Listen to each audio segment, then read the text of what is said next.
Okay. I am in here. Hope everyone is doing well. Let's see who is in here. So we got Tickler in here, one of my sisters. We have Party Sober, one of my other sisters.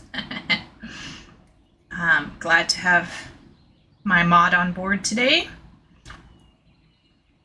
Murokos, good evening. I saw your lovely t-shirts that your mom got you. I like black t-shirts. I prefer black t-shirts. But the Warrior of Light art by Amano is so iconic. Yeah, it looks really great too. Hello, Ben. It was lovely to run that dungeon with you just now. Thanks for coming along for the ride. Party ended that special scene and has a lot to think about now, which is some of the best parts of Final Fantasy XIV is when I've rewatched that scene like 7 times now with different streamers, and each time I rewatch this particular scene, for those who are not Final Fantasy XIV players, there's a very particular kind of like a cutscene, and it's philosophically very heavy, and it's very weighty, and a lot of things happen in it in terms of bridging certain portions of the narrative together. And I love that kind of stuff. Like on a writer level, I love it when I can see how writers have pieced together a sprawling epic, and they've closed a potential plot hole with time travel. I love all of that stuff. So I'm like, on a very basic level, I think it's a fantastic cutscene. It's working. But on a thematic level, it's talking about stoicism. It's talking about emotional resilience. It's talking about nihilism, how to defeat nihilism. It's talking about toxic compassion. It's talking about the need to embrace suffering as a way to understand life and yourself. It's a very deep scene. And there is imagery used not just within what you're seeing, but also within the words themselves. Mankind shall no longer fly, henceforth shall he walk. And this is something that links to another character who said, I gave you wings to fly, but I did not teach you how to walk. And so you got these two people who see the world as being imperfect, but one of them... anyway, I could go into it. I want to make a video on it. It's just such a powerful scene. I'm sure Party will be cogitating over it, and she'll notice more when she plays it a second time around with her alt. Yeah. Okay, Shay is in chat. Hello, Shay. I didn't miss anything? No, not yet. We're just doing our usual chatting intro, reading about how your dog just stole some Italian bread loaf. Oh my good lord. Wow. Okay. I mean, some dogs are just like stealing through, like they just love stealing food, you know? We had one dog. My sister had a half wolf, half husky, and this dog licked a pot of pasta sauce, like clean. It looked it was shining. My mom left it open on the stove, and the dog just, yeah. But that particular dog, Makita, she was from in her past she was abused and neglected, so she had this mentality where like I have to steal food in order to survive. So it was kind of like unfortunate for us because that was our dinner for the weekend, but understandable as well. No more shall man have wings to bear you to paradise henceforth. Yes, henceforth he shall walk. Yeah. Oh, hello, Rufus. Have you gone through Dawntrail yet? No. So right now, I'm in the middle of... Here, I'll show you what I'm doing. Where is it? Where is it? So in the middle, right now at the moment, I'm going to take this handy dandy photo of my Warrior of Light, Nico, and I'm going to make a YouTube thumbnail of this boy, and potentially next week on Wednesday night, I will potentially be streaming Dawntrail MSQ. I plan to go through the MSQ. I'm going to talk about the MSQ, give my honest thoughts on the MSQ. We'll see if I have any surprising or spicy takes. We don't know. But this will be our cat boy, my cat boy, of course, Nico, going for MSQ. Once again, MSQ will be sometime next week, I think. Sometime next week. Yeah.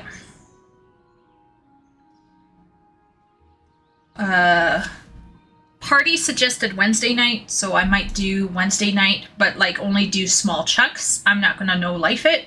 So if you want to go through, if you want to watch me play the MSQ slowly, you're free to do so. Party will not be there. So yeah. Yeah, so hopefully chat won't be too crazy because I won't have my beautiful mod. So I'm gonna actually go like this. I'm gonna go MSQ Dawntrail on Wednesday. This is going to be so ghetto, but I think chat will love this. This is called ghetto ass stream right here.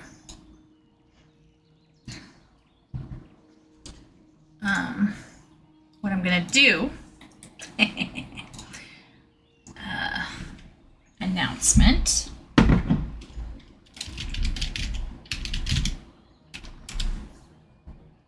And I'm going to browse. I'm doing this on the fly, chat, so you'll have to forgive me for a second here.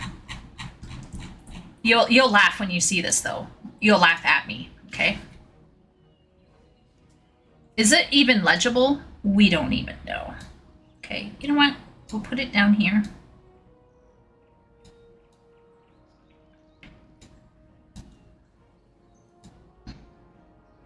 I'll put it underneath my avatar.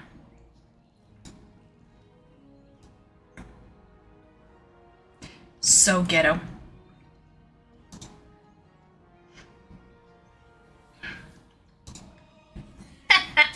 People will be like, what does that even mean? Is it visible?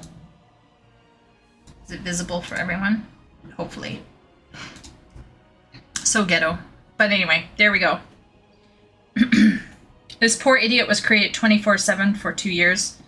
Took for grooming sessions of shaving him down to get the urine out of skin and hair. So yeah, his eating habits are crazy. Yeah.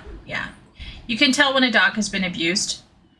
You can tell when a dog has been abused because they'll have really like self-protective instincts. I'm not even a dog person. It makes sense. You know what I mean? Like I'm a cat person. There's a reason why I play a cat boy. It's not just because he's handsome AF. Oh, hello, Epic. How is your night going? I hope it is going well. How is everyone, by the way? Share your weekend ups and downs. I know Ben has had an interesting week, for sure. How about Epic and Shay? Oh, Shay was being overrun by nieces and nephews. I do know about that.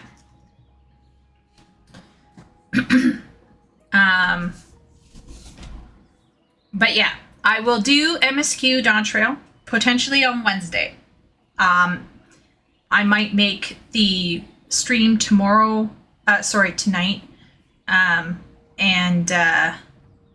Yeah. Okay, Ben's doing well now. Good. Awesome.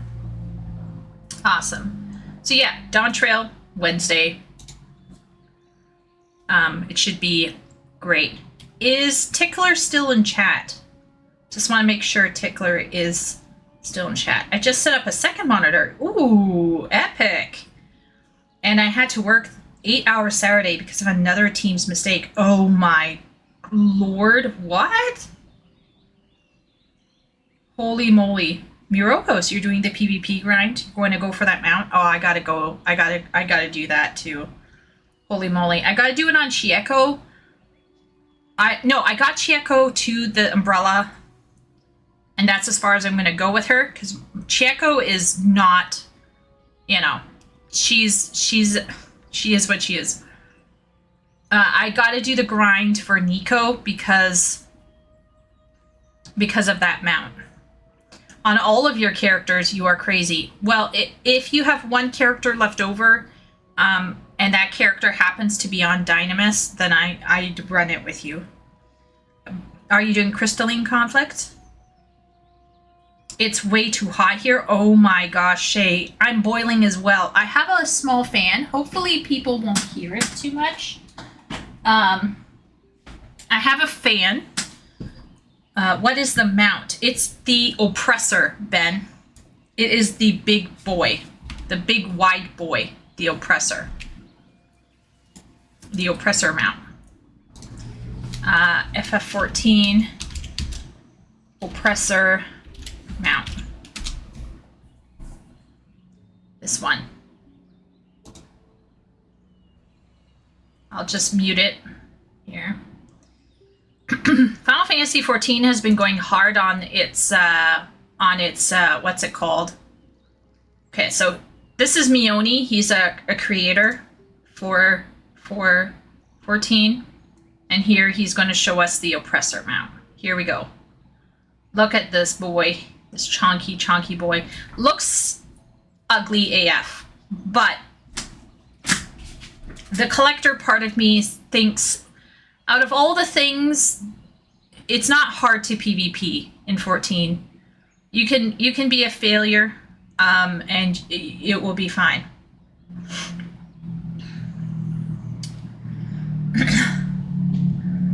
Frontline roulettes right now. Yeah. Don't forget Nadra when you do your PvP. Okay, party. I will go and run it with you. Oh, it's it's one of the Alexander mini bosses. It's from the raid, the Alexander raid. Is it ugly AF? Absolutely it is.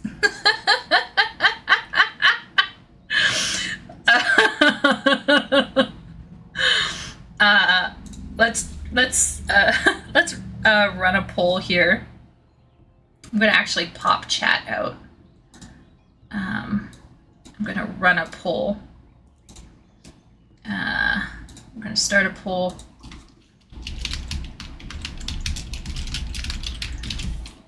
Asking people's opinion, which would be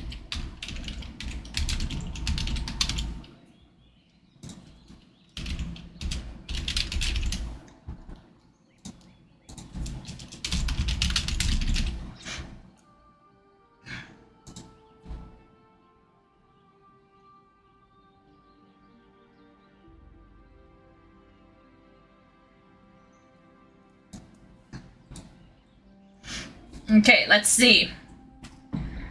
Mecha Chungus. Yeah, it is a Mecha Chungus, Ben. I feel it's a mount my femboy would have. A walking castle to stroke his ego with. Oh my lord. Yeah, party. Okay, then now. Rufus, that thing sucks. I need it. Yeah, right? Right, Rufus?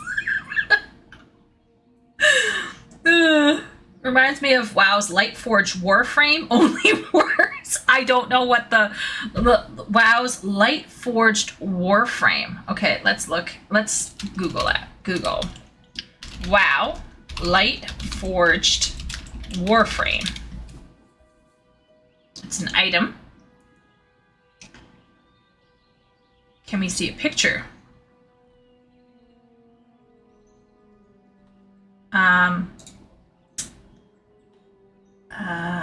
Wowpedia? Oh, right here. Yeah, I think this Warframe looks better, Shay, in terms of design, right? Like, in terms of design, in terms of, like, aesthetics, okay? But, yeah. This is the Lightforged Warframe mount. It looks like a mecha, honestly. But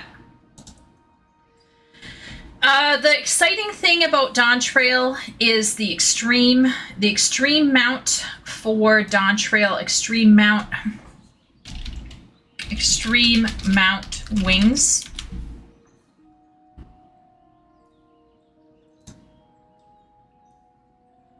This is cool. Okay. I'm going to inflict myself on extreme parties for this. People are going to regret their lives. They are never, ever wanting to ever go into extreme roulette again.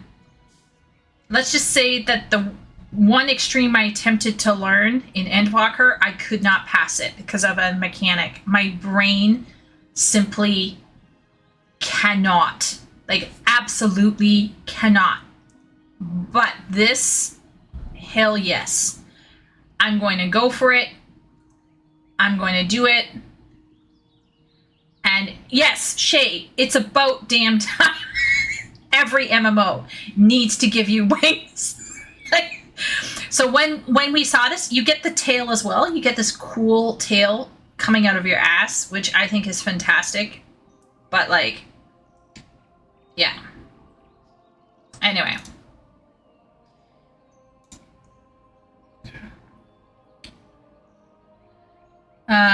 Also want it just for completion. Not gonna lie. Yeah, party. This is where I'm going. Did you have fun in Elpis? Yeah, ask party that, Ben. Just ask. I did say the jogging castle was worse. Yeah. Yeah, Shay, I definitely think your Warframe, like, aesthetically in terms of the shape, it looks really nice. Yeah, I kind of want, though, these. Yeah, Ben, you and me, right? You're willing to watch me struggle from maybe from a distance. Maybe from a distance. I need those wings for the mods I know will be made. Yeah, epic. I don't do the modding, but I could see how mods would yeah, be it.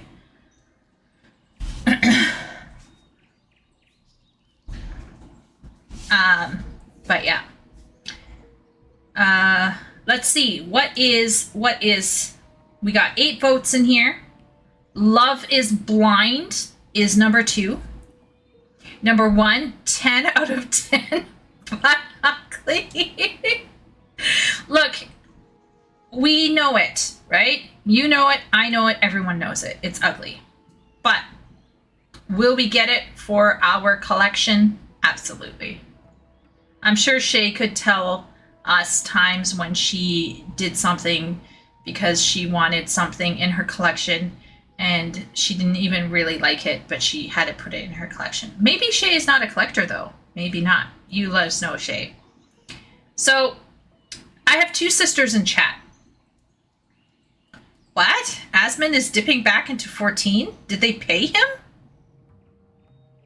That can't be real. What? No.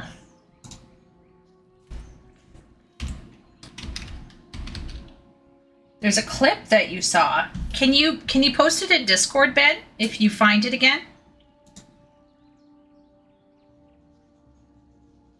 40k Warhammer. I will say yes. I will say Alexander has that kind of like that steampunk science fantasy aesthetic, which some people like. I find gold and copper to be ugly because it's a warm color. I hate warm colors. I hate yellows, oranges, reds. What are other warm colors? I just hate them. I just hate warm colors. Give me cool colors all day long.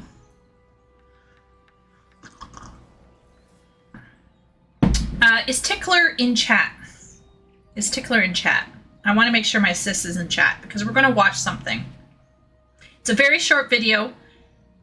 This is a lazy react. Yeah, I'm not commenting on it much, but I wanted to show it to my sisters. Okay, let's get into it because I bet Tickler has Fortnite to play or something. So we're going to get right into reacting to this video. So this video was posted by my third youngest brother. Chat probably is like, what is this? This is a collection of clips from BBC's 6-hour adaptation. 6-hour adaptation of Pride and Prejudice. It is probably the definitive version of Pride and Prejudice. Now, some people will tell you Keira Knightley, and was it Matthew McFadden or something? Anyway, some people will say that is the definitive. Yes, that one had great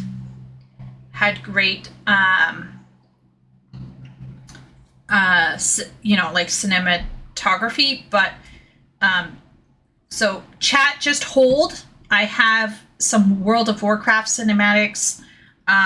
There's if you recently saw a video that you think is funny or interesting, we will tackle that as well.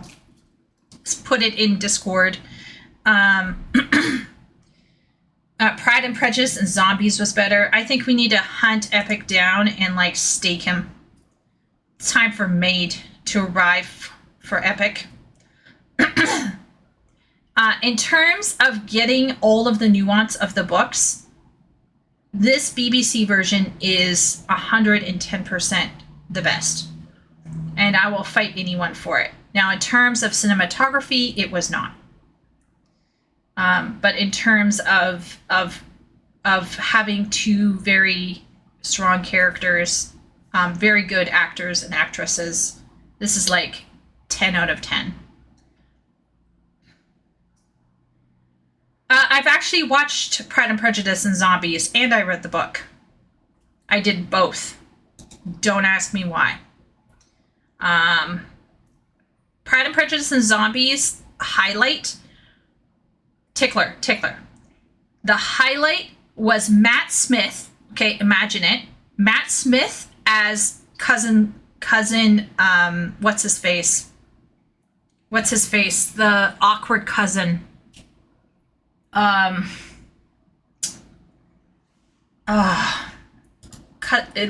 Not Lucas, because Charlotte Lucas marries him. Cousin, Mr. Collins. Yeah, Matt Smith, Mr. Collins. Let's see if there's a clip of it. This will probably demonetize me, but holy moly, it's hilarious.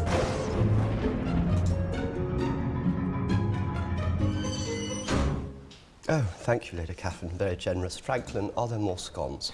Would you like a scone, dear? Oh, there's a scone. Oh, scones are sensational, actually. Oh, the scones are delicious, actually. The scones are fabulous, actually. It's a real waste. Go again.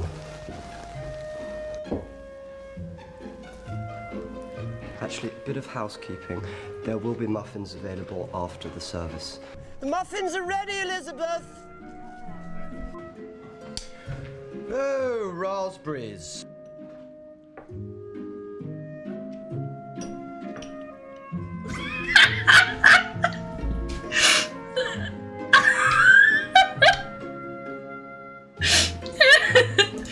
there's a sense of sensibility in sea monsters. I haven't read that one yet.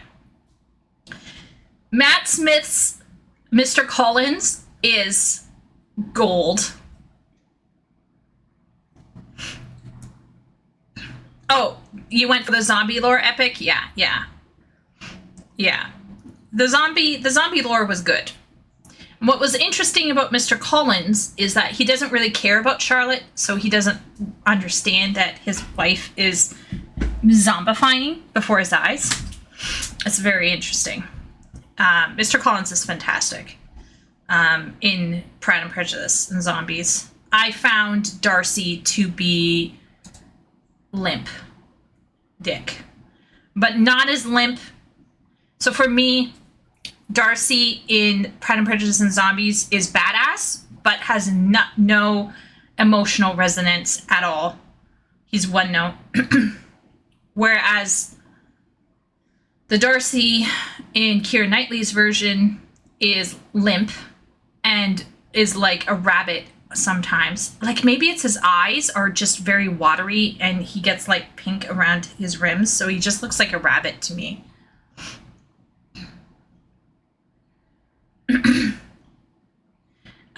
And then I think Colin Firth's version is probably the most nuanced. He acts a lot with his eyes. So let's get to watching this, because this is hilarious and our brother shared it and I want to show it to my sisters. So let's watch Pride and Prejudice for a second here. Well, she's very pretty too. And I dare say, very agreeable. She is tolerable, I suppose. But she's not handsome enough to tempt me.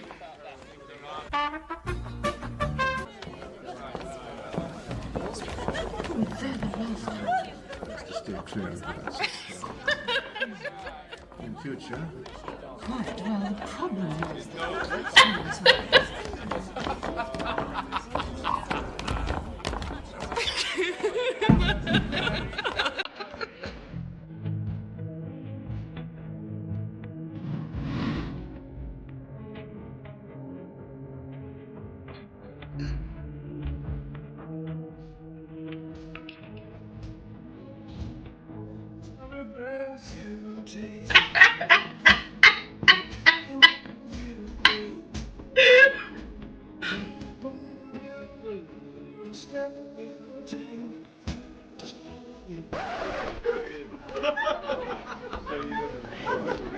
Mr. Darcy looks at you a great deal, Lizzie. I cannot think why. Unless he means to frighten me with his contempt. Oh, Miss Eliza. Why are you not dancing? Mr. Darcy, allow me to present this young lady to you as a very desirable partner. You cannot refuse to dance, I'm sure, when so much beauty is before you. Indeed, sir, I've not the least intention of dancing. Please don't suppose that I moved this way in order to beg for a partner. I would be very happy if you would do me the honor of dancing with me, Miss Bennet. Thank you. But excuse me, I am not inclined to dance. Come, why not? When you see Mr. Darcy has no objection, although he dislikes the amusement so much in general. Mr. Darcy is all politeness. He is. And why should he not be considering the inducement? For who could object to such a partner, eh, Darcy? Beg you would excuse me. Well, oh, capital, Lydia, capital. I believe I can guess your thoughts at this moment. I should imagine not. You are thinking how insupportable it would be to spend many evenings in such tedious company. No, indeed, my mind was more agreeably engaged. I've been meditating on the very great pleasure which a pair of fine eyes in the face of a pretty woman can bestow. And may one dare ask, whose are the eyes that inspired these reflections? Miss Elizabeth Bennet. Get on the floor.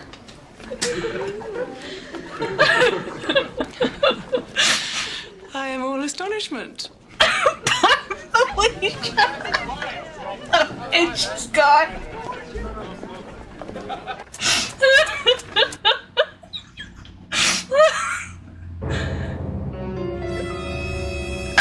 Himself is resentful, implacable.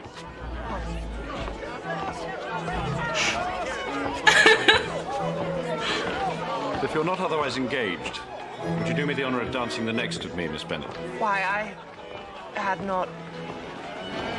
Thank you, yes.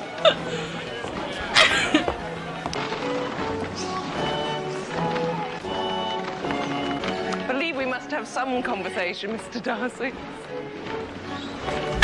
A very little will suffice. You talk by rule, then, when you're dancing? Yes, sometimes it is best. Then we may enjoy the advantage of saying as little as possible. Yeah.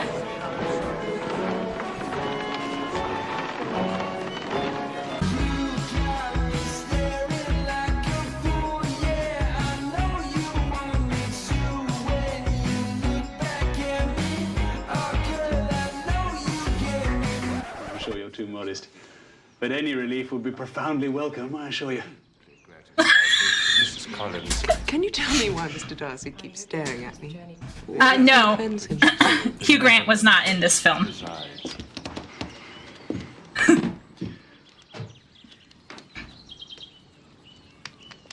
I hope that your family is in good health. Thank you, yes. Step one. I love steps.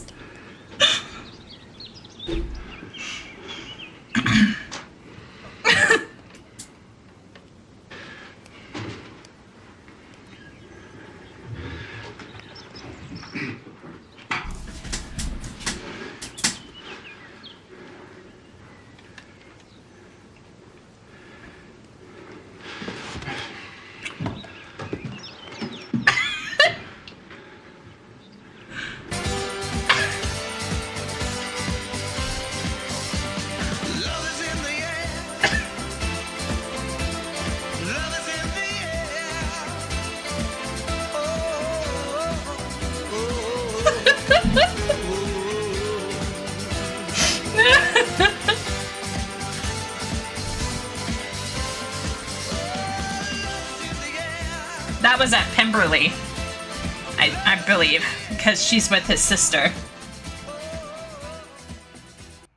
Anyway, Mr. Darcy being painfully awkward for over 7 minutes, Mr. Knightley being amused for almost 4 minutes straight, Elizabeth Bennet being savage for more than 8 minutes.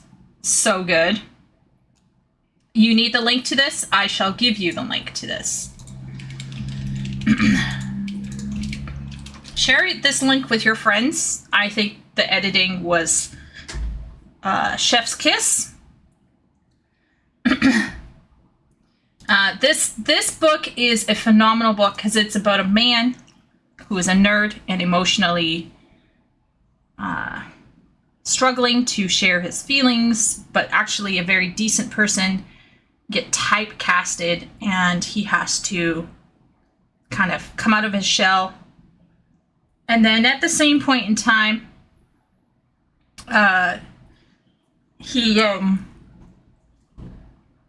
Elizabeth learns not to judge people. Oh, hello, Tessa. We are just watching this phenomenal. I don't know if you've seen this person before. Their name is C. Tippy. And they did a phenomenal editing job of my favorite part was probably when the sister is here. Begone thought. Begone thought. Let me look at my goddess in peace.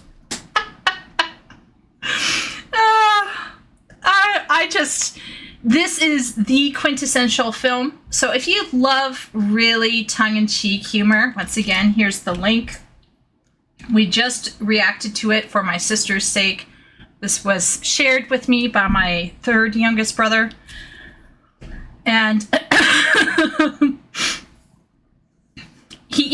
I feel like their relationship is so fascinating. And what a lot of people don't understand is that Elizabeth was from a well-to-do family, but it was a struggling well-to-do family because they had no boys in her family. And what was so fascinating is he was attracted to her because she was physically kind of fit. She was earthy. She was tan. she was out walking for a long time instead of like getting carried around everywhere. Elizabeth did not have a precious princess mode to her, and he was attracted to her confidence and her intelligence and her physicality. And the other women look down on Elizabeth because she is tan, because she is wandering around the countryside. They actually make a reference to the fact that her dress has dirt on the bottom, and he doesn't even notice the dress, right? Like a man. He goes straight to her eyes and her rosy complexion, and the other women think that his brain is like theirs. They think he's judging her from a social standard, but he's not. Like, that's not the priority for him. He's looking for someone who is sincere and genuine, and Elizabeth is one of those people. So welcome in, Karma Jin. Welcome in, Tessa. I hope your weekend was great for everyone. Oh, hello, Johnny. I hope things are going well. The actress is better than Knightley because she's pretty but not ridiculously beautiful. Inside the world of the movie, Keira Knightley could have gone for a king or something, no problem. Yeah, Leo. Hello, Leo. Keira Knightley's film has, in my opinion, superior cinematography, okay? And the music is actually really nice. The music for that film was done by Dario Marinelli. Some of the most beautiful piano music you can listen to. However, for me, Keira Knightley, while athletic, is very modern. Whereas Jennifer Ely, who acts as Elizabeth Bennet in the 6 Hour one, feels more old world. And I think it has to do with her rosiness and the fact that she has these rosy cheeks. She's curvy, but not like, she's curvy, but she is still very active. So it feels very homey and stuff like that. Rufus, tomboy supremacy. Yeah, Elizabeth is someone who is genuine and who doesn't faff around. And she is someone who will do anything for her family. And I think Darcy understands that on a fundamental level, and he loves her for that. Of course, they gotta work through things. How would we miss that? The author browbeats you with it all the time. Yeah. Well, some people, Shay, just read it and see man falls in love with woman, woman falls in love with man. They don't think about some of the social stuff going on. A woman who doesn't look like a 3-day-old vampire cadaver. How refreshing. Johnny, why can't you sleep? Is it warm where you are as well? It's very warm here. It is so humid right now. It is disgusting. Let's see what the temperature is in my city. Let's see here.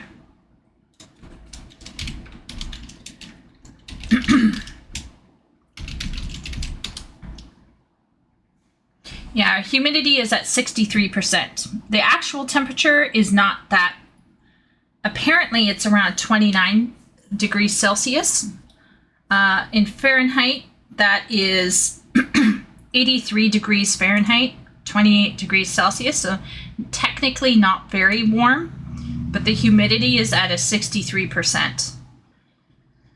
I just feel very gross. And of course, this is Canada. So at 28 degrees Celsius or 29 degrees Celsius, 84 degrees Fahrenheit, they're giving out a heat warning, which is hilarious. Oh no, we're over the 25 range.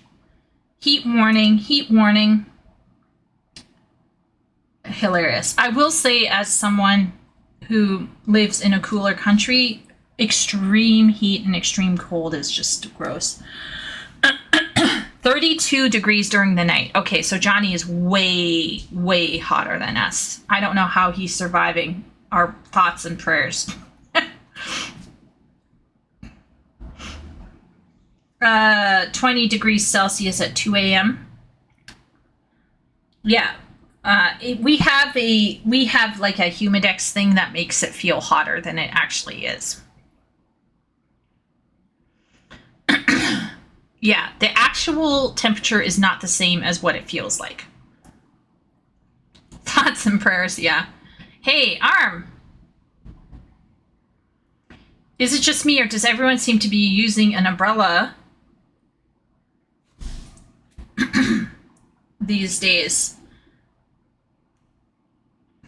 I don't know, Arm. I don't go out a lot. I'm going to be frank.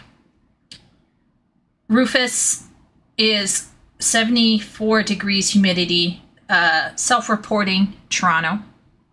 But I'm actually very close to you, Rufus. You and I, we are buddies, but I'm not in Toronto. But there I go. I'm practically doxing myself. Everyone can just roam around the environs of southern Ontario, hoping to see a wild Chieko.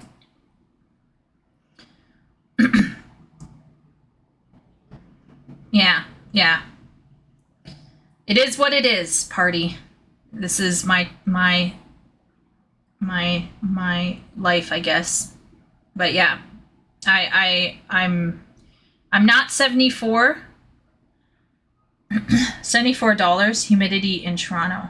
I'm not sure 74% humidity. Yeah, we're only 63%. I can handle minus 15 Celsius fine, but summer just kills me. I live in air conditioning. See, Tessa, I'm with you on this one, okay? Cold actually makes my feet get cramps. However, when you get cold, you can add layers on. Okay, this is the Chieko logic here. You can add layers on when you get cold. How many layers can you take off before like the world starts freaking out and screaming? Let's all be real here. Okay, you can't. Like there's a point in time where you're like, this is getting a bit, dangerous for everyone.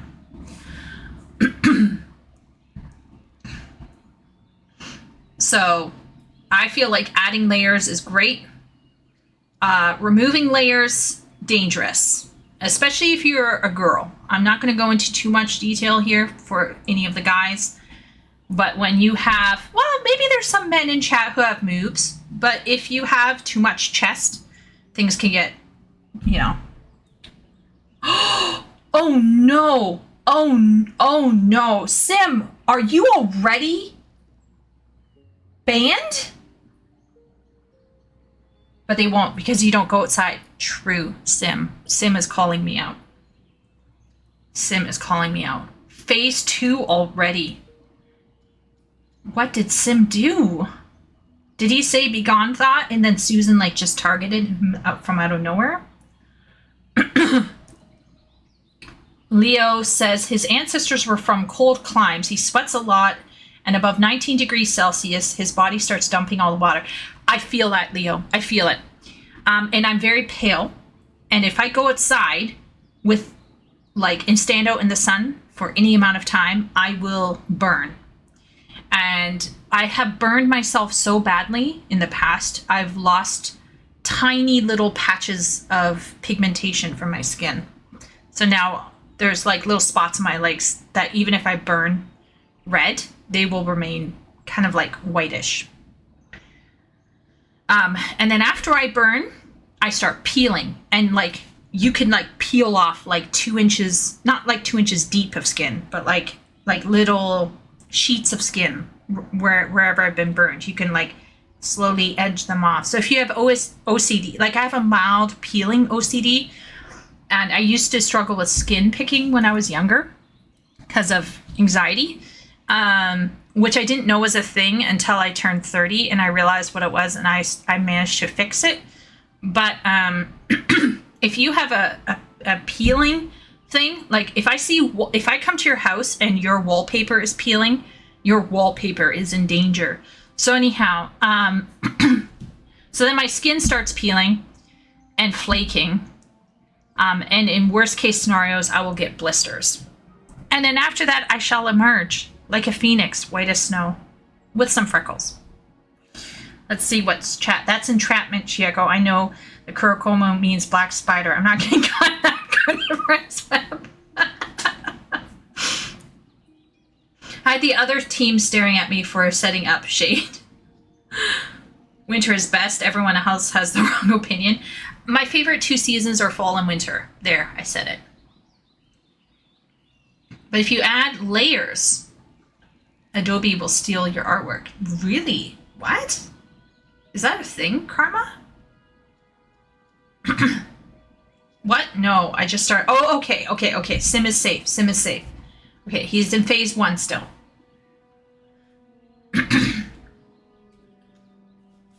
It seems like my count cycling has expectations like a clock. Sim, we are used to seeing Sim, then we're used to seeing Deck of Cardboard, and then we're used to seeing YouTube chat sucks. This is the way, okay? This is the way. But clearly not. Clearly, Sim is adding some spice into our lives. Mirokos, the only time I've ever turned from sunshine was the one time I was in Hawaii. Oh, wow. Mirokos is a sun baby. I'm very happy for you, Mirokos. I hope you're reveling in the sunshine. I cannot revel. Weird how some people are allergic to the sun. Yeah, I will get rashes from the sun. And I don't even think it's always just the rash. So, like, my skin will start itching, right? Because of the sunburn. I'll scratch the sunburn. And then my sweat will... Does chat want to hear this? Chat's going to hear it anyway. And then my sweat will basically start eating into my own flesh wounds. So, yeah, I don't... Oh my gosh, Anakin Solo. Oh my lord. It's my brother, chat. It's my brother. Anakin Solo. We're talking about you, actually, because you are like me. You cannot tan. You burn, and you get, we all know this. You can't lie, brother mine.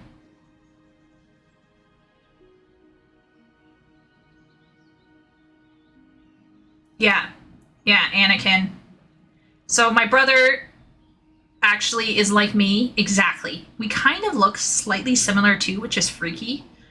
I should cut my hair to match his with the receding. Never mind, I won't say that part. And then the thing about Anakin as well is that referring to my own brother as Anakin is wilding. The thing about him is that he also struggles with heat stroke like I do. And my brother is a construction worker, foreman, I should say. He is a responsible foreman.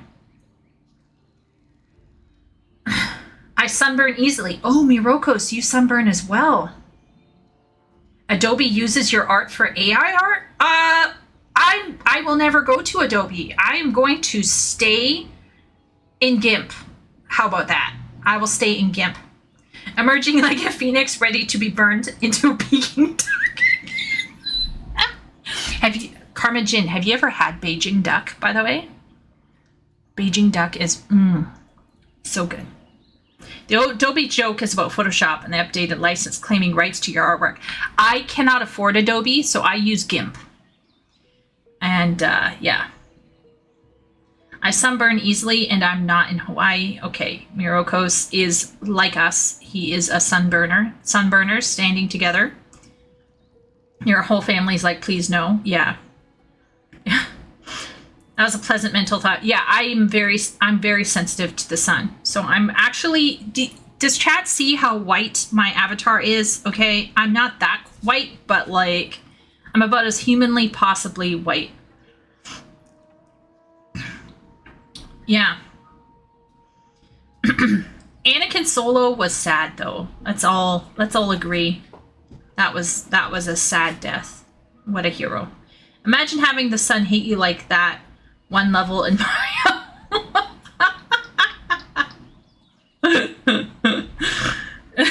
Doxing. Checo's real name must be Anna. That's how her brother is. Oh my lord. Yella, hello. Her name is Billy Bob. Trying to more closely resemble your brother would make nice anime trope. Could you imagine? Oh man, I want to say so much. I want to say so much. Why not use sunscreen? Good question, Arm. Number one reason why I don't use sunscreen is I'm not body conscious. I'm very cerebral. All of my siblings will tell you this, okay? Like if I only eat and go to the washroom and bathe unless it's like not like absolutely necessary. Like my first time flying on an airplane alone, not with my family. I flew from Toronto, a direct flight from Toronto to Beijing. Okay, so this flight is around, I want to say 9 hours-ish, around that, maybe 8 or 10 hours long. And you go up over the Arctic Circle, and then you go over Russia and down into Beijing, okay?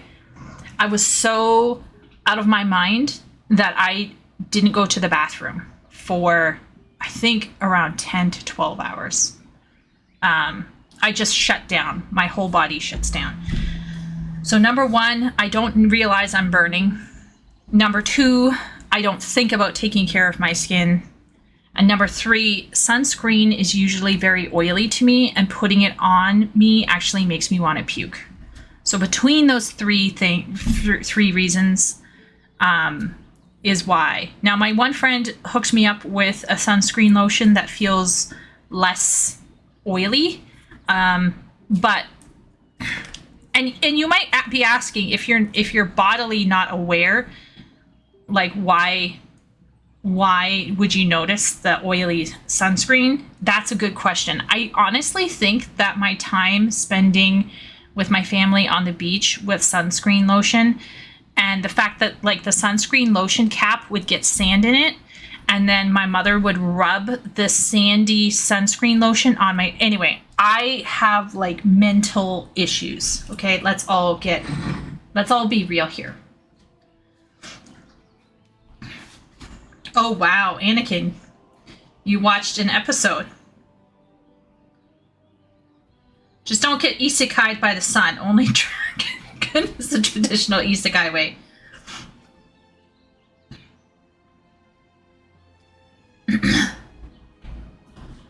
I have never put sunscreen lotion too close to my eyes. So this is how I cope with the sun. Don't go outside. Okay, but what if I have to go outside? Okay, what if I absolutely have to? Go straight into the car. Okay, but what if you have to get out of the car and go to the beach? Go straight to the umbrella. But what if you want to go out and play? Don't play. You bring a book.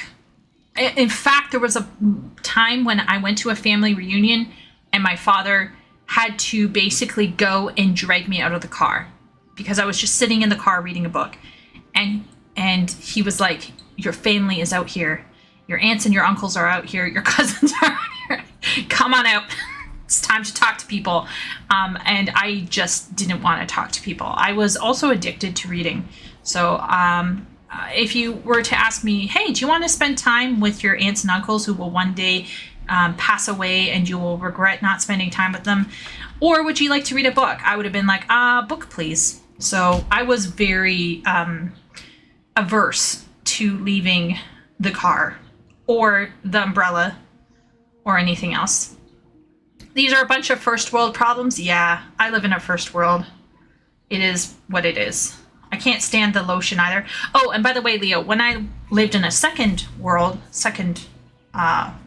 country, that would be China, I would get heat stroke at least 3 times, maybe 4 times a month every summer. So like from June, July, August, I was miserable. I would try to drink water and I just couldn't drink enough to balance it out. And of course, back then I hadn't done research, so I didn't know that electrolytes can save you. I didn't know any of that. So I just kept suffering for like 9 years. I can't stand the lotion either. Yeah. Maybe I should try your spray on, Shay. If you can share your spray on in Discord, Shay, that'd be fantastic. The Acolyte finale is this week. Anakin, why are you watching it? I was told you can't criticize something you haven't actually watched. I applaud you. I do like it when people form their own opinions. I definitely respect that. I respect. Rihanna took all the umbrellas. Bonjour. Harkin. I also choose books as well. Who is Harkin? Is Harkin my other brother?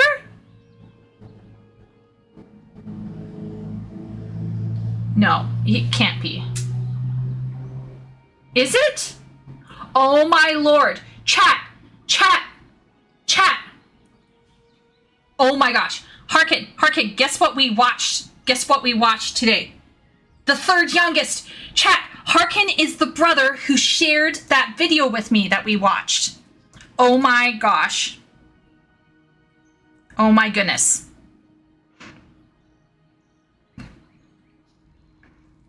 So, Harkin, we reacted to the Begone Thought video, the Pride and Prejudice video just now.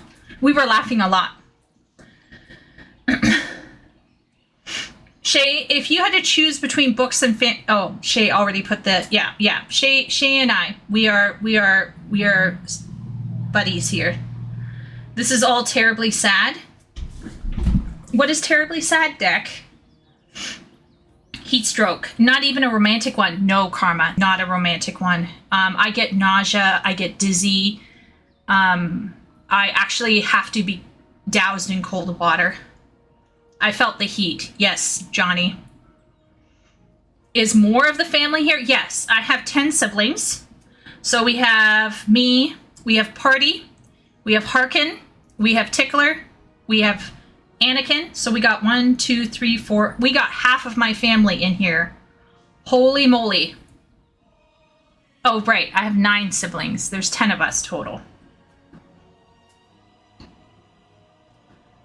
Yeah. Johnny's freaking out. My parents were running Family Savage. That's what they were doing. Harkin, are you part of our Discord? You should join our Discord. I'm listening while practicing piano. Yeah, you can't hear chat, but if I could, I would carry the microphone out to the hallway and you could hear her playing. I'm very happy to say, if you click on Tickler of the Ivories, let's see if we can click on her. Yeah, let's go to her channel. Okay, so Tickler, you see nothing here right now, but she is preparing music. And she is phenomenal at piano playing. And we know that she has a video coming up. So she's going to have a beautiful video with piano music. So if you like, by the way, by piano music, I mean she composed it herself. So yeah. Hello, Harkin. I hope you have a lovely evening tonight. Harkin, did you see my stream where I beat Tree Sentinel? I killed Tree Sentinel with a mace all on my own with a summoner, with the summon, but nobody else. I beat Tree Sentinel on my own, Harkin. So Harkin was the brother who was trying his best to save me in the game. And Harkin is a very good Elden Ring player. Harkin, are you doing the DLC for Elden Ring or no? Have I seen the gameplay for Dungeonborne? What? Dungeonborne.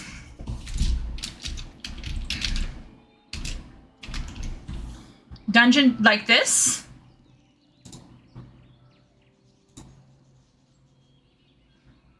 This thing?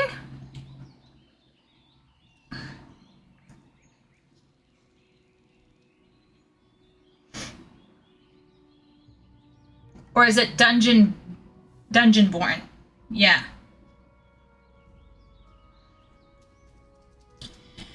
Oh, yeah, we should clarify. Our family is half Dutch. Like, our father is Dutch, and our mother came from an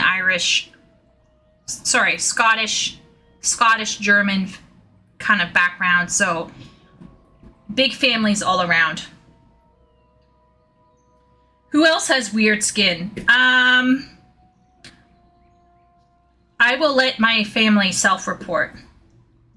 And plus siblings, and to be determined at a later date. Karma, do you have a lot of siblings? Is your family being drawn together? Are you going to merge into a final boss? We'd have to agree, Sim, so I don't know about that. Johnny wishes he had a big family. Well, you are part of our Discord family. I'm able to make G poses again. I'm not gonna lie. Epic. Okay, like, I'm not gonna lie. Once again, just so chat can see. OMG. I went into G pose. I was like, I'm gonna G pose my Catboy for my Dawntrail announcement. And then I just gazed upon the handsomeness of my Catboy for a long time. Hashtag female gaze. Hashtag equality. You guys are from Holland? My father was. Yeah, my father emigrated. Dungeonborne. Okay. First person, heavy sword, and magic combat. We're borderline Amish. You would not believe. We were actually homeschooled, so yes, it's truer than... Okay, let's just take a click. Let's feed into my brother's desires here. Let's watch this. Oh, wow. Is this giving you Skyrim vibes? You get your stuff out, hold left click, and it'll do like a beam. Bit hits and does lots of damage. That's cool. The holding like right click will recharge that. That staff animation is kind of limp dick. It feels like a real game. You may as well take that ring because I've got 2 strength rings. Oh. Got it. Is there anything in that chest? I do like the art style though. I think it's really nice. Better than the ones you've got. Have a look. If you mouse on them, you can press a button and it'll compare them so you can see. Plus 9 damage, plus 28 critical strike chance. Is anyone getting Grim Dawn vibes from this? Yeah, they're better. Yeah, just put them on there. So I've lost a bit of health here. Wait a minute, is this a VR game?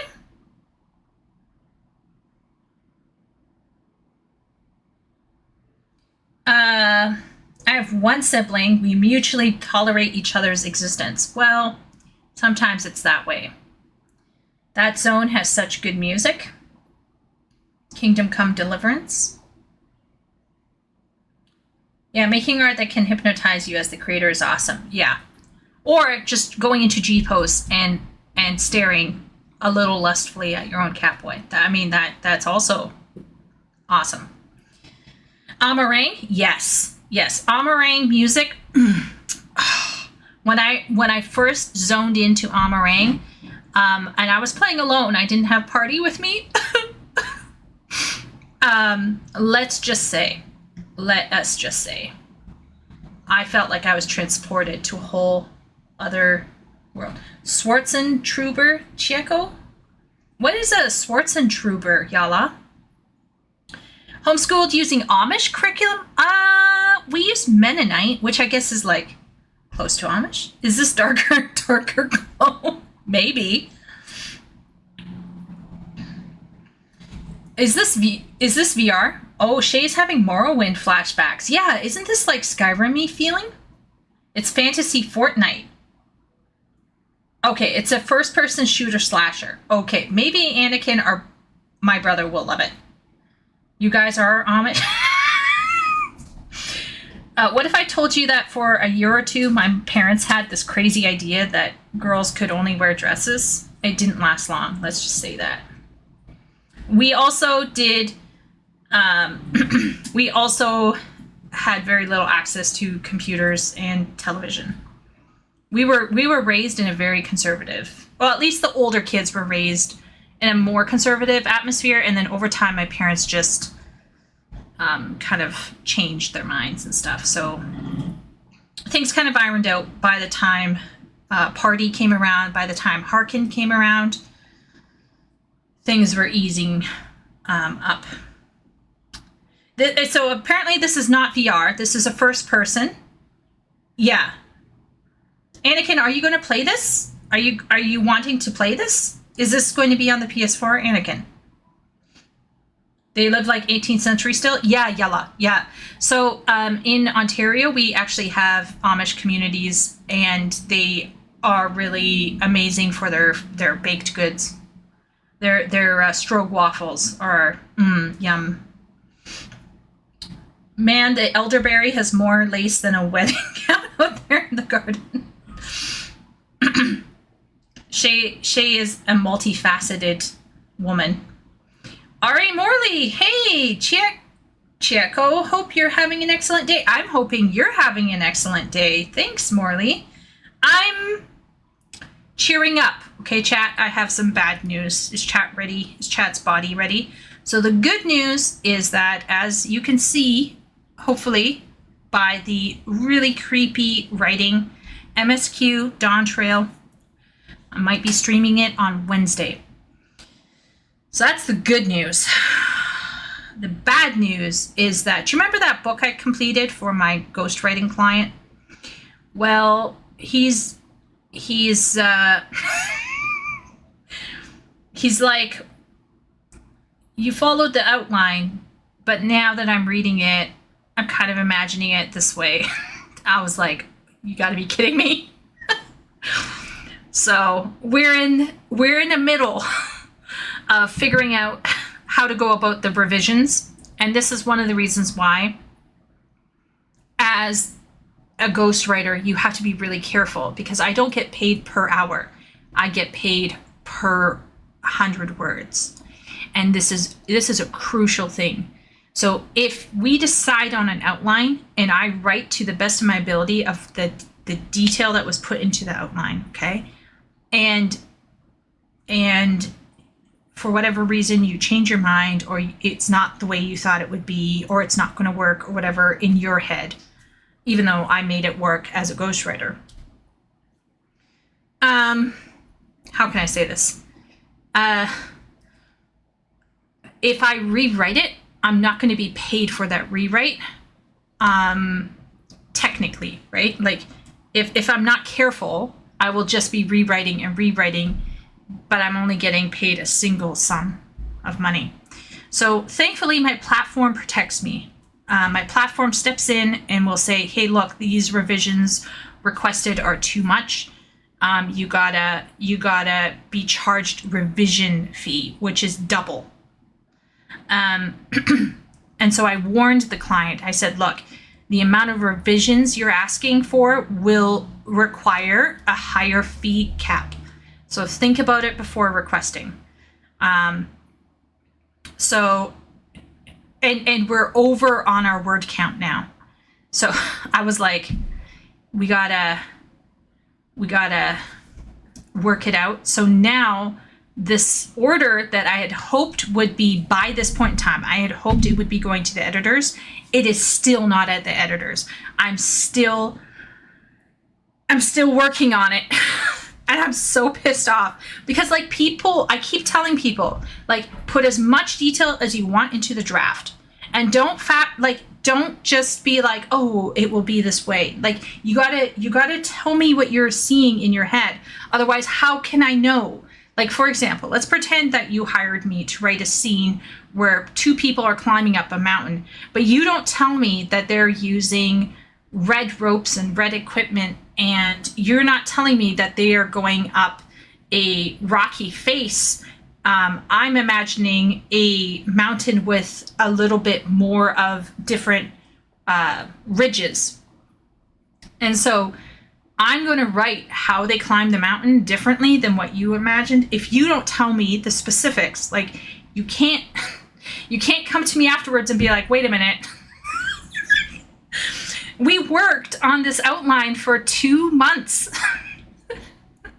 So this is why I'm like, I was raging, and I made the mistake this morning before going to church. I made the mistake of checking my inbox, and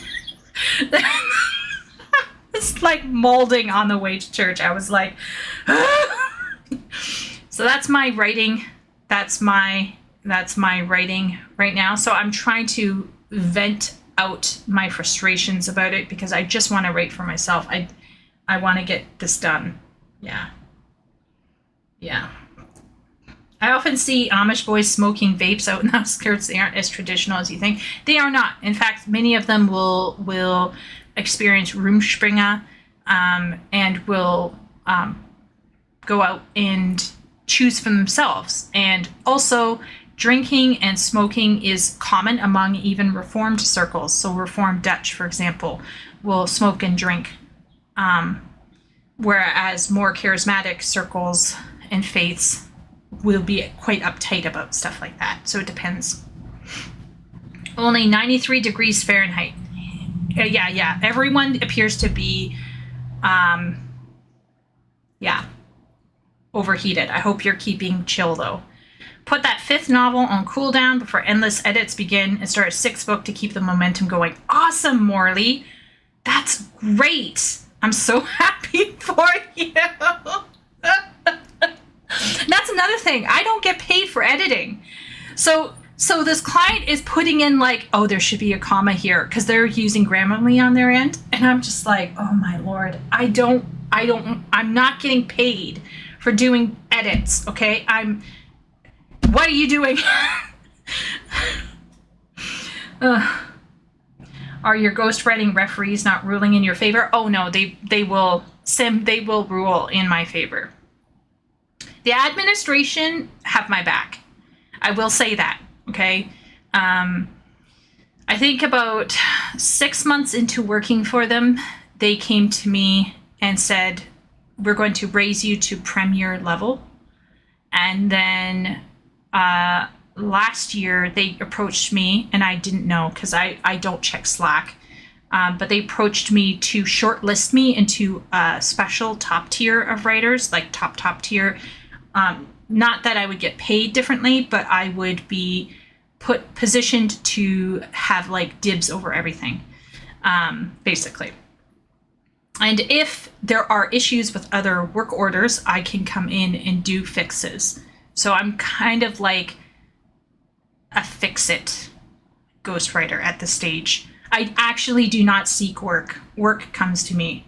So I'm in a good position. The admin have my back, and I've reached out to admin. So it's just a question of waiting and seeing what happens.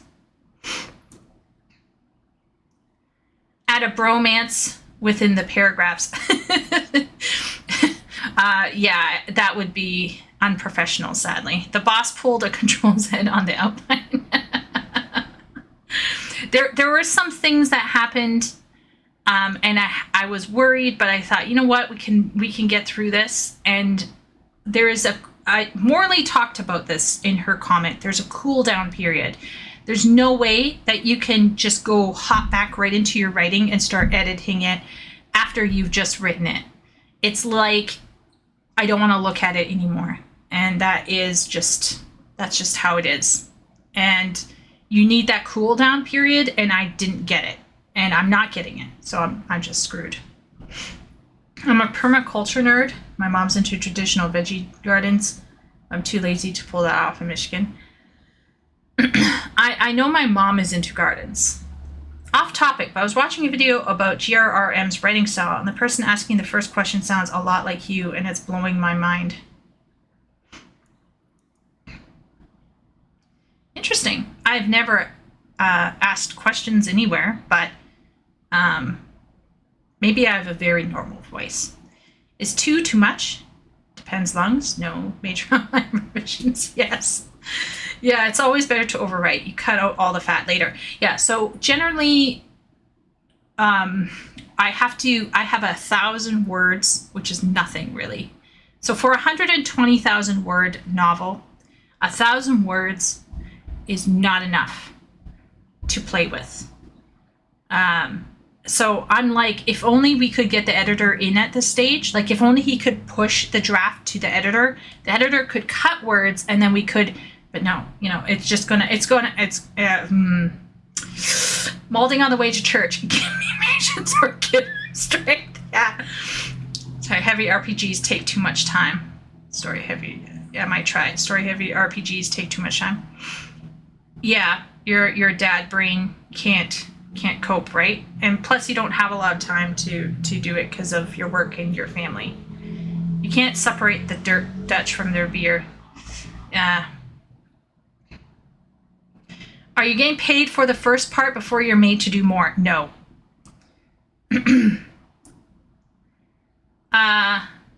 So what exactly do you get paid for? I get paid a flat fee per 100 words. Per 100 words, I get paid a flat fee. So let's say something is 120,000 words. Yeah. So it kind of goes like, let's see, do I have a calculator? Yeah, here we go. So we take 120,000, we divide by 100 and multiply by 1.40, I think. So that is my fee for writing a 120,000 word book in US dollars. 1680. So what is that in Canada right now? 16 CAD to USD. 1680. What's the damage? Oh, wait a minute. Switch. Wait a minute. 1680. Oh, wow. That will be a nice payday when I get paid. That's about 2,300 Canadian. Our Canadian dollar is shitting itself. That is shitting itself.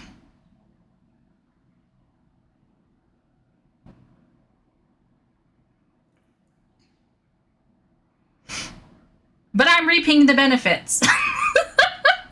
But this is why, chat, when Asmongold talks about raising video games, and if he fails to mention regional pricing and the bullshit thing that's going on with regional pricing, I'm like, Q.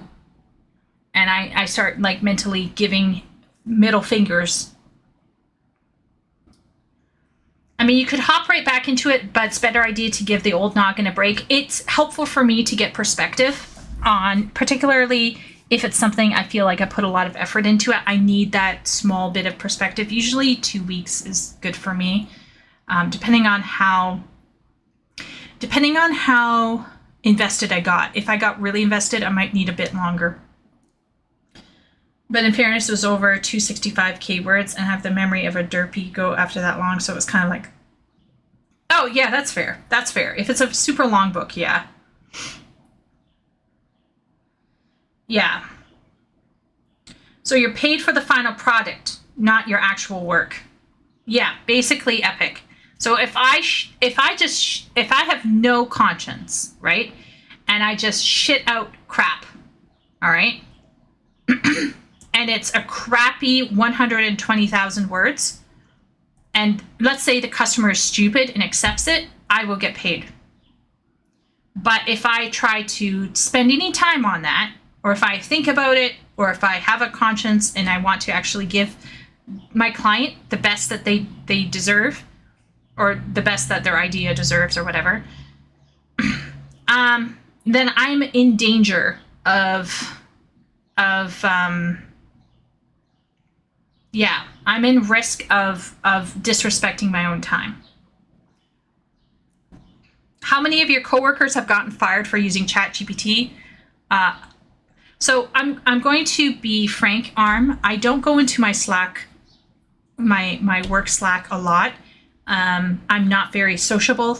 I don't like talking to the other writers. I'm a lone wolf. I almost never chat. However, I will say this, Arm. Over the past year and a half, we have had increased policies being added into the platform that I use. And these policies are to address certain people who were using ChatGPT or were outright plagiarizing. And this problem became such a big deal. And I used to be writing way more nonfiction, and nonfiction is where trouble can get. So the amount of people that phoned in and didn't even use proper citations, they weren't choosing good, reliable sources. It was just a shit show. So when I say that I achieved premier tier as a writer, that doesn't mean that I'm like a fantastic writer.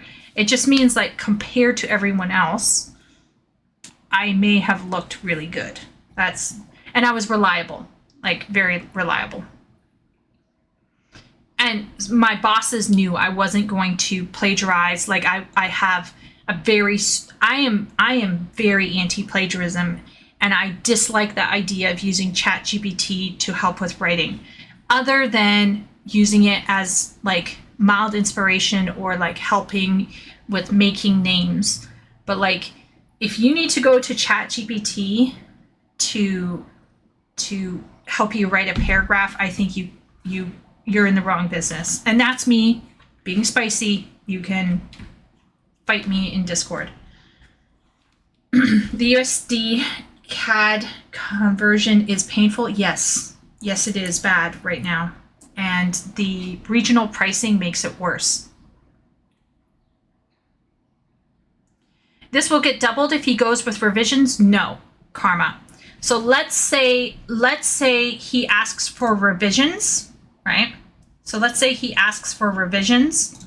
So I'll get that 680. Let's say he asks for revisions and the amount of revisions is 5,000 words. Okay, so then we will divide it by 100 again. Once again, we got to divide it by 100 because it's per 100 words. And then we'll multiply it by, I think it's 240. So then I will get paid that. So I'll get paid that added on top. So the double part comes in there. The double part doesn't double this number here. It doubles any extra writing I might be doing on top.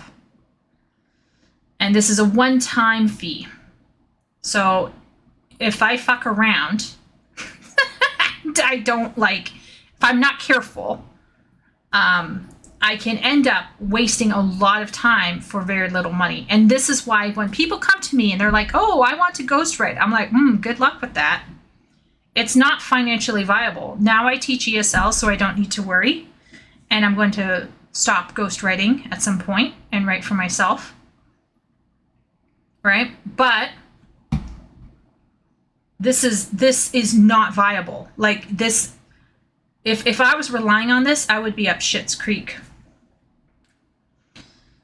I missed 2008 when we were beating the US dollar. Absolutely. Do you remember that one day or 1 week where we went over? That was hilarious. I couldn't believe it.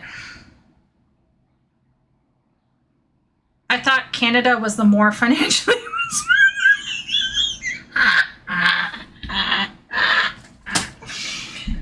no, Arm. No, that was when we had Stephen Harper.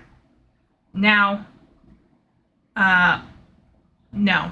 And even Stephen Harper was struggling because, like, we are so like our parties are so split. Sometimes making any kind of decision is a miracle in and of itself because of the party system.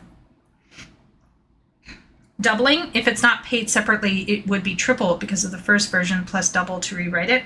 No, I'm only rewriting bits, Sim. I'm not rewriting the entire thing. So they would literally be like, okay, how many words roughly did you rewrite? And they would only charge me, they would only charge the client for that. So I have to go in, I have to gut certain sections, rewrite them, take note of how many words they are, and then that would be the revision money. Oh, hello, Wooly. How's it going? I hope your night's going well. There's got to be a better way to do that. But hey, make your money. Yeah. I'm going to hold in there. 1,800. Yeah. Okay. So let's pretend I get paid 1,800. Where does this take me? I'm gonna look at this. Well, at least I will know that my rent for the next half a year. Well, maybe not half a year. 1, 2, 3, 4. Oh, maybe half a year. It would set me up nicely. I just need to survive. And I keep telling myself, I'm like Stewie, rocking back and forth. 2,400, 2,200, 2,200. Now you have the things that we know. We're talking about doxing. Are those blue highlights in your hair? Please close edge. Blue highlights? Oh! Speaking of doxing, is that me over there? Yeah. I don't have blue highlights, by the way. I don't have colored hair. FYI. Those are headphones. Karmajin is going to like screen cap it and then like blow it up. I was wearing headphones, Karma. I don't have blue hair.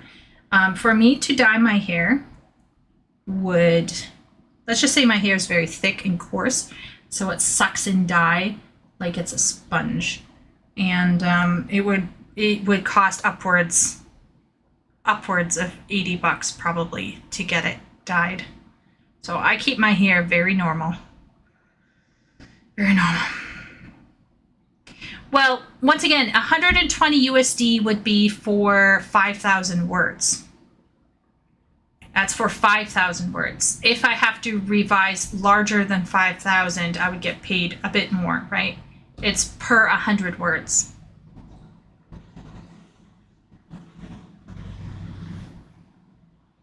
What would you like to do about the water? What water? Oh, the Great Lakes. Yeah, we would have a water wall, Shay. We would send out some wizards to make a wall of water. Just build a whole $100 Anyway, so I'm cheering myself up. I hope chat is cheering themselves up and are going into the new week with a lot of cheer. Just once again, a reminder, I will be playing the Dawntrail, Final Fantasy XIV Dawntrail MSQ, probably on Wednesday night, so you can join me for that. Today, we're just chilling and chatting. Let's mute this and just look at this a bit more. I mean, if my brother wants to play this, I support it. He's a dad. He's like one of those dads that Asmon talks about. He's got 2 wives, 10 children. No, I'm kidding. He doesn't have 10 kids, but he needs something light and easy. You know, after being a foreman and coming home and helping the wife, his brain don't work too good. But the wives are two wives. Is Anakin in chat still? I don't know. Maybe he left. Yeah. 2 wives is real. Yeah, there's the wife.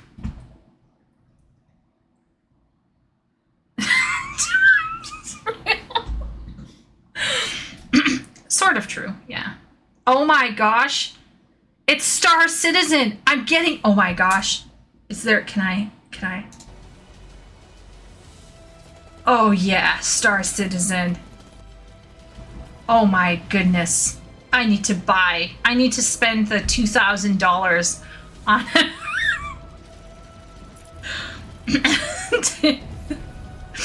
Oh my gosh. Oh my gosh. Is the game even playable?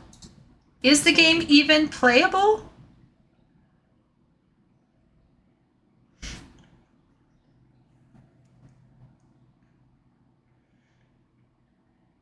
Does the second wife get paid double?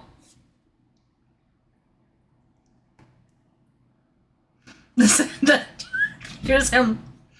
One for taking all my money. That is actually real. That's what happens when you get an ex-wife, bros. Ex-wives. Does he get paid double to have a second wife? No, he has to pay the first wife.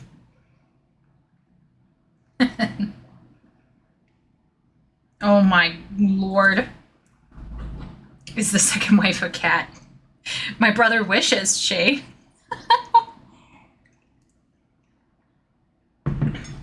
It has playable tech demos, sorta. The MMO is nowhere yet. Yeah. Bacon babies. Yeah. Yeah, party. We gotta eject this Anakin Solo person. This character. I have not seen Dragonborne. I've not heard of Dragonborne. But if it turns out well, I'm wishing for you that it will be very good. Harkin has still not told me whether he has seen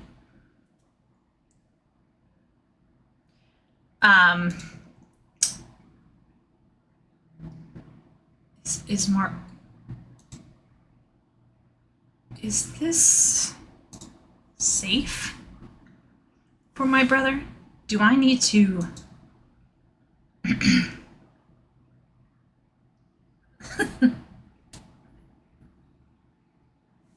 at least you get a PNG.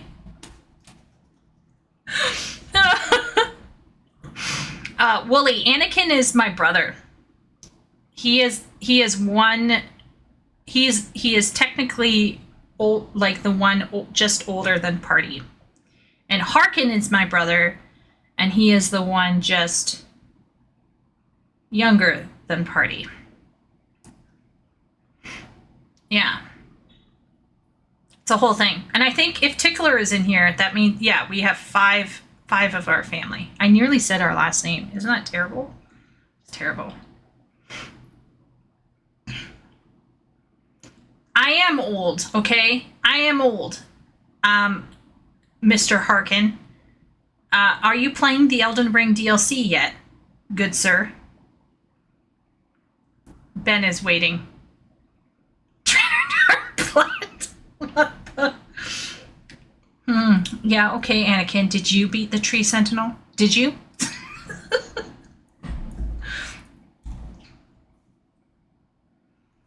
Sometime soon. Did you already buy it, Harkin, or no? It's a session-based team versus team dungeon Fortnite game. Karma. Here's the question. Seeing how I play Elden Ring.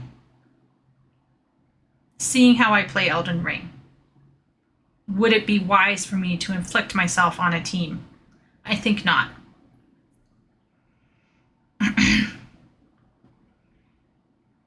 We remember the time before the internet and smartphones.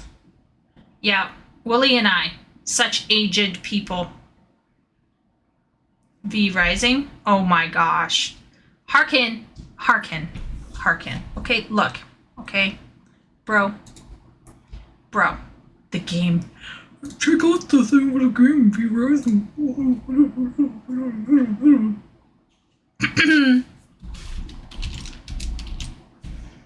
Excuse me, sir.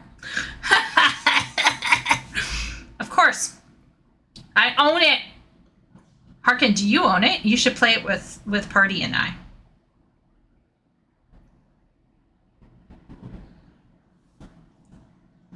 Harkin, do you own it?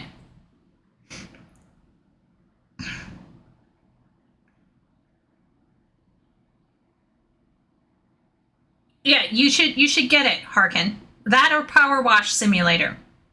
But V Rising will do. Party loves it. Ben. You didn't someone say that they play it? They show you some fun gameplay, but it's usually filled with pointless progression systems and MTX. Don't play this. Wait. Don't play what? Don't play Dungeonborne? Or don't play V Rising? Okay, yeah. No. I think me doing Dungeonborne would probably be a mistake. But I'm willing to play V Rising. I like V Rising. Ben has it on the Steam Deck. Okay. I'm not a woman. I don't enjoy pretending to clean. What? Okay. It has deep lore, okay, Harkin? The lore of Power Washing Simulator is deep and complex. And it is really good. It's actually really good.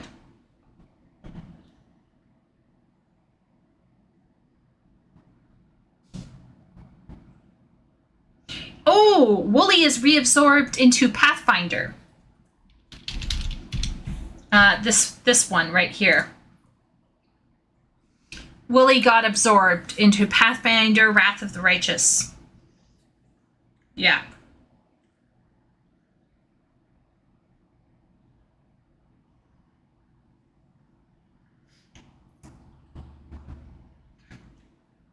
Oh my lord, my brothers and sisters are throwing down in chat. Help us.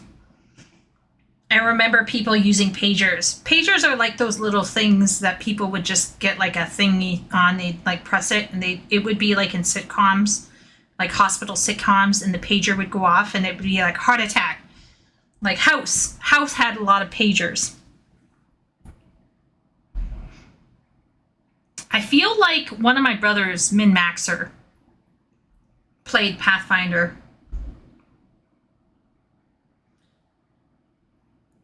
Oh my lord. Anakin. Is Anakin in here? Don't you have truck driving simulation? I'm pretty sure my brother Anakin has truck driving simulation. Emergency room had pagers. Oh, in house they already had smartphones. Okay. I feel like pagers were a thing in some TV shows I've watched, but I'm not sure which ones. Okay, so Yella, Wooly, myself, I know that there are other old people in chat. I am fairly certain there are other old people in chat. Okay, yeah, see, I'm fairly certain I played truck driving simulation at Anakin's house. I tried to do the mission. I got stuck in a swamp. Shit game. 0 out of 10. Optimizer Autism Haven. Oh, self-reporting there. House did have pagers. I was not imagining it then. Maybe the first seasons and then there was a transfer over. Construction Simulator. Oh my lord. Anakin's bringing work home and playing it for fun. Can you imagine? Did you lose track of time? You are a swamp. I am kind of swampy feeling right now. I'm feeling very sticky. Yeah, I have to admit, Truck Driving Simulator didn't really get me, but Power Wash Simulator actually has lore. It has a story that's intertwined and it is fascinating. There are so many questions that I have. I have questions about the monks. I have questions about the underground borer. I have questions about the diverted river. I have questions about the haunted house. I have questions about the podcast stream show. I have questions. What other questions do I have? There's a few questions that I have. It actually has like an interesting story. It's very strange. Leo, don't worry, Leo. I think a lot of my younger siblings are in your age range. How much more punishment can I dish? Oh my gosh. No. Stop it, Karma. Oh my goodness. Time traveling Mack truck.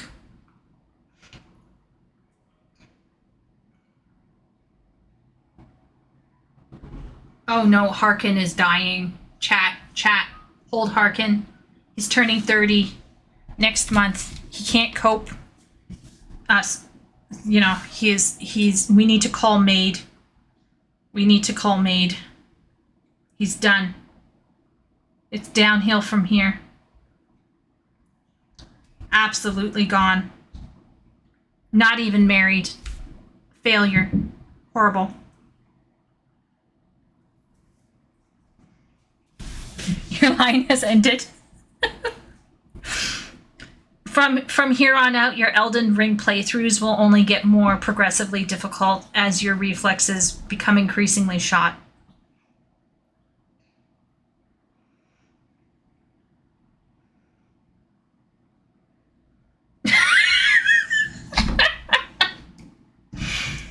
I will say give me 40 acres to turn this rig around.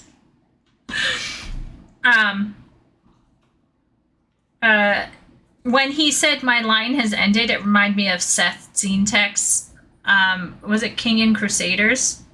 Turn your family tree into a family circle.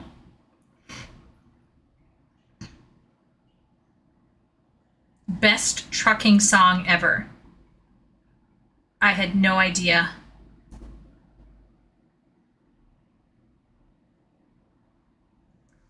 Oh, Wooly. Harkin. How tall are you, Harkin? Let's see if you're as tall as Wooly.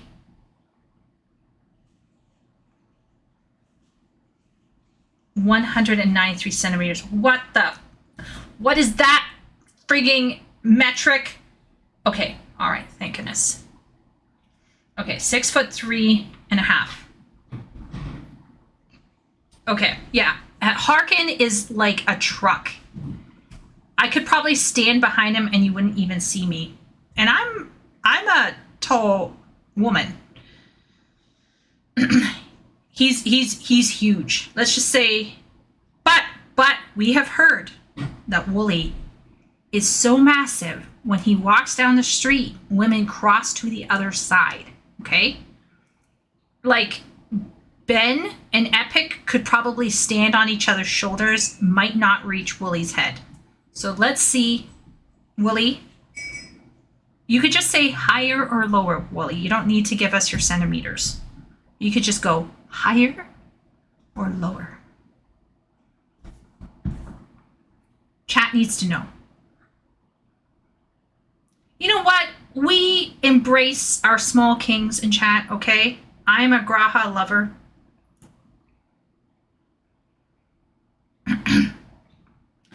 Average male height is 1.77. Okay. Okay, Willie. 1.98.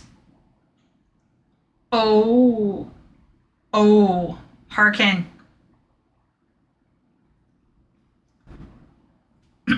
He taller than you. He like 1. But what is 1.98 really? Let's all be real here. Okay, let's all be real. I'm gonna just switch here. It's about 1.98. I don't want 1.98. Centimeter to feet. 6'5". Yeah. Liam Neeson height. 1.93. So that is okay. So he's taller than Liam Neeson.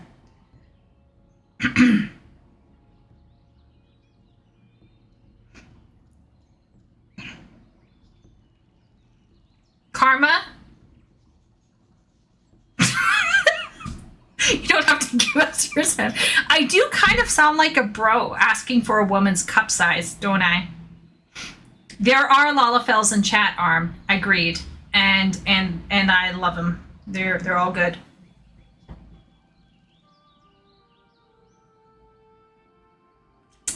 It's okay, Anakin. We still love you. And Anakin, you're a tall guy too, right? You're not as tall as Harkin, but you're still a tall bro. From side to side.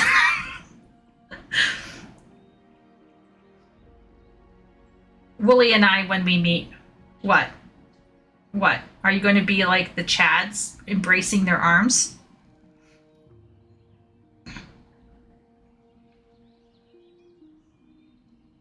Once you get over 1.9 centimeters, it's just back pain and no clothing fits. That I recall Harkin saying he would have to shop at special shops. Yes. I'm not just short, I'm short of breath. Don't dox my main bro. Sim, you're kind of taller though as well, right? Are you an average male size? Nothing wrong with being average male size, by the way. Like I said, I love my Grahatias. How many NBA games have you all been in? Actually, Harkin would be really good for the NBA because he has this massive... Like, if you ran into Harkin, you'd probably rebound hard. He's like a wall. He's average IRL. Okay. See the video? What video? Where are you sending me a video?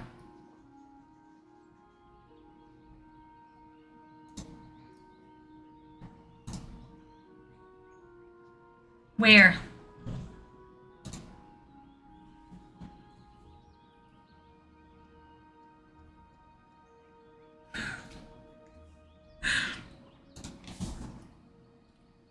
Where's your video?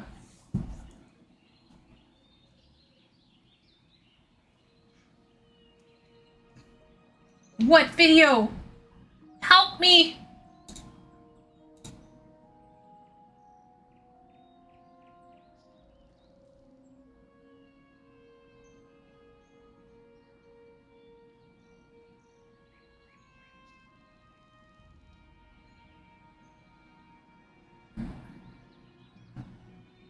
I don't know where the video is. So, where are you sending me the video? Where's the video?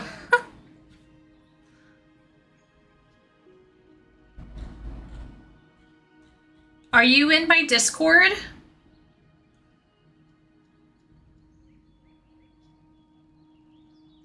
And I don't know it?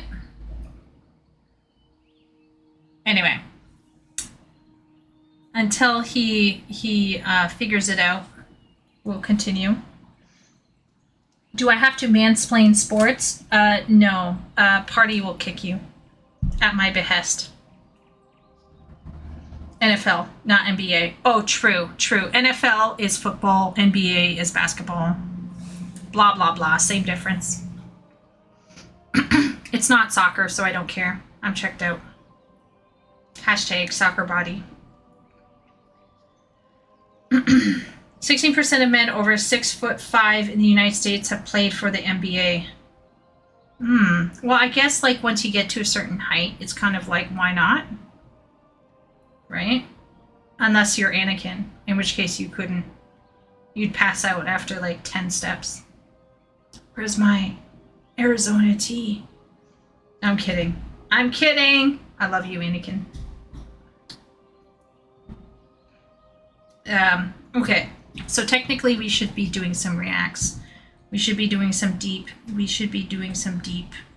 thoughts. We should be,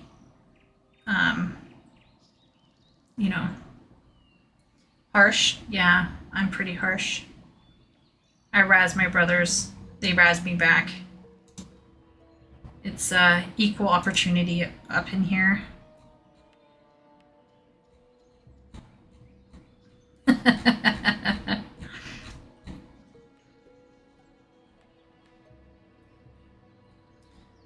So, one thing that we have on the docket is about we got some World of Warcraft. We could do some reacts to that. We also have this thing that Wooly gave us. Don't know what it's about. It's about D&D. It's about D&D role-playing, maybe? Not sure. Not sure. It's only 11 minutes long, so it'll probably only last us like 1 hour.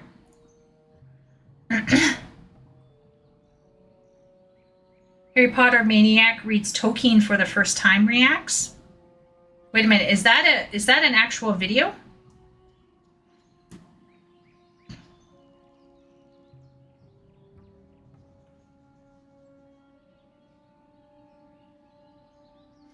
Yeah, Shay, you had me excited there. I would love that if someone did that.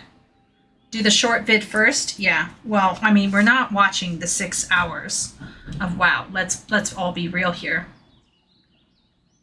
Let's all be real. Oh my gosh. Oh my gosh. I gotta show this though. I hope Anakin is in here. I hope he's in here for this. Okay, here. This was great. I'm making a video on this, by the way. I have the script all out. I got everything going. I gotta sit down and record it. See if I can find it.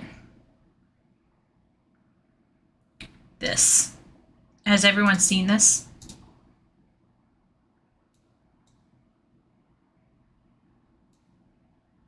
Check this out. Is chat ready? Okay, so this is 1:22. All right, check this out, chat. Bro, I saw this. Look.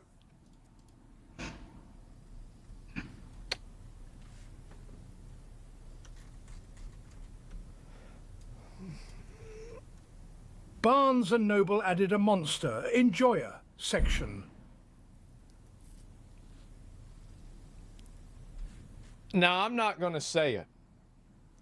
Fuck it, I'm gonna say it. How the fuck do women have any room to say men are degenerate when they have literal books at Barnes and Noble about fucking Baphomet? What the hell is going on?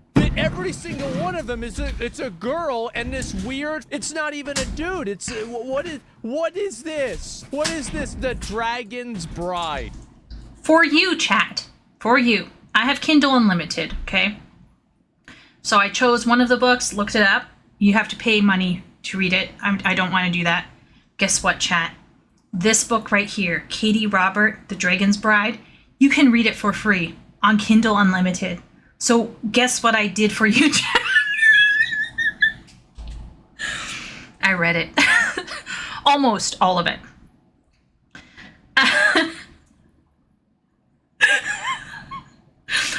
There is going to be a video. I am going to have to put a disclaimer at the front to warn people because there will be adult content in this video.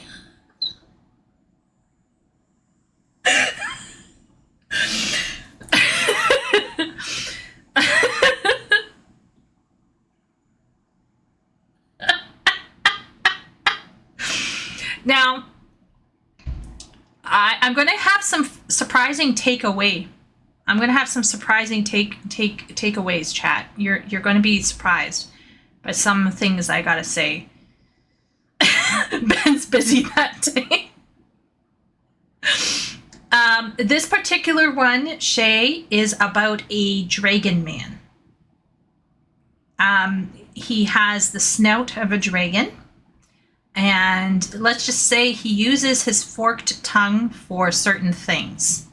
That makes her very, very happy.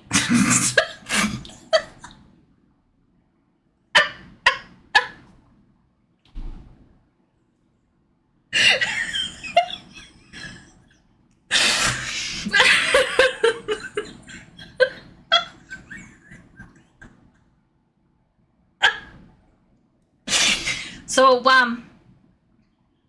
but I do want to say that looking from the outside in, this might be stop the plan that I want to get up. Okay, look, all joking aside, I actually have a whole script for this because I don't think people understand exactly what's going on here. To a large degree, there are some mistaken notions. So I actually have here a thing on biology, reality, expectations, an explanation. I went into Wattpad stats. I went into Canadian fiction stats. Then we talk into why is this happening. Then we're going to talk about more why is this happening. And then we're going to do an actual review. We're going to do an actual review. And I have some observations. And I have some quotes. Now the question is, chat, will I be able to read these quotes out loud? I don't know. I might have to like find some AI to handle this shit. And look at all my references down here. I went hard on this. So I will be. You made a long form femcell apologia. How can I say it? I don't get judgy about this stuff, okay? I don't get judgy. This is actually a trope. We call it the Beauty and the Beast trope. This archetype exists for a reason. However, I found this book to be very painful, but not for the reasons that you think. And I'm pushing through it, but it's a tough one. I have no.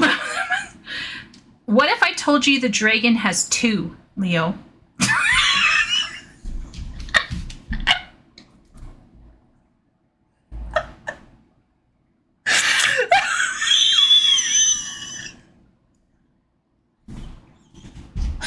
Two.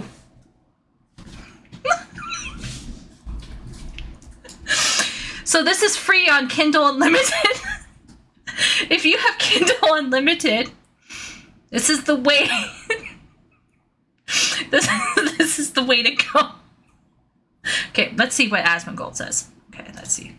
Every single one of them it's a girl, and this weird. It's not even a dude. It's what is this? What is this? This is a dragon, and this dragon has two dicks.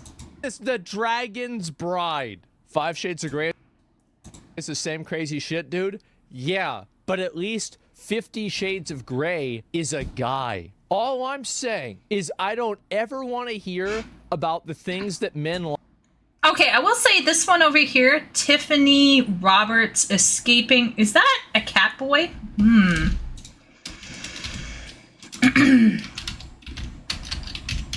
Roberts.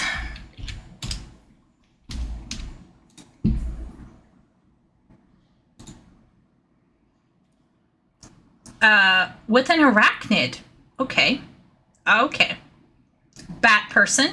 All right. Arachnid. A spider's mate. Ensnared. Yearning for her. Okay. Okay. But we wanna find out. It's escaping something. Escaping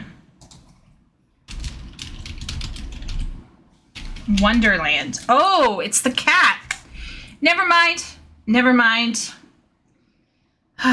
Never mind.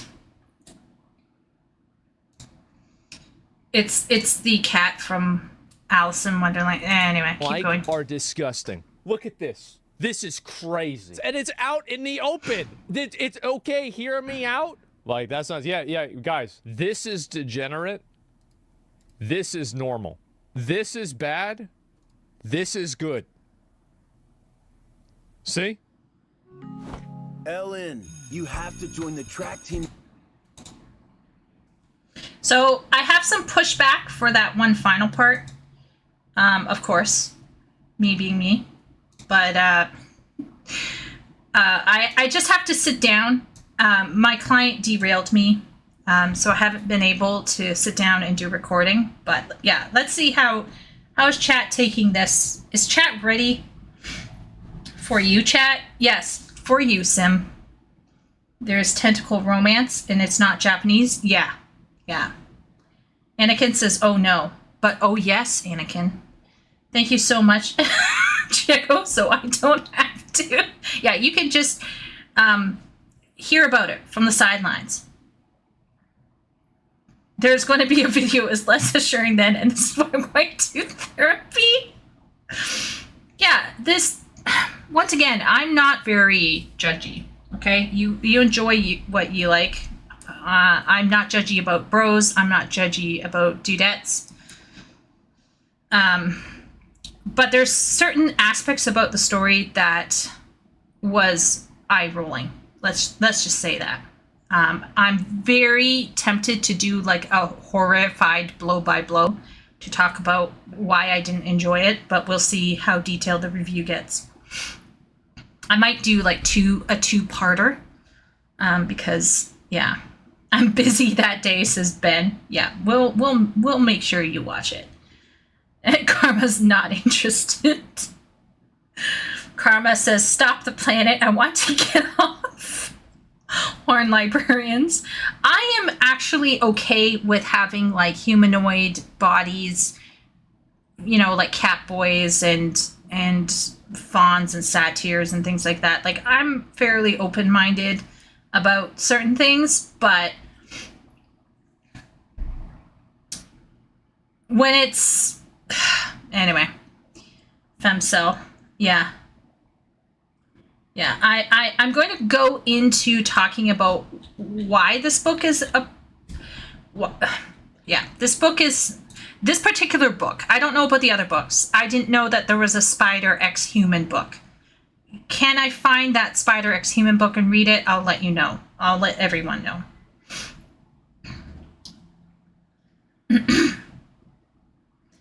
Comma. Makes me think you said karma, comma. I saw the script already. Karma's like, no!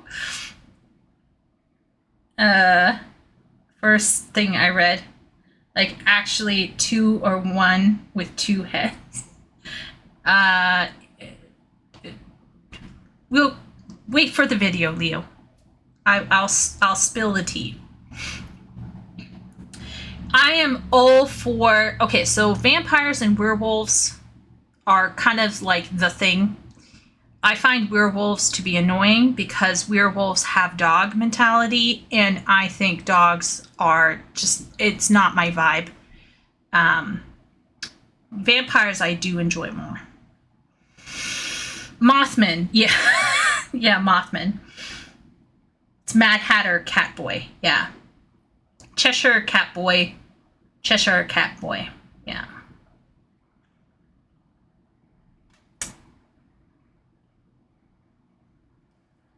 Yeah, who knows where they got these ideas from. And I just want to say, this is just Monster Fusume for Fujoshi.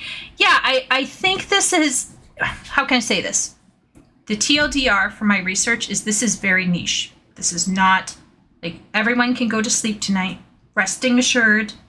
This is not actually normal. This is a rogue Barnes & Noble a rogue Barnes & Noble employee. But are there things about these books that are still interesting to analyze? Yes. So anyway. All right, let's go for the short video. This is called Stop Performing and Start Role-Playing. This is about role-playing. And then after this, we'll watch maybe a bit of, we'll probably go for like an hour worth of the WoW, which will probably be about another hour. And then we'll go from there. I'm not sure what we'll be doing. Okay, so this says, stop performing, start role-playing. I have no idea what this is about. Let's go in hot.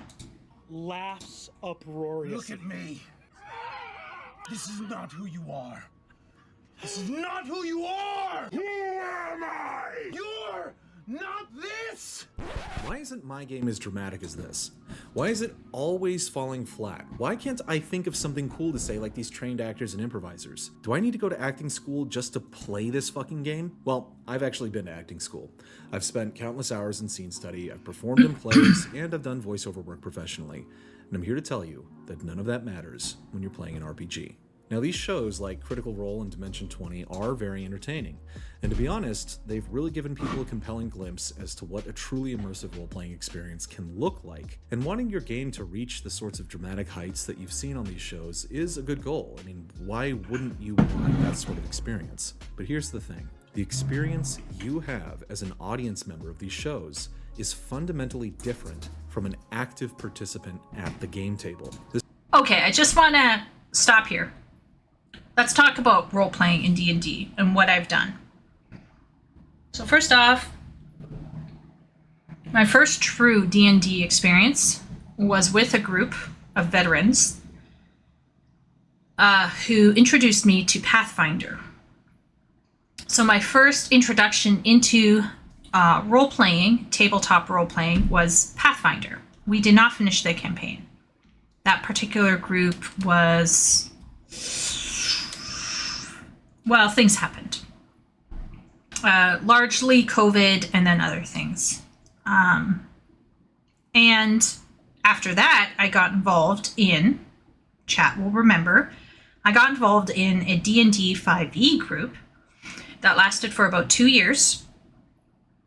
And there was a break for the DM to have a baby. And so she was kind of out for 6 months-ish, maybe 4. So let's say it took us about 1.5 years to 1 3/4 years to finish a single campaign.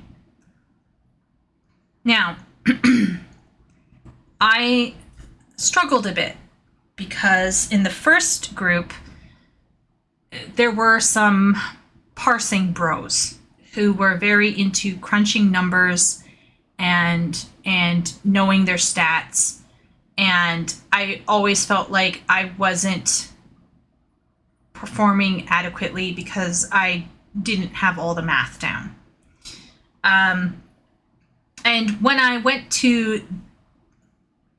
When I kind of got excited and I had my character do something, kind of like fresh off the boat, do something really crazy, they kind of like ribbed me about it.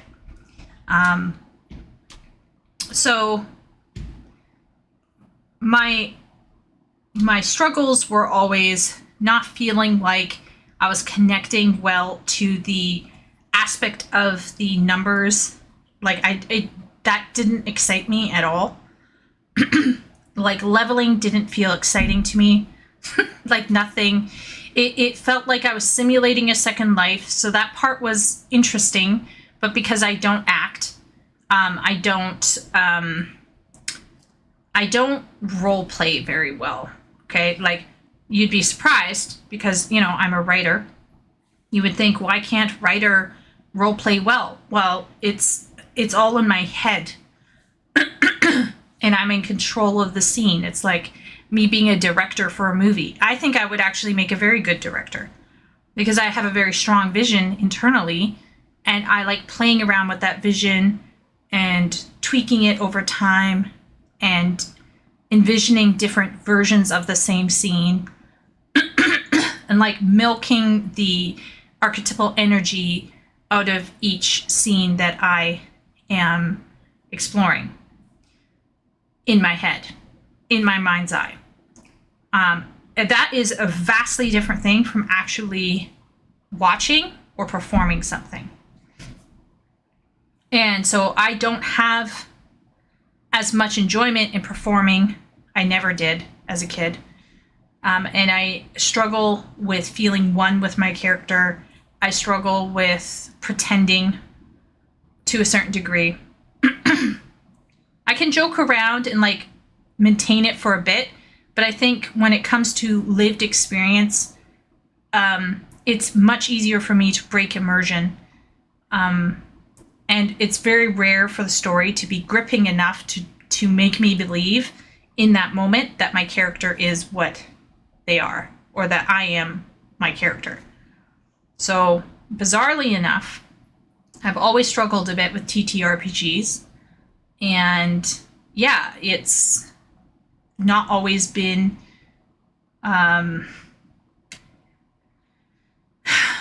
it's not my go-to. Like, I'm not obsessed with doing it because I think it's never been something I've never been something I've been, it's never caught me to the point where I obsess about it. And I've since done one-shots with my brother's group. I did a one-shot with my brother's group. That was really fun. It was like a romp, but I didn't feel connected to my character at all. And I don't think I felt very immersed. So yeah, therein lies my issue. So let's see what chat says. Louder? Okay, yeah. Pathfinder is all about the crunch. Yeah, it is. Envision the changing horizon. Oh, hello, anxious. What is that plus sign? I hope that plus sign, I'll turn it up a bit more. Hopefully that works. But anyway, I've always struggled a bit with TTRPGs. And this struggle actually is oddly enough linked to Elden Ring, I think. That's my theory. Is that Elden Ring is a story that is experienced, not read. And our TTRPGs are a story that is experienced and not read.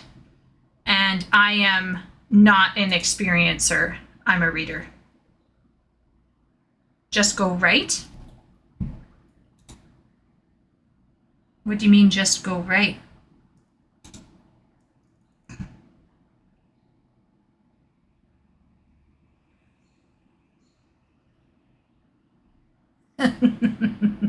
Okay. This misunderstanding I see you, Leo. and confusion of your role at the table is going to rob you of the very experience that you're trying to capture. Here's what you need to understand. Not only are you not an audience member when you play, there is no audience for you to perform for. And when you're trying to capture that feeling that you get when you watch these shows, whether you realize it or not, you're adopting the mindset that you need to put on a dramatic performance for other people to see in order to bring the game to life. This is... I feel like I should have watched this video before I played TTRPGs. I feel like he is absolutely right. The less self-conscious you are, the less worried you are about putting on a performance, you're probably going to have more fun.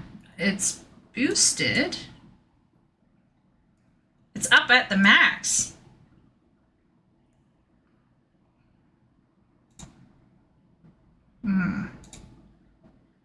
Here. Let's go like this. Let's go back a little bit, okay?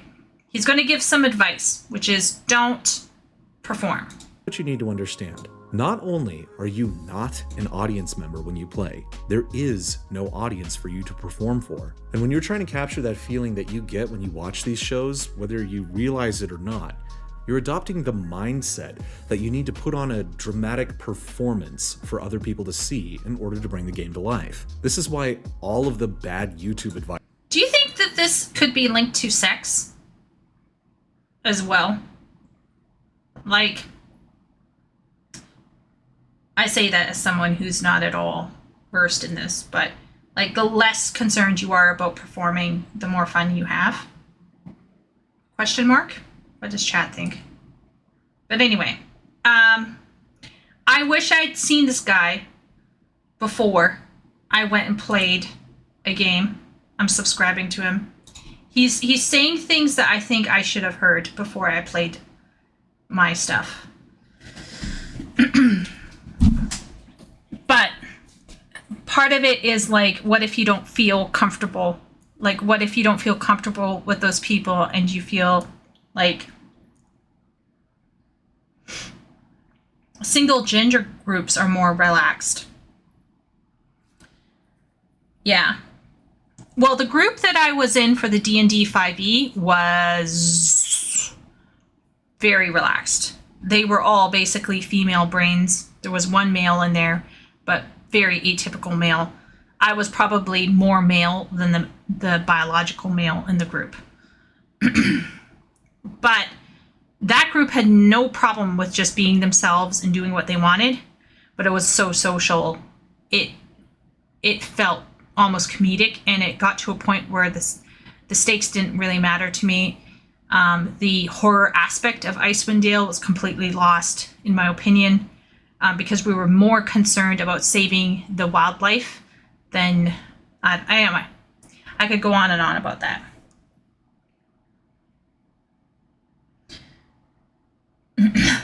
Yeah, going with the flow. Just going with the flow. That's all of the bad YouTube advice out there is about how to bring your character to life with Oh my lord, did you see that? Accents? So people are worried using accents correctly. Oh my lord. My rules for D&D character voices? More easy voice acting tips? Okay, so I knew people who just love this, right? This is part of their personality. They just enjoyed it. They loved doing accents. It was they had a lot of fun with it. I can't. I really can't. Role-playing is a skill. It atrophies as we grow old and less used. Yeah, and I also think role-playing is not the same as internal iteration, Wooly, right? Like, people think they are the same thing. They are not. You might be good with one, but you might have to, like you said, you might have to create muscles for the other one. You can't use apostrophes or accents. Role-playing is easy for you? Shut up, Anakin. Anakin is actually super charismatic. He kind of reminds me of my grandpa. My deceased grandpa. Our deceased grandpa. Anakin, I would imagine, is a fantastic natural player. But he's not good at maths. Noted. Noted. I wish it was as pleasurable, though. Oh my lord, Leo. Okay, maybe I shouldn't have said anything about sex. I get annoyed whenever people don't stay in character. See, I struggle with that, I think.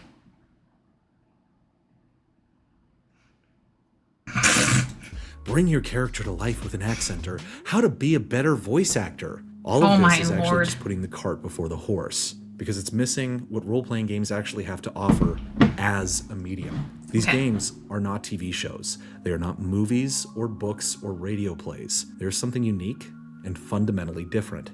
Okay, so would you argue, chat, that this mistake of equating TTRPGs with watching TV or something is because of the amount of filmed stuff on YouTube? What do you think?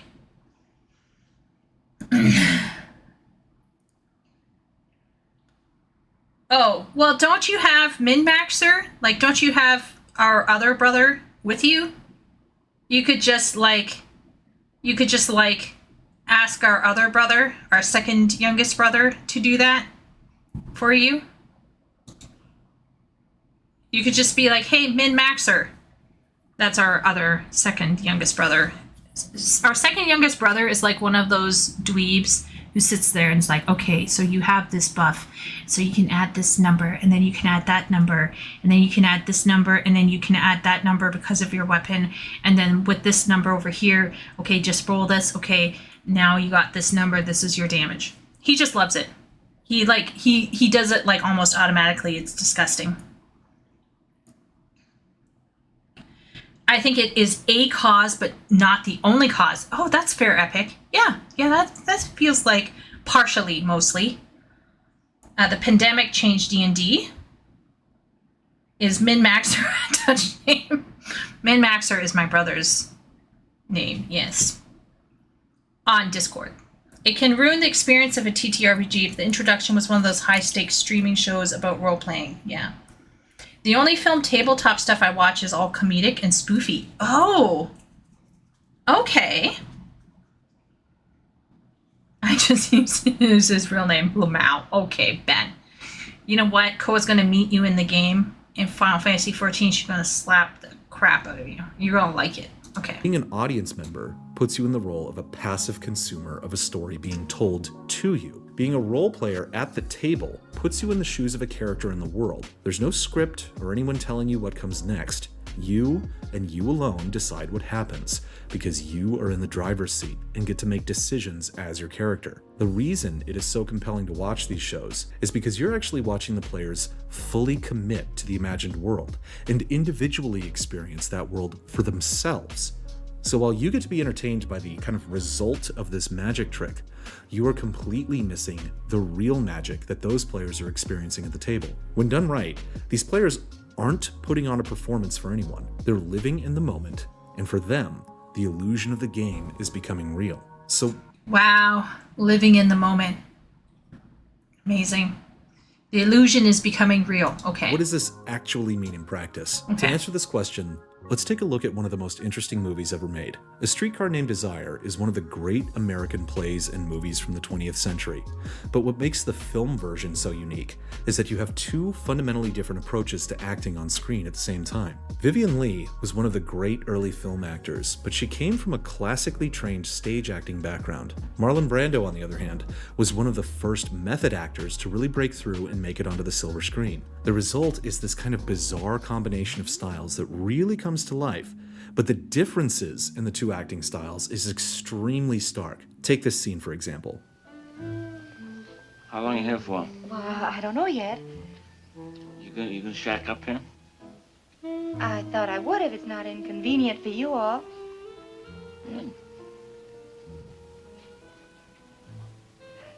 Traveling wears me out. Well, take it easy. Not those cats. Zen. Your data Wow. more secure. As the scenes play out, it's clear that Vivien is deliberately putting on a performance of a character to an audience, while Brando is simply living in the character while on screen. Leigh comes across as extremely theatrical, one who is trying to create an illusion, emote, and provoke a reaction from the people watching her. Brando, on the other hand, is so loose and understated that danger simply radiates off of him. Brando is not trying to portray his character. He isn't putting on a voice to bring Stanley to life. He's treating the film set as if it were a real place, and that Blanche was a real woman who had invaded his home. The reason Brando is so convincing is that he's experiencing what is known in the RPG space as character immersion. Immersion is not about creating an illusion for someone else to witness. It's about the illusion coming to life for you. Richard Armitage, who played Thorin in The Hobbit, is an extreme method actor. So extreme that if you watch the behind the scenes, you don't see him. So like they would take like films of the filming, and leading up to the scenes, they didn't have as much shots of him because he would literally be by himself becoming Thorin. Like he had a whole mental step-by-step process to immerse himself entirely into Thorin. And in my opinion, I think one of the strongest parts of The Hobbit films are not perfect, but one of the strongest parts of The Hobbit is actually how Richard Armitage plays Thorin. Like his Thorin is very Thorin. So, yeah.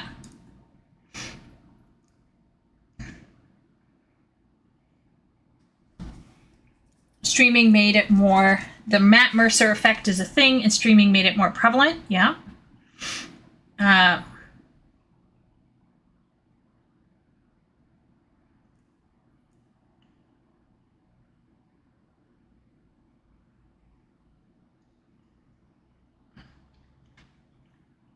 Was acting and not just being fat. Yeah.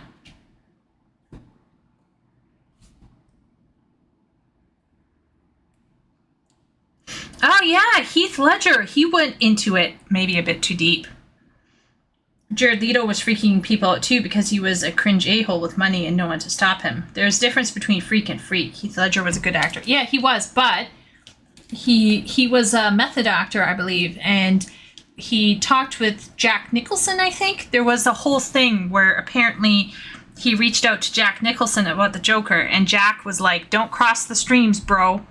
And then Heath Ledger was probably already struggling with mental stuff, and the streams got a little bit... Like, if you're a method actor and you're going into a dark place, and you already struggle with mental issues, probably not very smart. And for a brief moment becoming real. Experiencing this sort of hyper-reality is almost indescribable. It's the reason so many people throw themselves into the world of acting when the career prospects are literally non-existent. Okay, so it's hilarious because he's telling you, don't overthink it, and then he's talking about method acting, which is a process by which you are pushing yourself into this kind of state, either naturally or unnaturally. So then it makes me want to watch a video on how to method act, which is counterintuitive to what he's saying. Both the best actors and the best role players chase this dragon to the exclusion of everything else, because once you've experienced it, there is no substitute. And the stark difference here is that Brando is not playing to an audience. Brando is submerged in the world. To him, in the moments he's on screen, there's no camera or film crew, there is no audience he is trying to entertain. He is simply pretending to be Stanley so deeply that for a brief moment, he has convinced himself that he is Stanley. This commitment and concentration in the moment is what allows him to be so spontaneous and convincing on screen. He isn't convincing because he's trying to trick you into thinking he is Stanley. He's convinced himself that he is the character. The performance you see is a result of Brando letting the world come to life only for himself. There is no illusion because you're watching something real. So, what is the actual advice here? What, don't become a voice actor, but just become the greatest method actor of all time? No. The truth is actually a lot simpler than that. The best acting advice that you'll ever get is from friend of the show, Ian McKellen. How do I act so well? Oh, I love this. What I do is I pretend to be the person I'm portraying in the film or play. Yeah. You're confused. No, You already know how to become immersed in Ian McClellan, Ian McClellan, Ian McClellan. You shall not pass! Ian McClellan, Ian McClellan.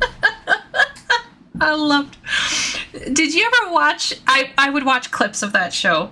There was that one part where Daniel Radcliffe is in like that Boy Scout... the Boy Scout outfit or whatever. And he's like trying to prove that he's a grown man. So method actor safe word is cut. Maybe karma. Well, the thing about I'm glad he approached, because as soon as he got to this point, I was like, okay, where are you going with this, bro?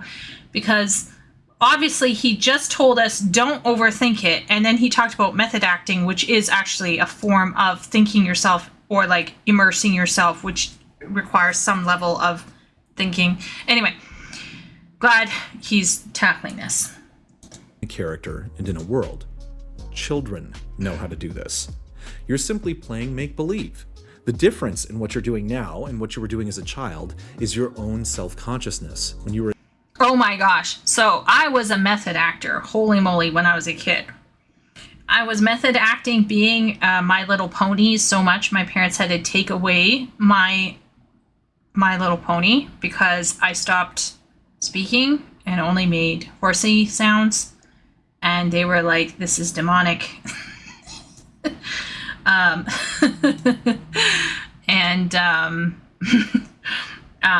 yeah, definitely I think self-consciousness is probably the demon of all pleasure. As soon as you start feeling self-conscious about what you're doing, it doesn't matter what you're doing, I think you stop enjoying yourself.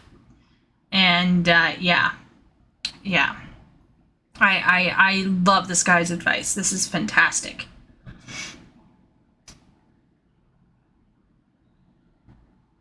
That is still acting? No?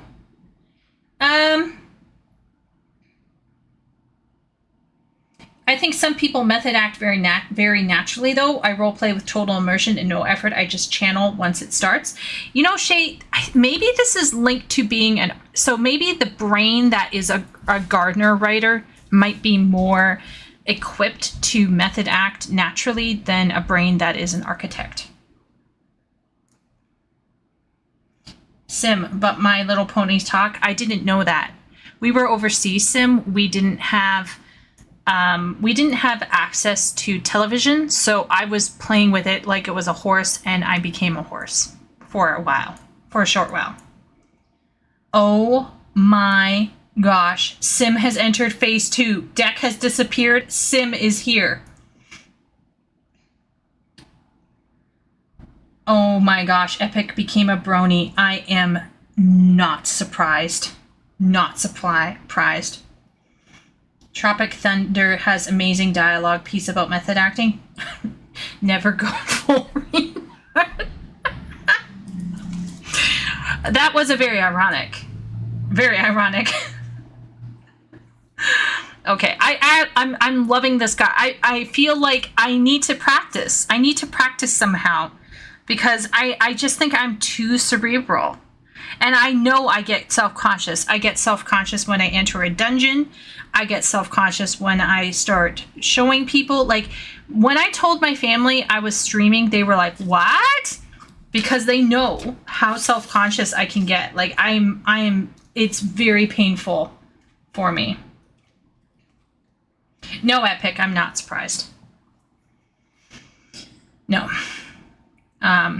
But I'm painfully, I can be painfully shy IRL. I hide it better now that I'm older. But I'm very self-conscious. So my shyness comes from an extreme self-consciousness, a hyper-awareness of the world, if you will. And I think that's part of why I struggled with maybe like when I was acting and stuff. Yeah. But when I was younger, like up through my teens, I was self-conscious in terms of performance. Like I would get performance anxiety, but I wasn't self-conscious as a person. As a person, I think I learned to be self-conscious because of the way people talk to me. And I became more and more aware that I wasn't good enough or whatever. And that can also, if it sits with you too much, it can get to you. Did they show up to catch you freaking out?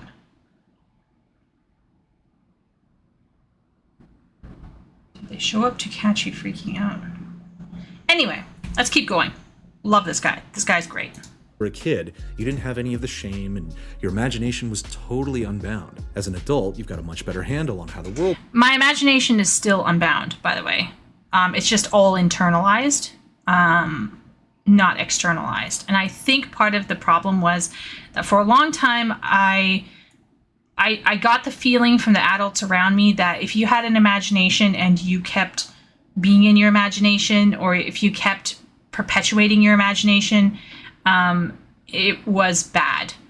And I actually met a kid who had an extreme imagination to the point where it actually became harmful. So I also saw that, and I kind of was like, oh, I don't want that either. Works and what is actually possible in any given genre. What you need to do is combine the sincerity and enthusiasm that you had as a kid playing make-believe with the focus and attention of an adult. We're surrounded in the current culture by cynicism and commitment to irony, and you need to throw all of that away.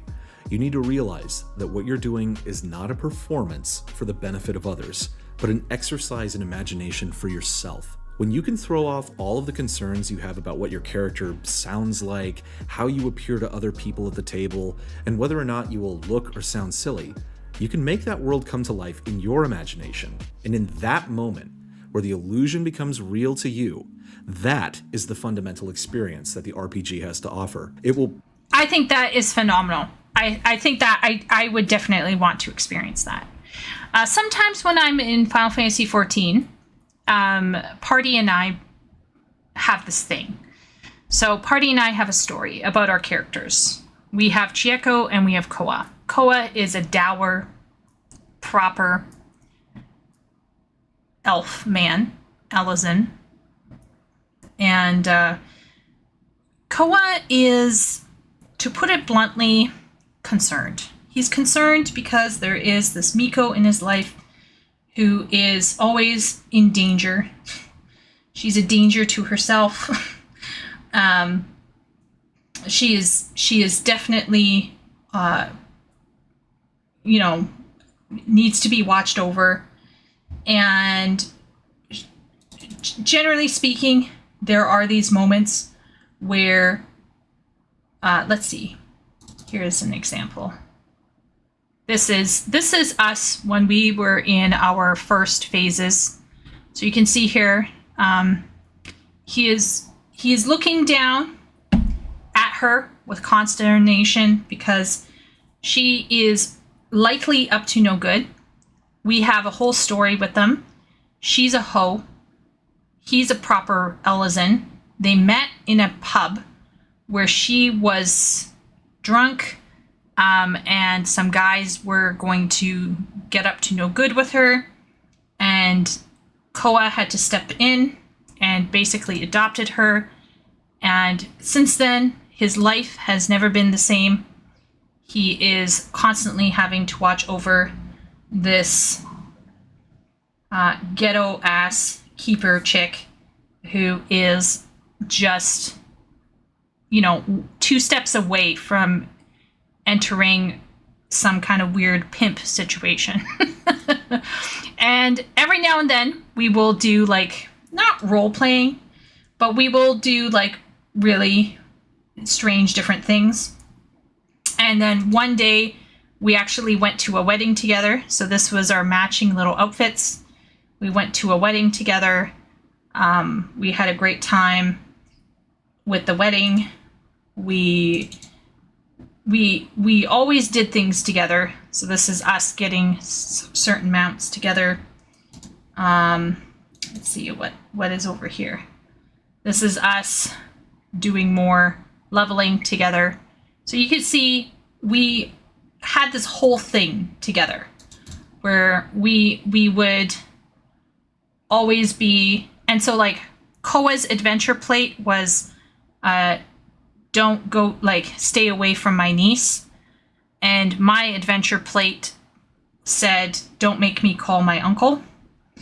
And it was basically a riff. It was a riff on this weird relationship. Is it role playing? I don't know. Chat has to tell me. But sometimes we will pretend. Let's say that. We will pretend. We will pretend things and we will joke around. Sometimes we will run. She will run after him screaming because Uncle Koa has raced ahead and her little short legs can't keep up with his car. So this is us with our special weapons. We got special relic weapons. And this is our relationship in the game. It's a very fun little relationship. And I think I told Shay and Royal that I don't play female characters. This is the only female character I play. She's not like me IRL at all, nowhere near. But yeah, so this is the closest I think I've had to in-game roleplay, but we're not, sometimes I guess I do cutesy voices, but I'm not doing full voices all the time. It's not like that.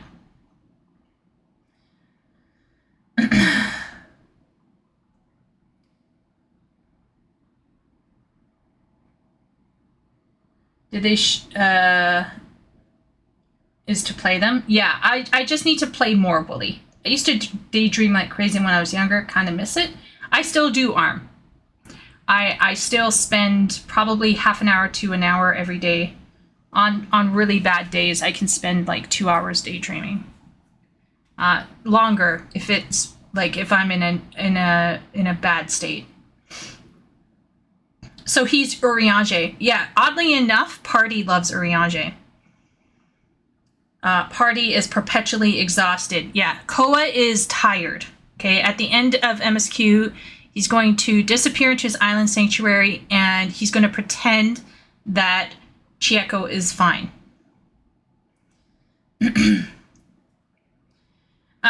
Is that Ironworks? Yeah. This was early stage photos, Karma. Very early stage. And of course she's a very short Miko girl and Uncle Koa is very tall. So I would say there's a bare minimum of RP we engage in. Sometimes it's strongly shown. Yeah, it comes and it goes.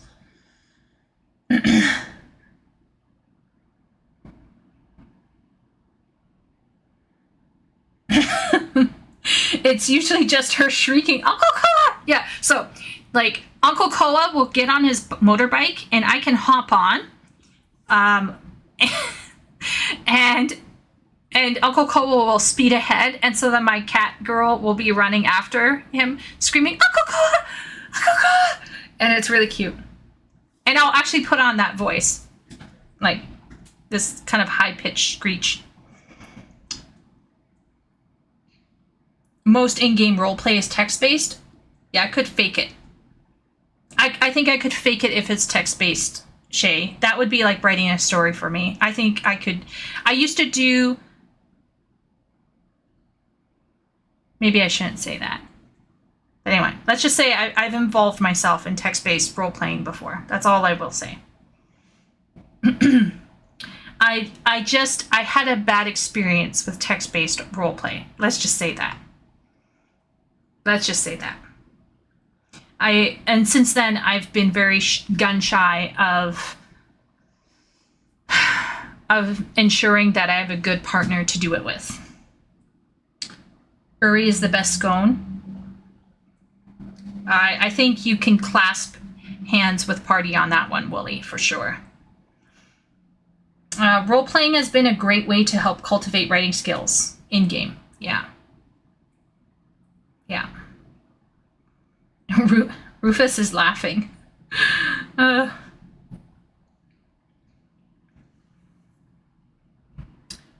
Okay, so wow, look at this. Wooly, are you proud of me?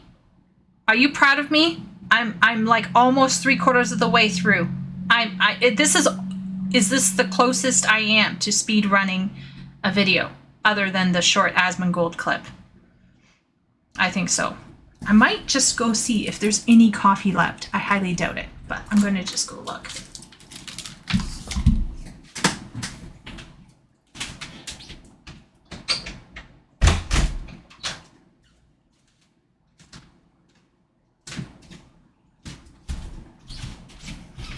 There's coffee chat, so I'm just going to go like this. And I'm just going to go like this. I shall return.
My door has swollen so much, opening and closing it. Yeah, yeah. It's insane.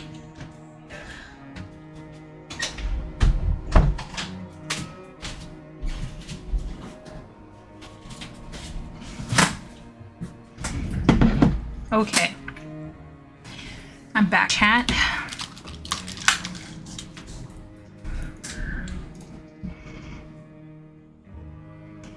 Okay.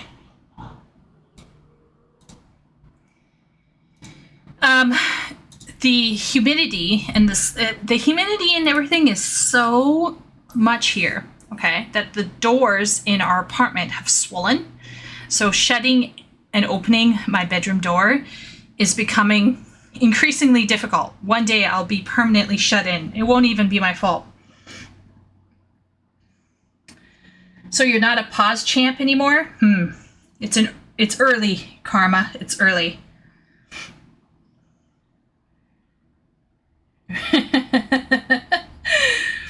Silverwood theme? I don't know, Karma. I don't know what that is. I just chose WoW today. I like to mix things up. Usually it's Skyrim. We'll go WoW. Maybe I'll find it Final Fantasy 14 at some point. We'll just listen to Amarang on repeat. Or Lahi. Anyway, yeah, I'm enjoying this video because I really like how this guy is not trying to burden people with unnecessary expectations on themselves. He's liberating people to enjoy things their own way. Oh, thank you. How about that? Okay. Just when I thought you weren't back while I got food. Oh, yeah. I actually haven't done food for the evening yet, so we'll see how that goes.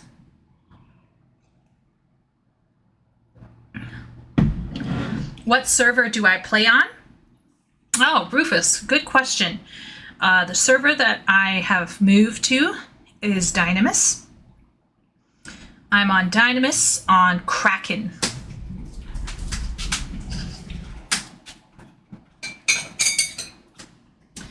We have an FC and ta-da! We have the most beautiful FC plot ever. Like, unbelievable. My sister's amazing luck. The Australian data center? No. The North American one, the new one, Dynamis. FC plot. Free company? Yes. Yes. Yeah. Yeah. Yeah, the free company has a plot now. Has a new plot. It is the best plot that you can have. It's this one. I might go in later and chat just to show it off.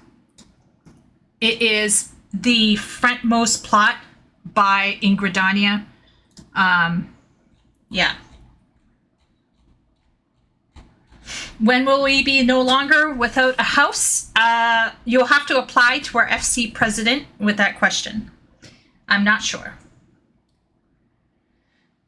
They're here for the plot. No, we're here for the plot and the plot. I lost my bid on the last time it was open. I know exactly the one. The good one. Yeah.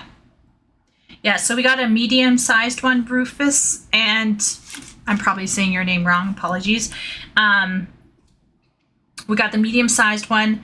I have my own private one in Foundation. Yeah. So we have an FC. If you want to join our FC, if you want to come and join the free company, we don't have a house on the plot yet. Koa wants to take his time, her time, working on it. But soon. Yeah. But yeah. Dynamis, Kraken, If I run a stream, Rufus, on Wednesday, if you can make your way to Dynamis, feel free. I'm open to making friends in game. We're camping on the lawn. Yeah, like homeless people in our city. I shouldn't crack a joke about that. Okay, let's keep going. Produce something that will appear authentic to other players at the table. But that after effect of the true magic is not what you're chasing. The moment is what you're chasing. And the result of that will become fuel for everyone else at the table. And that isn't to say that there is no overlap between acting and role-playing. There clearly is. But the activity of role-playing is different in both its character and its structure to acting in a movie or a play. Brando may have been living authentically in the moment while he was playing Stanley Kowalski, but he had something you'll never have at your table. He had a script and a predefined artistic vision and months of rehearsal before the cameras started rolling.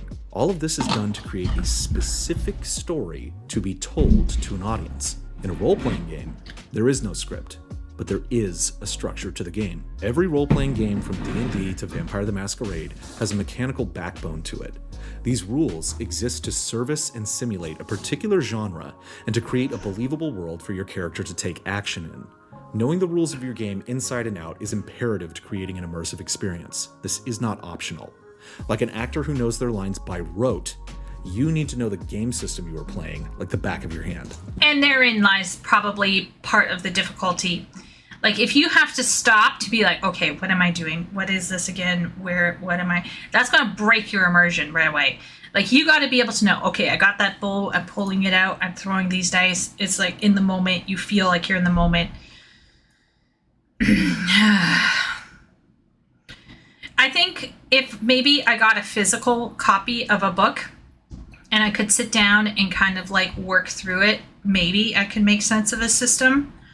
But yeah, that I can see how not knowing the system and having to always look things up would really break your immersion and bring you out of your method acting stuff.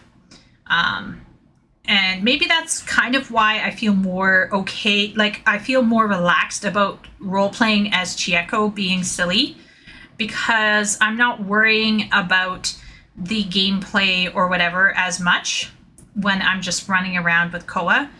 I'm not thinking about, like, even, I'm able to do it more with Chieko because I have someone I trust with me, that namely my sister.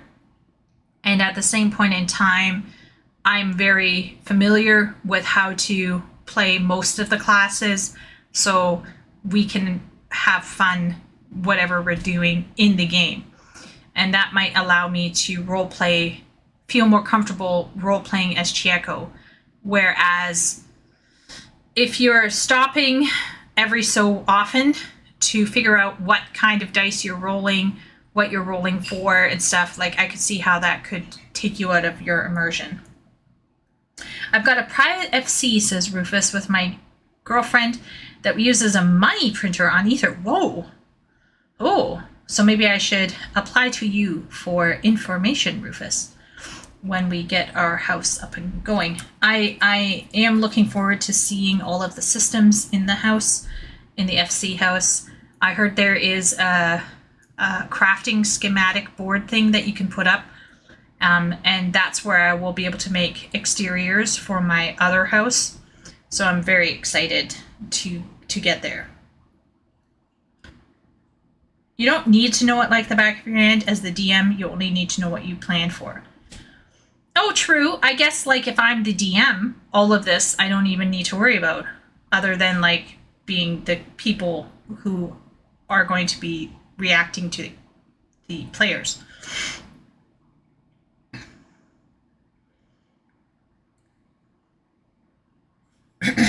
This is why beginner players get simpler classes recommended. Yeah, and for some reason, how can I say this? I tend to take classes that are more difficult because I like the fantasy of it. Otherwise, I don't care, right? Like, if I have to be a barbarian, I'm not going to care as much because it's not a class I'm interested in usually, ever. The only exception to the rule recently has been warrior. I have been playing warrior in Final Fantasy XIV, and I've been enjoying it. telling what their character is supposed to be.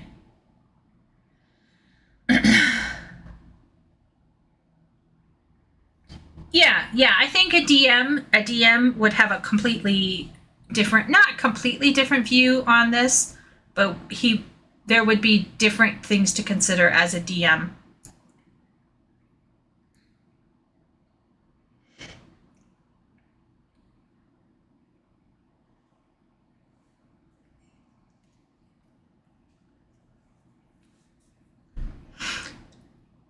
There you go. Rufus telling us how to make Gil. Get the submarines built and start spewing out stuff to sell, I'm guessing. What you planned for, my dude? Your players will run your plans in about 20 minutes. Yeah, that could happen. I guess you have to think on the fly, Wooly. That's another performance, not play. They're professionals at work, not friends enjoying their free time. True.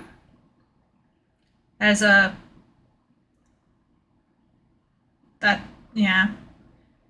Whose line is it anyway? Print money with this one, simply one trick. Economists hate him. Huh. Okay. Knowing the rules and limitations of the world that your character exists in tells you what your character is capable of in the moment. It allows you to make decisions spontaneously as that character. This spontaneity is the precondition to an immersive experience, and you should know the rules so well that they fade into the background and operate intuitively. This way, your character can take on a life of its own beyond simply being a chess piece on the board. If you know the rules, you will know what your character would do.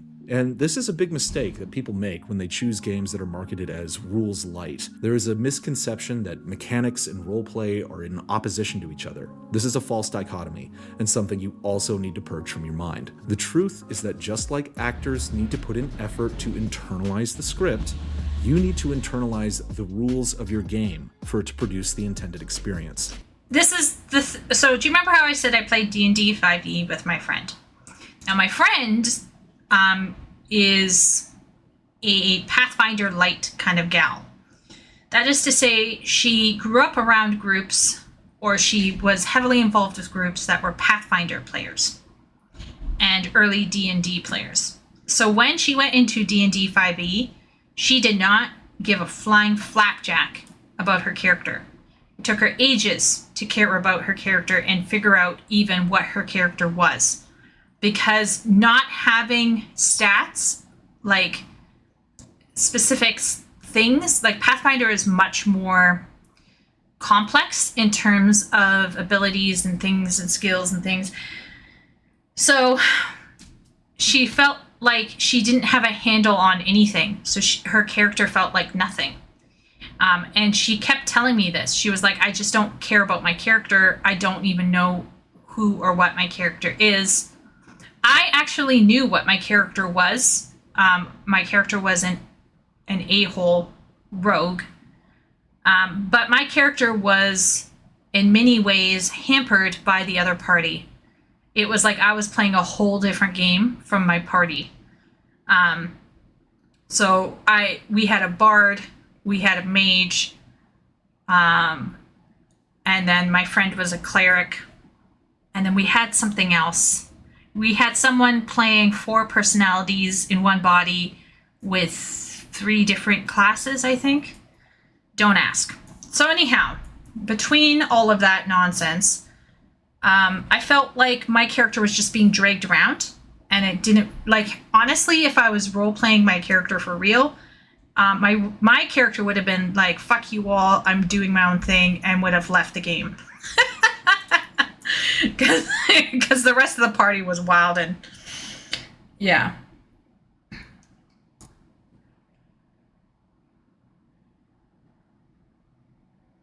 going to need everyone to jump in trial roulette. Wait a minute, is that real?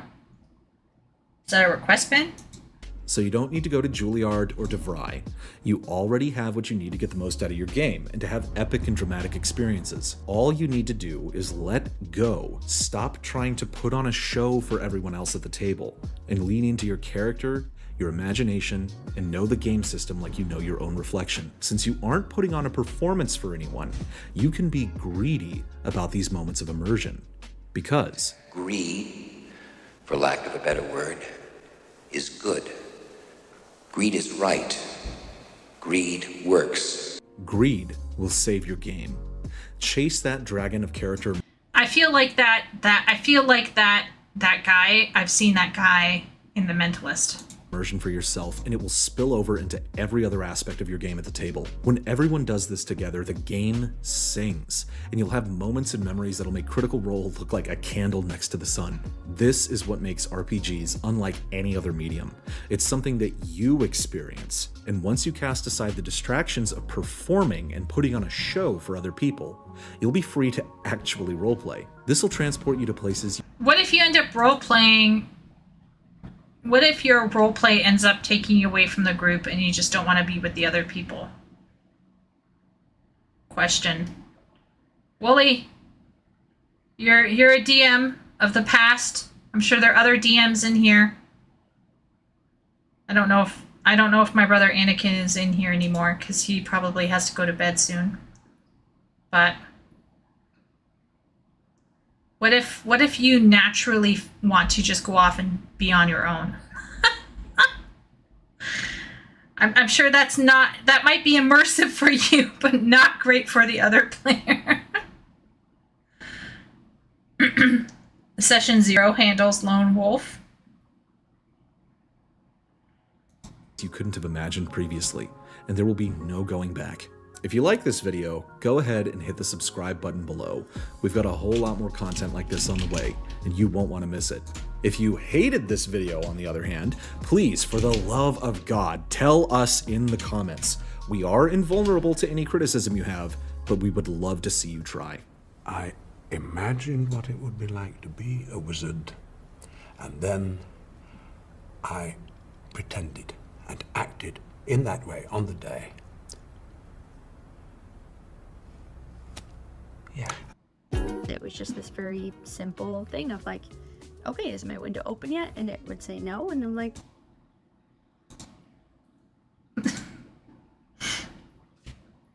Make a character that would want to stay with a party to start with, yeah. Being the cool loner who doesn't work well with partners has no place at a TTRPG table. That's fair. It's like coming to a soccer game with a golf club. Also fair. Is there really a need for the sarcastic ending? Is that sarcastic? I thought that was funny. I guess British humor is very sarcastic. Sometimes it's hard to tell the difference. I take it literally and find it funny.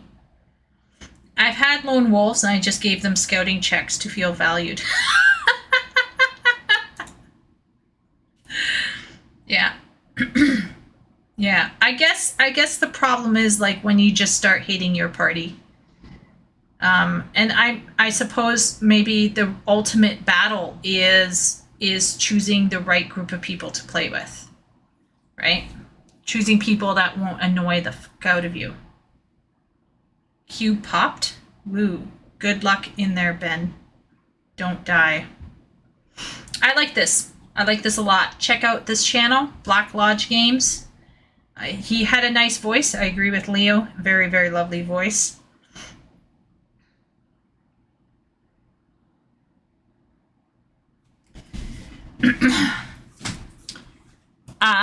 Did I ever feel immersion? Okay, one time in my D&D 5e game, okay, I felt immersion.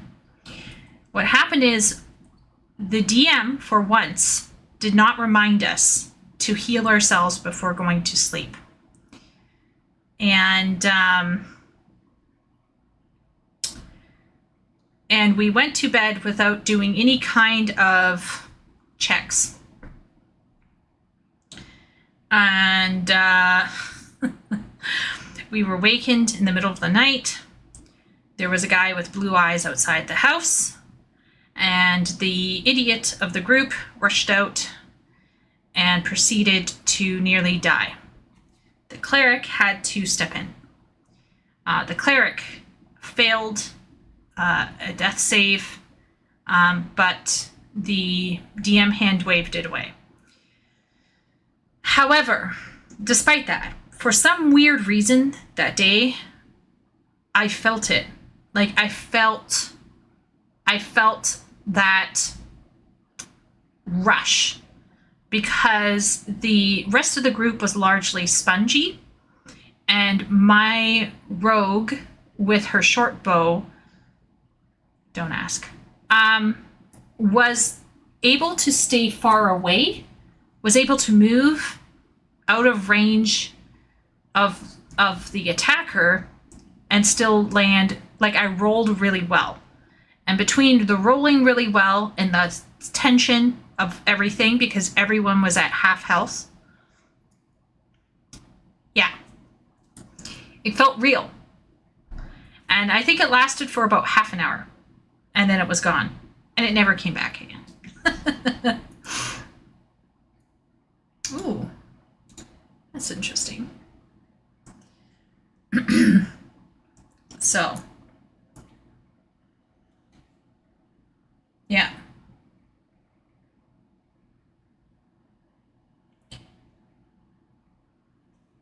Maybe you just need more engaging campaigns. Yeah, maybe. I think what happened is the campaign became a social campaign and concerned about saving wildlife and making friends with animals, and feeling sorry about themselves because they had some wooby past linked to religion being corrupt or something.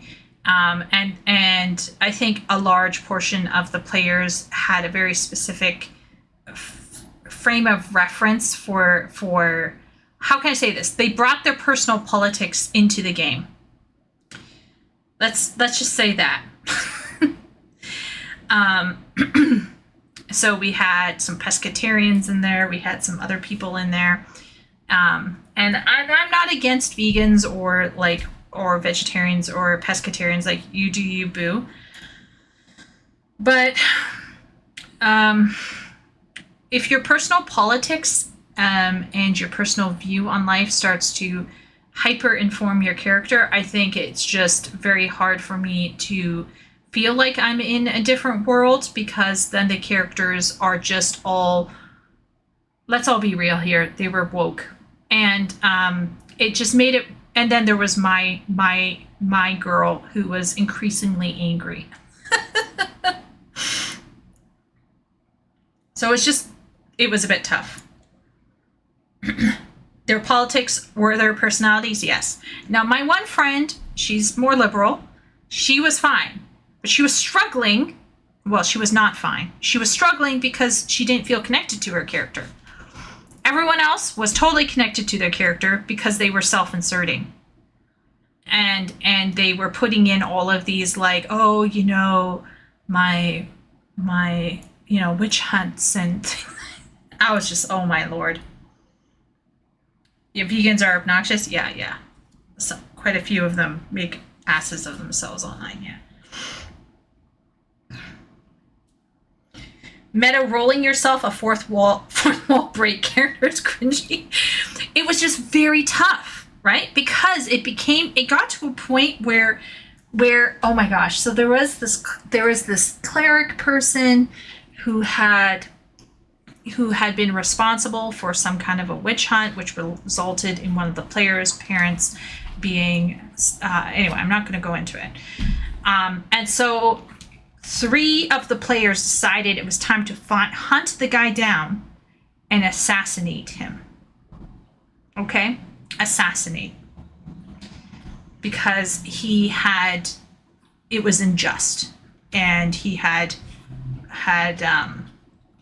maybe he also had like, I don't know. Anyway, there was like history. Okay, it was creepy. There was creepy shit going on, and it was like, yes, he was a bad man, so we need to hunt him down and kill him.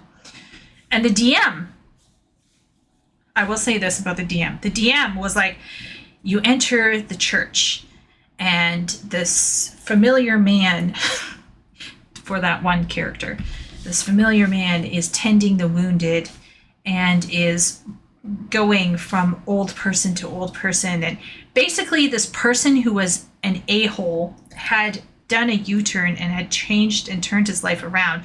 So then the party had this whole thing of, should we still kill him or not? And it was all like, should we forgive a person who has a very negative background? And on paper, this sounds great, right? It sounds really good because it's like human drama. But there were undertones, ideological undertones that just annoyed the fuck out of me. And I just didn't want to be there anymore. By the end of it, I didn't want to be there anymore.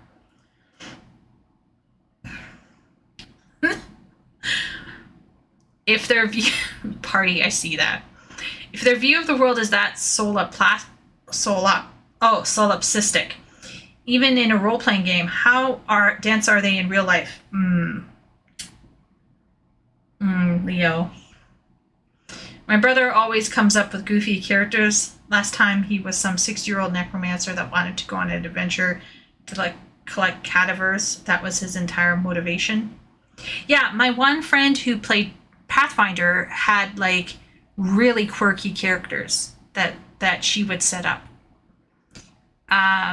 But she was so used to that form of setting up characters, relying on rules, relying on skills and stats, that D&D 5e like threw her for a loop. So she also struggled through that. Very good.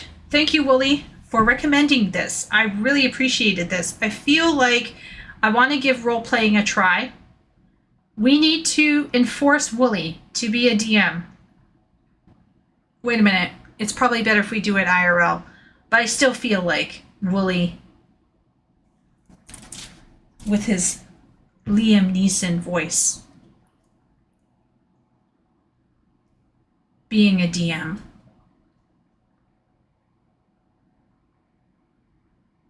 You need to do it with your people? Absolutely, Wooly.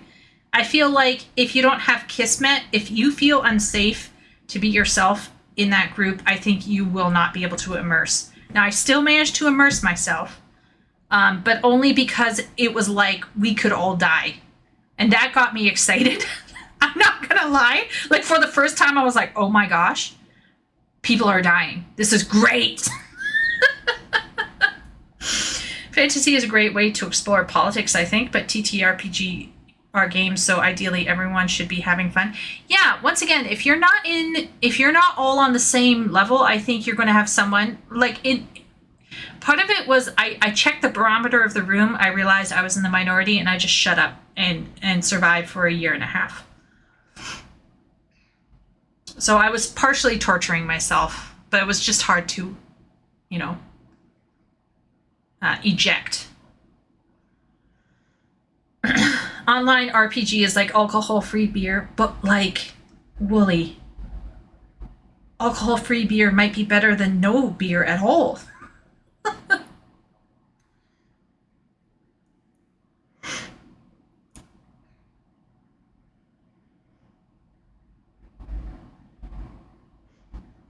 They're too addictive to be free alcohol.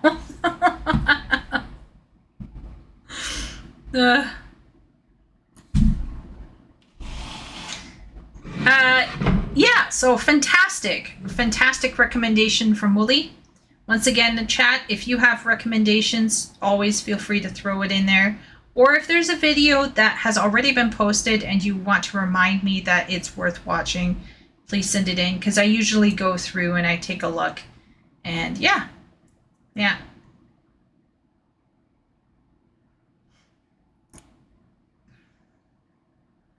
Good night, Epic. Rest well. I hope you have a really good rest. Hopefully work will not be too warm for you tomorrow. One game that I did play that had nothing whatsoever to do with roleplay, but which I loved and I ran it for my friends, was called Microscope. I'm a huge Microscope aficionado. I really love it. Playing Microscope was a lot of fun. And I would totally try to play it with people on Discord if I could figure out a way to make it work. It's a bit iffy, but it's a really unique idea that I love. But yeah, fantastic, awesome. Wait a minute, I'm just gonna exit.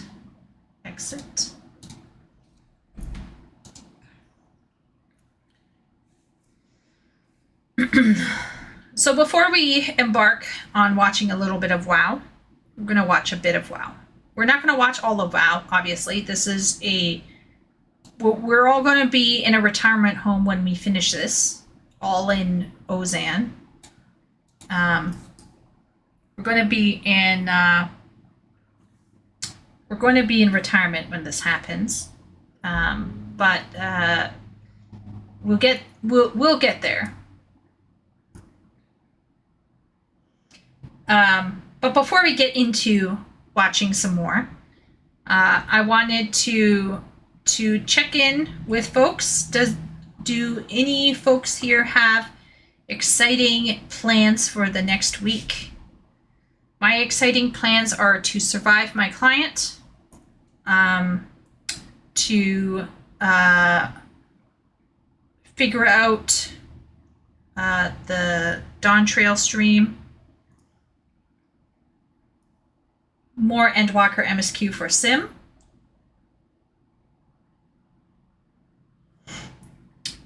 more Endwalker MSQ. Sim is going to literally catch up with us and pass us at this rate, party. Just want you to consider that. I just want it to be better than last week. We will hope and pray for you, Ben.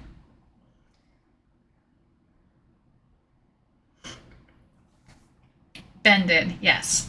Yeah. Ben was a champ today. Ben hung out in Elpis like our bro. Amazing. Oh my gosh, Sim, don't play it straight. Are you still Tell me that last night when you went to bed, or this morning when you went to bed, that you went to bed and you did not sleep in your chair. Sim, you did not sleep in your chair, did you?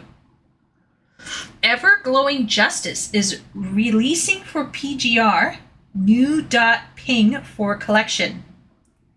New .ping for collection. Wait a minute. I'm going to just tangent here. I know that I said we would watch WoW, but I have to watch all of this. I didn't watch all of it. I'm sorry, men. I'm a woman. I just got a period ad. Larger back, yes. Wings. Do you guys find pictures of women in their PJs lying on their bed with their legs stretched out? Did anyone in chat think that was hot? I'm just curious. I did go to bed. It's why I was late to stream. Yes, I slept in a bed all nice and clean. Oh, Sim, I'm so proud of you. No, okay. See, that ad was for women, right? That ad was totally for women. All of the men were reflexively flinching at the thought of a period. PGR is an action game, a gacha game. PGR? PGR. If I look up PGR, but first, before we look up PGR,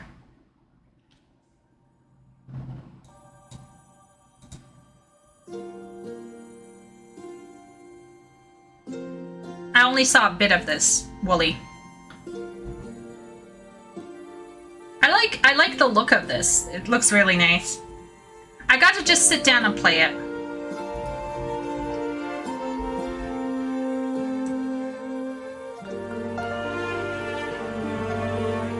Oh no. I see tails. Oh my Lanta. I just want a game. Okay, so I've been considering downloading an Otome game, But the problem with otome games, and I know chat is going to laugh at me, okay? But here's the thing. An otome game is basically a dating simulation. Does chat think it's weird that I find them to be stressful? Like, the concept of having to support a digital relationship and say the right things to a character, it's just annoying AF. Like, I just want a game that's like Genshin Impact, where you just run around with guys that you pick up. You don't have to like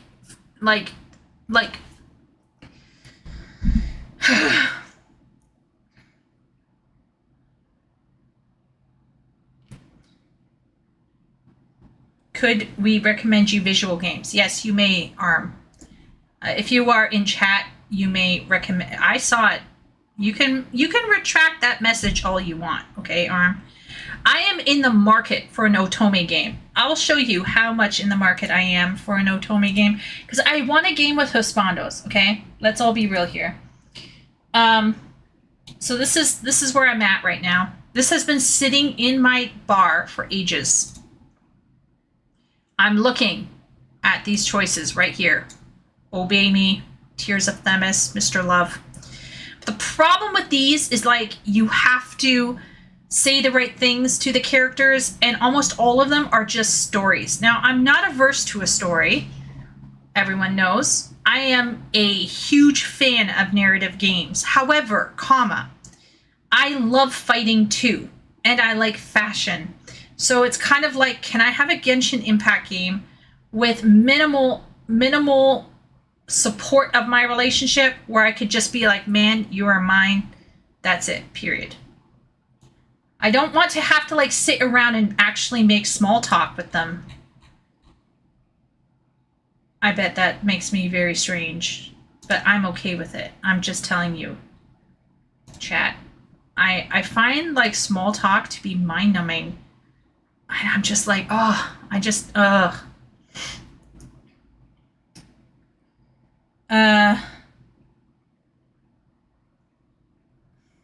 new ping for the collection. Okay. Punishing Grey Raven. I feel like Wooly has mentioned this before. So Chieko's playing this now. Dating in real life is already awful, so a downgrade from that would be stressful, I guess. I haven't even dated. I've never dated in my life. Ever. Never gone on a date. I've gone on, like, food things with guys that were single, but I always paid my own way. It was like, I went Dutch. So it's not a date, not a real one.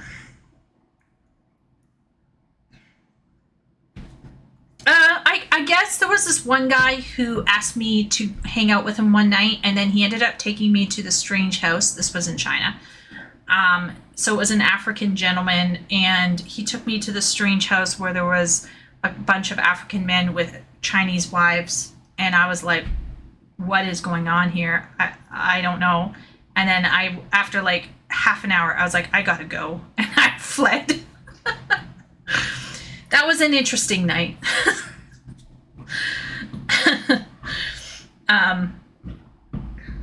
But that does that even constitute a date? I don't think so. Yeah, dateless. What's the female version of maidenless? What would that be? What's the opposite of maiden? Lordless? Lordless? Food Things is a new channel. Yeah, I'm dying. You're dying inside after like an hour or two. Yeah, I start. Lordless. Yeah, Wooly, I'm lordless. Suitorless. Ooh. Suitorless. Yeah. Human traffic. Yeah, I don't know what happened. I hope my next partner asks me out for Food Things. That's a green flag.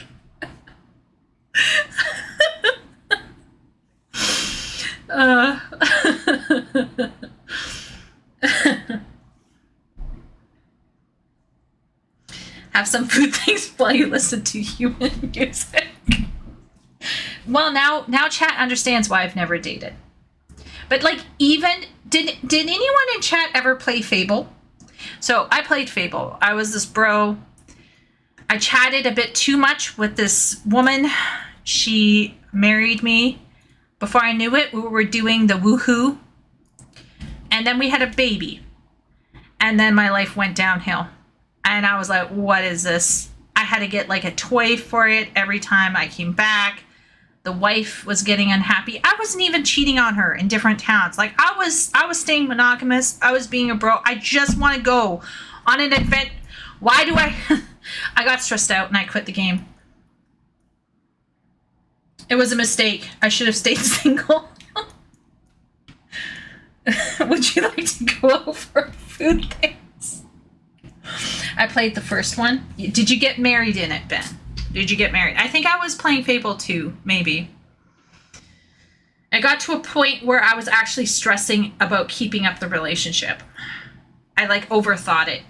It was getting, it actually sucked out the enjoyment from me. I never completed the game. So next time I play Fable, I will never get married. Or like if I get married, they're just going to be eternally unhappy with me. Does divorce happen in Fable? I don't know. That's the underline.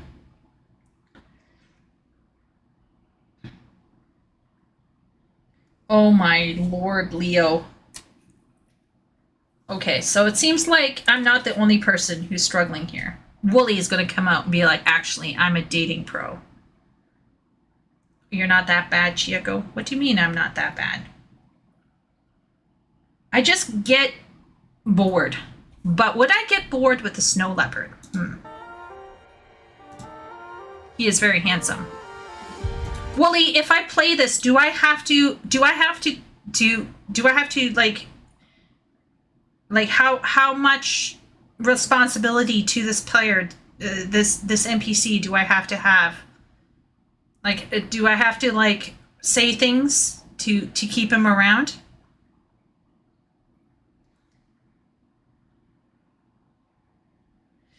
Sim, you are absolutely correct. That I think that was in like season 1 or 2. I got a thing, you got a thing, let's have a thing. I remember that.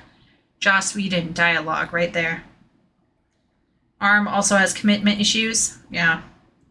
Why were you drinking so much? Yeah, that's a good question. Can Willie tell me if I somehow magically had this character? Okay, alright, I can do that. Okay, the tail is a bit thick for me in terms of roundness. I like more kind of like more fluff coming off. But that's a nice long tail. This is a beautiful character design. Look at his clothing, black and white, my favorite, all gray, all monotone. He's like, I don't know, very gorgeous. I'm feeling extremely inspired right now to suddenly start writing. Not a choice. Oh Lord. It's a call, pay the price. Stay the course. Wait a minute. Sacrifice. Trade pain for safety. Trade pain for safety. Is this dating advice? What is this? This is interesting lyrics. That's all I'm gonna say. Is he singing this? There's a plan for the future, it's told. It's a path, walk it bold through history, sorrowful, guiding light sometimes burns, guiding light. Wooly, it's his theme song. Okay, it's his theme song. That's fair. That's fair. I wouldn't know. But is he singing it? Singer, Abdiel Gonzalez. Vieira is better than Catboy? Okay there, Rufus. You do realize you're speaking to a keeper main. I wonder if the voice actor would be singing it. He is very pretty. I'm not gonna lie. The voice singing is nice. Yeah. Gray Punishing Raven? Punishing Gray Raven.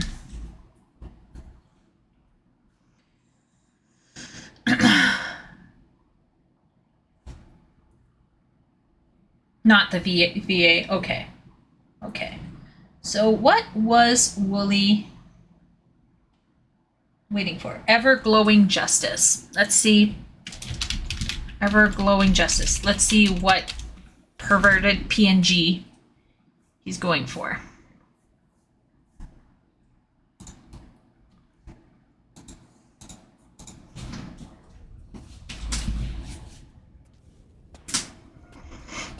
Ah, Wooly is going for the small girl with the purple hair.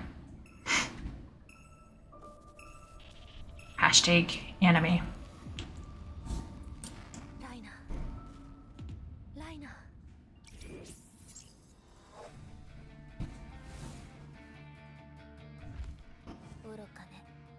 Ooh. I chose the Japanese version. 10 out of 10.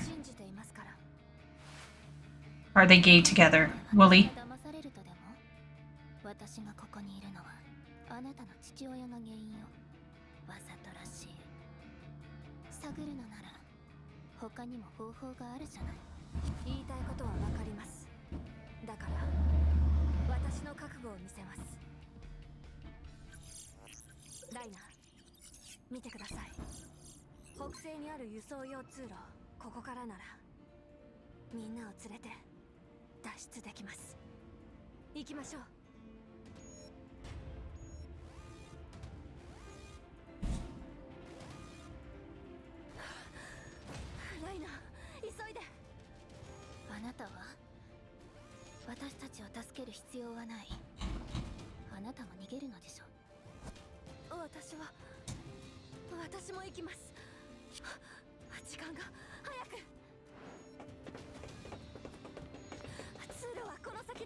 Uh-oh.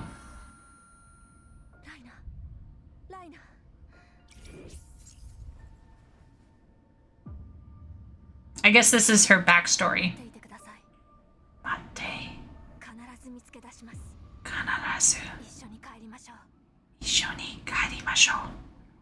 Okay. Is there like an in-game model?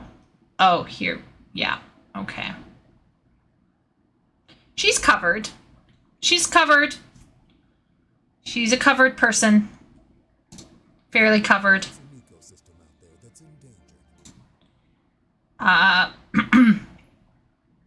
Macrobiotics. Okay, let's see. Probiotics. Why am I getting all of these female, like, ads right now?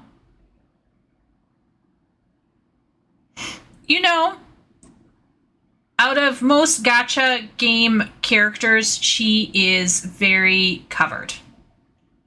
Are there Crimson Weave versus Twins for top shelf gameplay?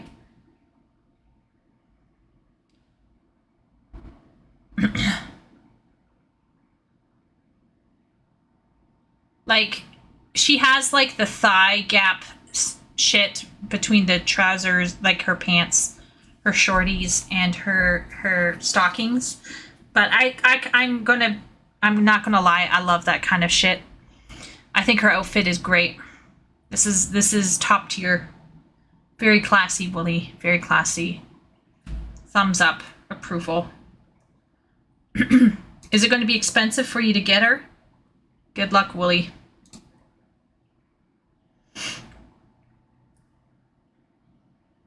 Uh, 121.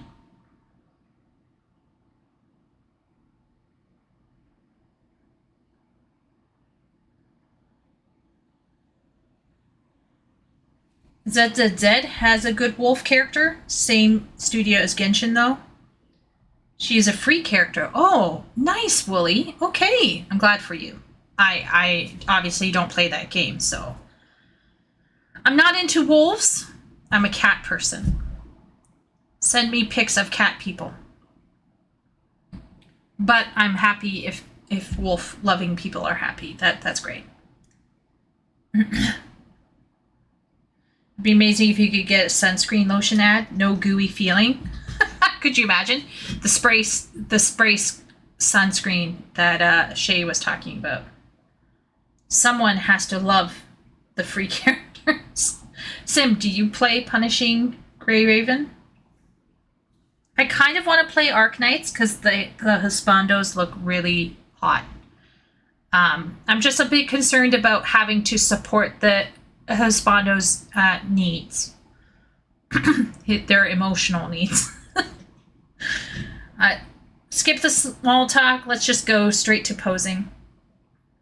WoW is your poison. Yes. Sim is WoW's bitch. Yeah. You know what? I know what. Everyone knows it. So,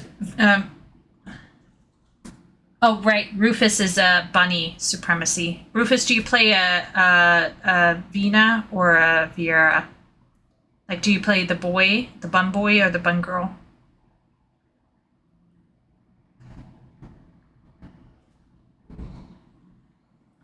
One game, Andy. Vina male. Okay. Are you a bro, Rufus, or are you a female? IRL. Like, are you a male playing a male? Or are you a female playing a male? This is probably not politically correct to ask, but I'm asking anyway. No, I don't play card games, Leo. I have a brother right now who's getting sucked into Yu-Gi-Oh! She's very fond of your character? Oh, that's very good. That's fantastic. Koa and I went to a wedding of an IRL couple who were a cat boy and a cat girl. It was the most wholesome wedding I've ever attended. Yu-Gi-Oh! Is Abyss of Despair. Yeah, my brother is finding that out the hard way. Yeah. What do I play? If I'm playing on my phone, I play Magic Cabin and I play Merge Fable. I used to play Eve Echoes, which is like Eve Online. It's not like Eve Online. It is Eve Online, but on a mobile phone. I used to play that a lot. I used to be in a corp. I used to be a mining officer. And then I started playing Final Fantasy XIV. So now my phone games are like Sudoku, logic puzzles. I'm trying to think. Sometimes I'll play like a random survival game type thing, but I usually don't play card games.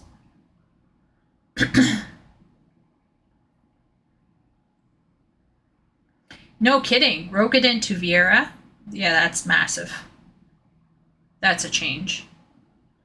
Of Simu playing Yu-Gi-Oh! He's so entertaining. Yeah, I'm not into card games per se. The closest I've been to a card game was Gwent. I got into Gwent heavily. I became obsessed with winning at Gwent. Gwent was my thing. Do you play Gwent? Ever thought about getting into Star Rail? Honkai Star Rail. It might be on my phone, but like not fully downloaded. The problem, Jonathan, is that, and hello, Jonathan, welcome. The problem for me is that a lot of these games, and I'm not saying this is bad, generally speaking. I'm saying just for me, okay, is that there's not enough Husbandos. There's just not enough eye candy for me. It's just not enough for me. I need more. I actually don't like looking at female bodies. I play Chieko, but she is not like, and I do role play as her for fun, but it's not. How can I say this? If I'm going to burn time in a game, I want to burn time looking at hot bros, and that's just me. I want a reverse harem. Yeah, I played it in The Witcher 3. Exactly, Leo. That's. I tried the Gwent game like as it was on like Steam or whatever, but I particularly enjoyed it in Witcher 3. So I have a capacity to enjoy card games, but I find that mobile card game stuff, especially when it gets into PvP stuff, becomes more of how it's PvP between credit cards, not PvP between your brain and their brain, per se. Yeah, there's just not enough. And once again, like, does this mean like I want Genshin Impact or Honkai Star Rail or whatever? Do I want them to change? No, they're just not made for someone like me, right? So that's where my problem is. But if I try to play an Otome game, then you're like scrolling through text and you got to say the right things, and it's like, oh, ugh. Those open ladies in pajamas didn't make you totally hungry. Yeah, absolutely not, Leo. It did zero zip-dee-doo-dah for me. Yeah. But I'm a rare girl. Apparently, according to Johnny, according to many people, apparently women love playing women and they like to like play the best versions of themselves. And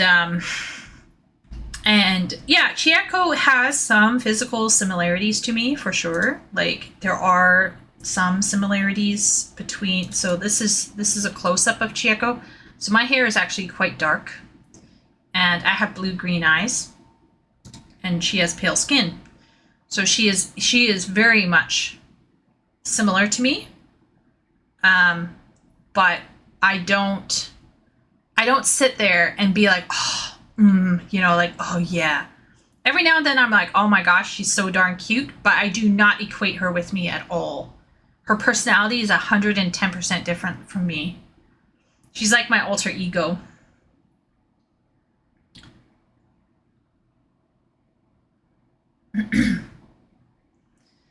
So, yeah, apparently party.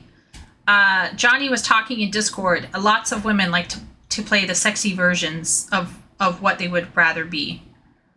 And I'm just not one of them, I guess. I somehow missed out. Holy tangents, Chia. Oh, right. Yes, Bully. Of Azeroth will break. Why do I feel like this is in the middle? And all will burn. Okay, all will burn. Shadow of my wings. Yeah, okay, I remember this. Super cool.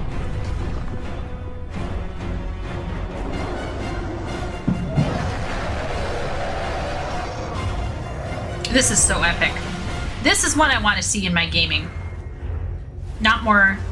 I like a bit of socializing, but I also just like to see things just be like rammy and killing things. Emboldened by the return of their heroic king, Varian Wrynn, the proud humans of Stormwind led the Alliance to victory in its war against the... I feel like we've seen this already. ...dreaded Lich King. While successful, the campaign in Northrend proved costly, and the humans now seek to bolster their strategic holdings throughout the world. Under Varian's daring leadership, humanity now braces itself for a renewed conflict with its perennial enemy, the Horde. Yet, as the great cataclysm rips across the world, familiar threats have once again arisen closer to home. It now falls to you to defend the kingdom and uphold the honor of... I know this place. I'm pretty sure Sim brought me here. I also feel like we've seen this already. I feel like we're further in. Am I crazy? Am I crazy here? Yeah, because... Wait a minute. Oh, maybe not. 'Cause I didn't see that one before.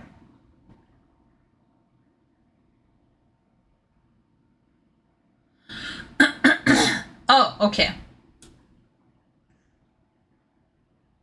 Okay. Hot ladies or bust? Yeah, see, I'm just weird. I'm just really weird. They redid all the starting zones? Oh my lord. Oh wow. Okay. Well. Alright. Well, it's better than not doing anything, I suppose. Yeah, I'm just one of those weird ones where I don't mind it. I don't mind playing a female. It's just I'm just not it's not like it's not as amazing for me as it is for some women. And I know that's weird. That makes me strange, but oh well. Here we go. Fighting. Let's get into it. Great change has come to the enduring halls of Ironforge. Obsessed with the workings of the Titans. Look at that beard. Would anybody in chat ever want to have that kind of a beard? I feel like that hair could get in a lot of places. Just saying. The dwarves retrieved their creator's mystical tablets from the fabled city of Ulduar. Activating one such tablet, King Magni Bronzebeard fell prey to a terrible curse that fused his statue-like form into the diamond heart of Ironforge itself. Oh, dear me.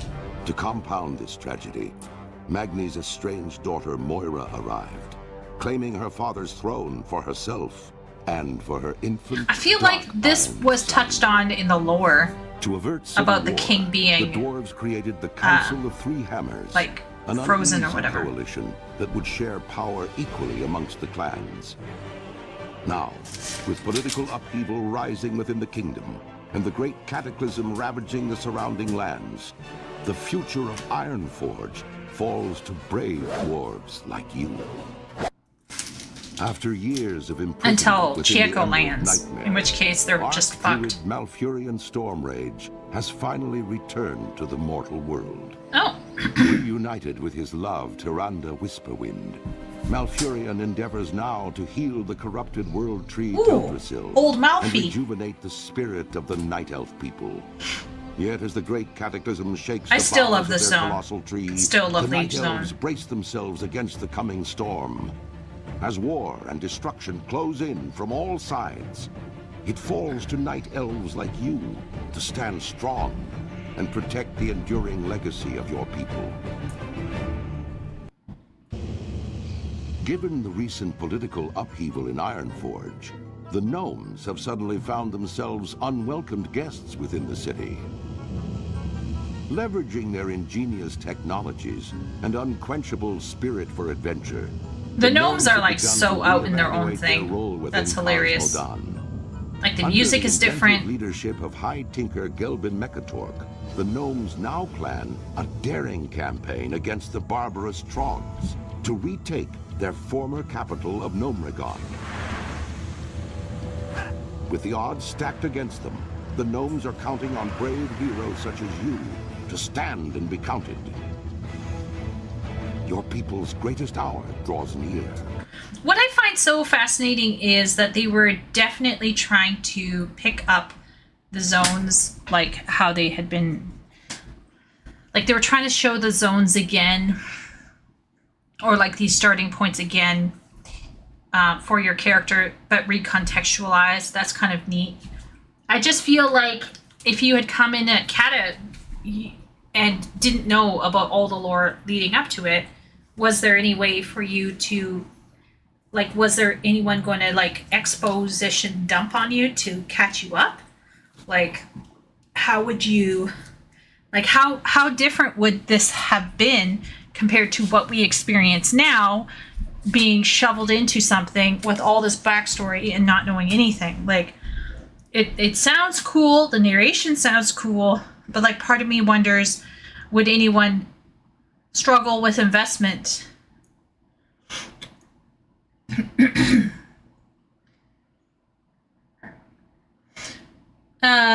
Such a beard is a thing of myth, an ideal to strive towards but never reach. Wooly is trying. That's what I'm gonna read. Gnomes are Lalafels, but worse. Both should be removed. You could hide food things inside that beard and enter the Sam. They're still waging that campaign to this day. The gnomes? Oh, wow. The gnomes now live in the dwarf capital. Oh, whoa. No, they replaced vanilla with Kata for leveling. Kata revamp was ironic in that it set all the world at a specific timeline, where the old world was timeless. Their effort to make the world fresh ultimately made it feel more dated. Oh, okay. Depression. Empowered by the holy... I still feel like the art for this, compared to like the art from a few seconds ago, this looks like YTV. I'm sorry. I'm sorry. I'm sorry, WoW people. This looks like YTV. Just this art right here. That's all. Light and the undying strength of their convictions. The Draenei led the charge against the demonic Burning Legion in Outland. Now, with the Legion's defeat, they have completed the desperate mission that first brought them to Azeroth. Though some Draenei were sent back to Outland to revitalize their former civilization, the majority have vowed to remain and uphold their sacred commitment to the Alliance. Driven by a powerful vision, the immortal prophet Velen believes that a great war between the darkness and the light is fast approaching. Oh, and that okay. Azeroth will be its principal battleground. Oh. As one of Velen's chosen, you must stand bravely before the shadow and ensure that your people I like are the ready feeling. for the war to come. I continue to like the feeling of this zone. I think the feeling is great. It has this YTV feel. Am I crazy?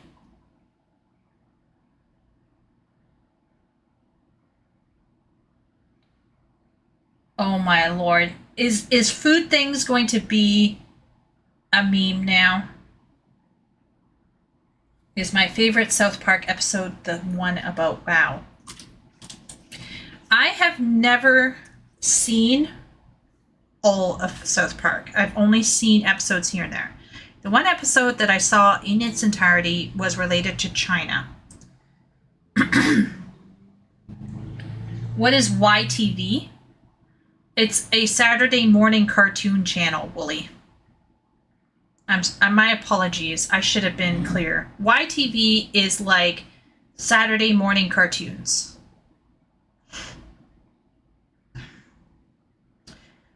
Maybe only Canadians know what I'm saying.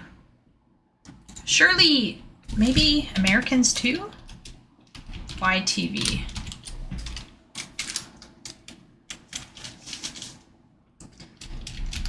Channel.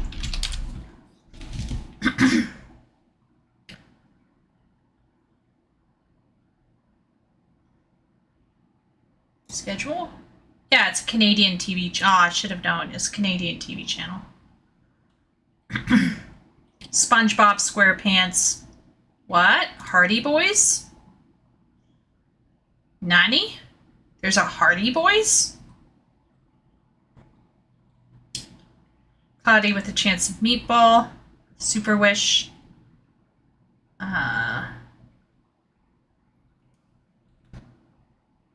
It's cartoons.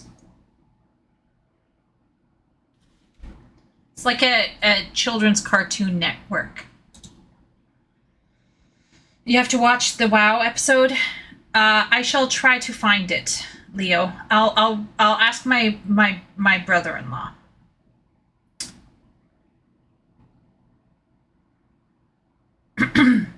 Never heard of YTV? Yeah.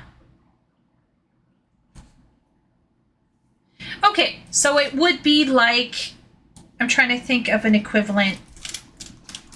I don't know. But anyway, it's to me, the style of the art here just looks very cartoony, but not unpleasing. Just anyway, let's keep going. The Great Cataclysm has shattered more than just the world. Ooh, the pop in there. War Chief Paul, arguably the most powerful living shaman, has left his people behind so that he might stop the cataclysm at its source. Yet, in his absence, the orc champion Garrosh Hellscream has become the Horde's new war chief. Why is this feeling like it's Popular amongst draggy? the orcs for his victories Is this against the Lich YouTube or the King, game? Garrosh's reckless leadership has begun to cause a rift between himself and the other leaders of the Horde. With Durotar's natural resources nearly depleted, Garrosh seeks to take whatever his people need to survive, regardless of who stands in his way. A dangerous new era for the Horde has dawned, and it falls to brave orcs like you to uphold the will of the new war chief and assure the dominance of your people. Exiled years ago from their lands in Stranglethorn Vale, the dark-speared trolls attempted to make a new life for themselves amongst the disparate races of the Horde. Under the leadership of the noble war chief Thrall, Vol'jin and his savage trolls had at last found the honor and purpose they had been searching for.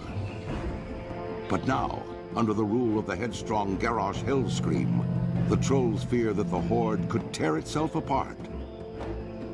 Vol'jin knows that whatever threats loom ahead, whether they be from within the Horde or from without, it is cunning trolls like you who will fight to preserve the honor of the Horde. Trolls. Though Lady Sylvanas and her Forsaken finally took vengeance upon their hated enemy, the Lich King, their dark crusade in Northrend proved costly. Betrayed by Grand Apothecary Putrus at the Battle of Wrathgate, the Forsaken's devious plague of death was unleashed upon both this is the weird, creepy place and the Horde to calamitous that I liked. effect. I like this place. Unbeknownst to Sylvanas, Putrus and his demonic ally, Varamathras, had taken control of the Undercity. As a result, the Forsaken were wrongly blamed for the traitor's atrocities. Though the Undercity was eventually retaken, Sylvanas and her followers still bear the weight of Putrus' sins. Mistrusted by the other members of the Horde, the Forsaken must now prove their loyalty to the cause and redeem themselves from their supposed treachery. To this end, Sylvanas has bolstered her defenses within the Tirisfal Glades and readied her undead forces for any contingency.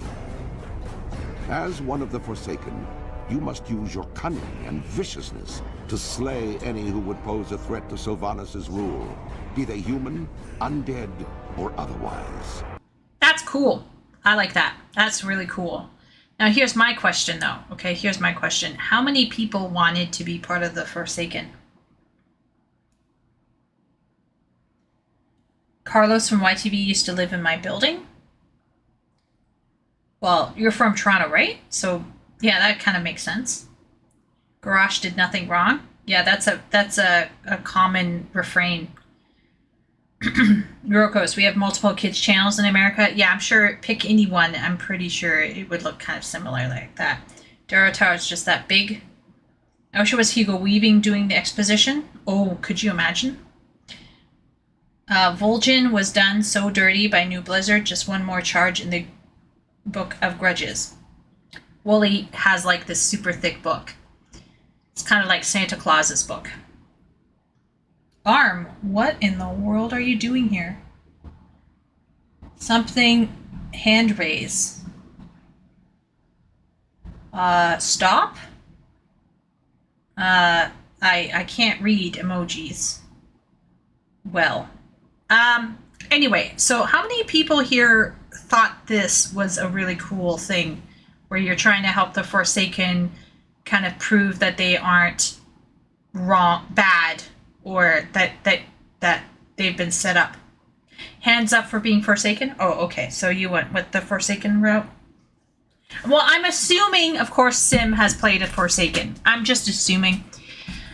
I'm assuming because Sim has like 16 characters. He has 16 alts. So, and I bet Shay has Forsaken character somewhere. I bet. You wanted to join the Scarlet Crusade? What is that?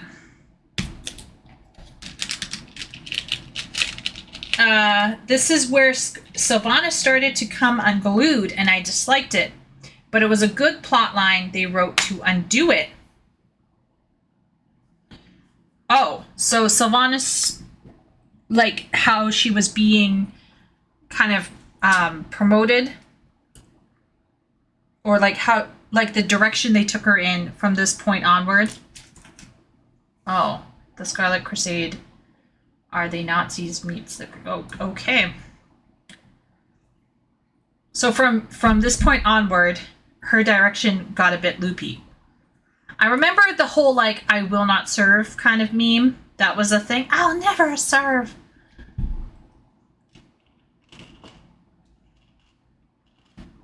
Oh, okay. Oh, they probably were like, ooh, parallelism. So smart.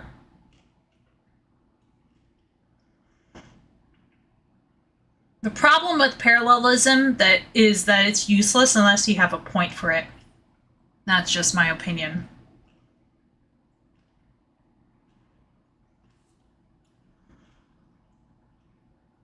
Okay, let's continue. Let's continue. Great tragedy has rocked the Tauren tribes and shaken their once stalwart devotion to the Horde. A disagreement between the new Orc war chief, Garrosh Hellscream, and the beloved Tauren chieftain, Cairn Bloodhoof, led to a duel that ended in Cairn's death. With his loss, the vile matriarch Magatha Grimtotem launched a murderous attack, attempting to seize control of Thunder Bluff for herself. However, Cairn's brave son, Bane Bloodhoof, successfully repelled the attack and banished the surviving Grimtotem to the farthest reaches of the land. Under Bane's hopeful leadership, the Tauren people now seek to heal their wounds and restore the balance between the various factions of the Horde. To this end, a new generation of Tauren Sunwalkers has arisen to lead their people into the light of a new dawn and the promise of rebirth. As a proud tribesman of Mulgore, you must uphold the honor of your people and safeguard the lands of your ancestors. The past few years have seen unprecedented changes within the eternal land of Quel'Thalas.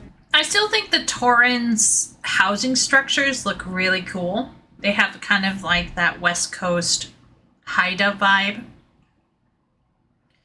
which I think is really cool to look at. But I don't know if I'd ever... Well, never say never, right? But I think playing a bull is kind of weird and creepy. Karn was killed off screen. So they don't show the duel between Garrosh and Karn? What? Was he killed off in a book?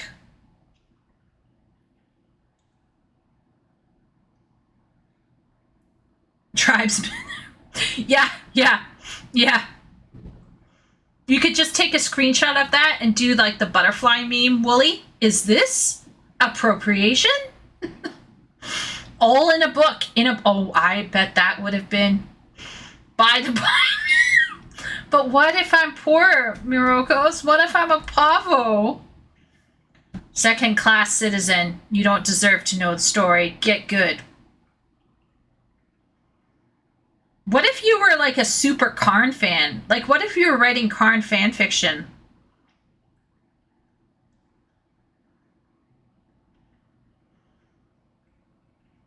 Look, I can understand books and short stories to make money, okay? But don't put the important shit in there, especially if like you have fans for a certain character.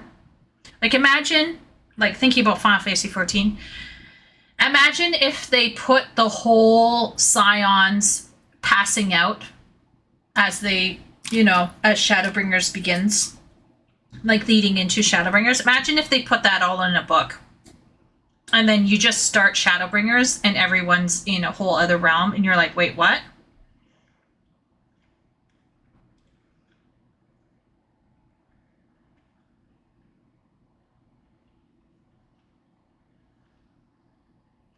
There was a quest line revolving around, I presume, the duel.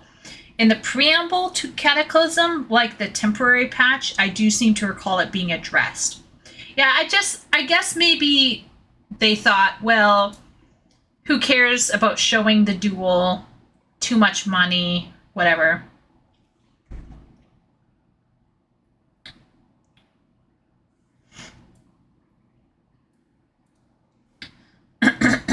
the Nier lore is literally hidden in expensive live-action plays and merch.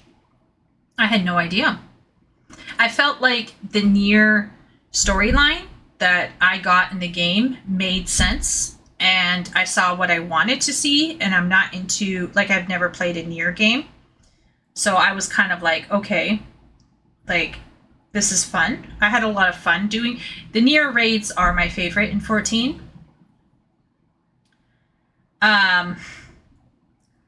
However, my guess is Yoko Taro probably wrote an amazing full-fledged story, and I could see them thinking, this is a bit much. People won't want to, like, we got people already complaining about MSQ. They don't want to have all of that side stuff, like, weighing them down to get to the raid. But maybe it could have been done differently or written better. I personally enjoyed, my favorite thing about the Nier raid, the reason why I like the Nier raid, besides the raids themselves, so I like the Nier raid combat, I like the Nier raid music, I like the Nier raid vibe, I like the Nier raid environment.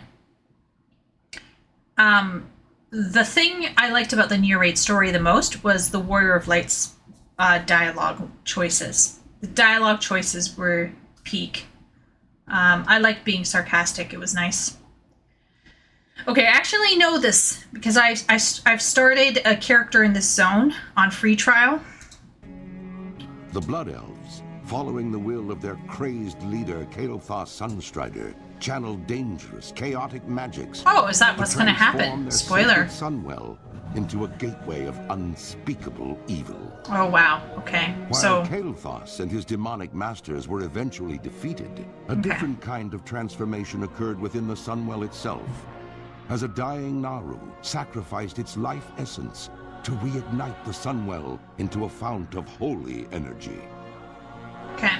Now, the Blood Elf regent Lorthamar Theron sees a new hope on the horizon for his people. Over time, the Sunwell's light could cure the Blood Elves of their cursed state. But many still cling to the arcane powers they've procured and are hesitant to relinquish them. As one of the remaining Blood Elves, you must fight to protect Quel'Thalas and help redeem the soul of your ancient people. Redeemers. Their indomitable king, Gen Greymane, the proud citizens of Gilneas once stood with the Alliance against the vile, orcish horde that sought to conquer all of Lordaeron.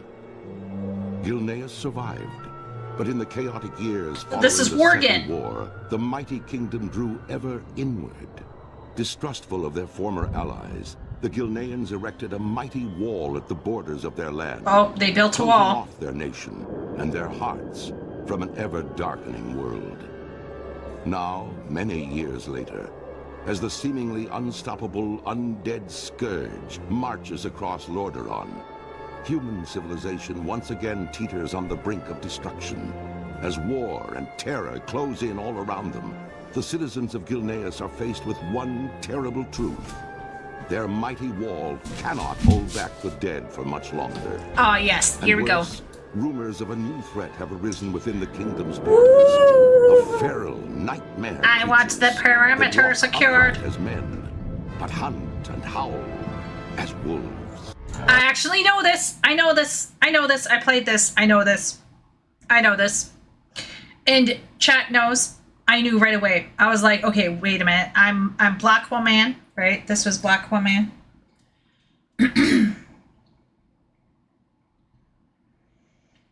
The only Nier lore people care about is Vera and 2B leggings. The third canon Nier game got shut down, hiding entire archive of lore. Feels like a treasure hunt getting the whole story. I posted a timeline for the Nier in Discord. Okay, thanks, Mirokos. I'll take a look. A few remaining Blood Elves, most populous horde race. Yeah, the Morgenstart cinematic, Black Woman. Everyone remembers my Black Woman, just saying. If I watch the Nier timeline, Mirokos, would that spoil me? Because I haven't played the games yet. And I got the games. And after I do Dawntrail, I can see myself trying the games out for stream.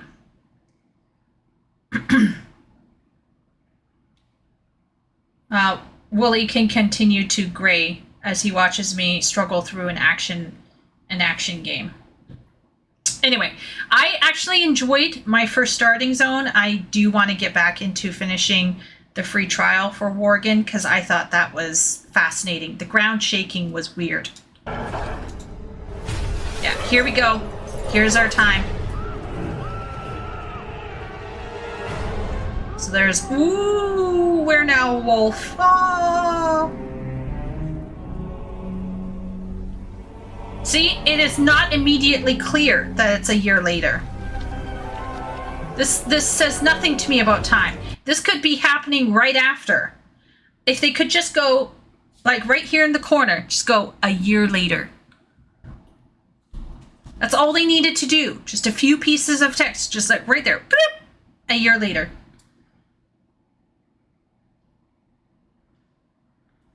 I love Worgen so much. I had a Worgen girlfriend in Moonguard. Oh.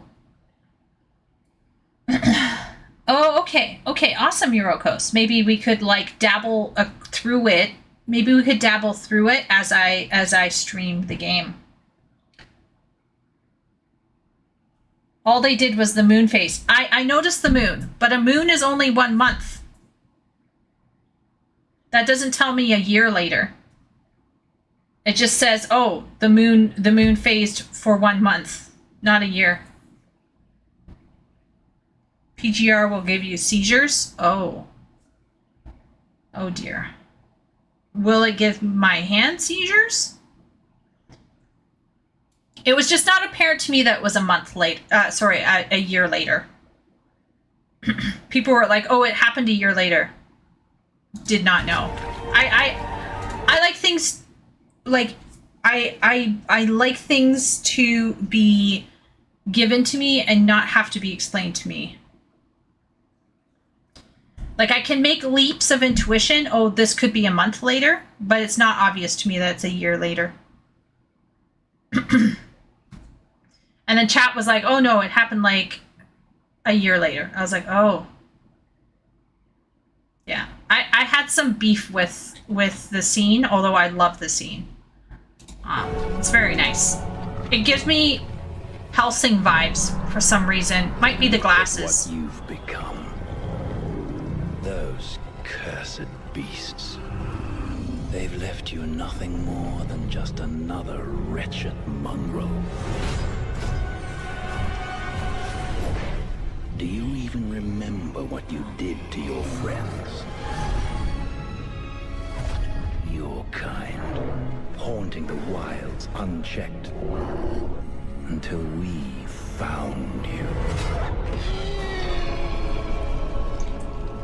They've kept you alive because they still believe you can be saved. To which I must ask, is there even a shred of humanity left within you?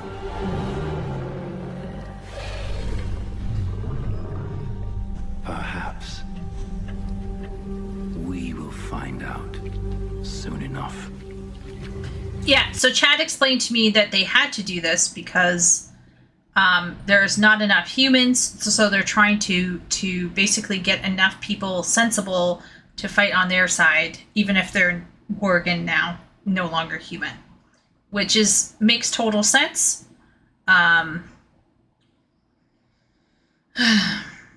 But I don't know. I'm not saying things have to be spoon-fed, but if I'm asking questions and there's no way for me to figure out the answers at some point in time, let's just say this, if I'm burned once and I feel like things haven't made, yeah, it's the sense of not feeling safe.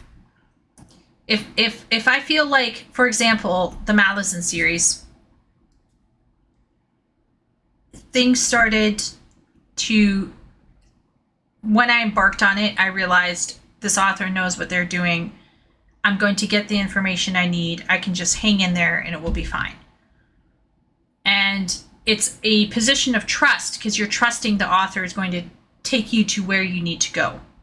And I think because I played BFA, I came away feeling like I can't trust what I'm seeing anymore. And then chat came out and was like, oh yeah, it was a year later. And I'm like, well, this is not making me feel better. Oh, hello. Hello, Ruzy. How's it going? We're rewatching the Worgen cinematic. And Ruzy showed up just when I was talking about Malazan. You missed me saying that I learned to trust Steven Erikson, but because of my experience with WoW to begin with, it's made me feel untrusting of what's being shown to me, because I'm no longer certain that my projections are correct. And I'm not assured of the fact that they will right my misconceptions at some point in the future, if that makes sense.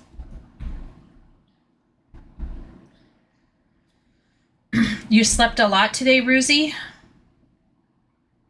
I hope you're feeling a bit better. Are you ready for work tomorrow? Oh, wait a minute. Ruzy does not work tomorrow. Ruzy does not work tomorrow. I remembered a personal detail about Ruzy. Look at me go. Okay. The wily, cunning goblins of Kazan have lived in relative peace for generations. Though some of their race sided with the marauding orcs during the Second War, I like the music for goblins this. have remained neutral throughout the various conflicts between the Alliance and Horde.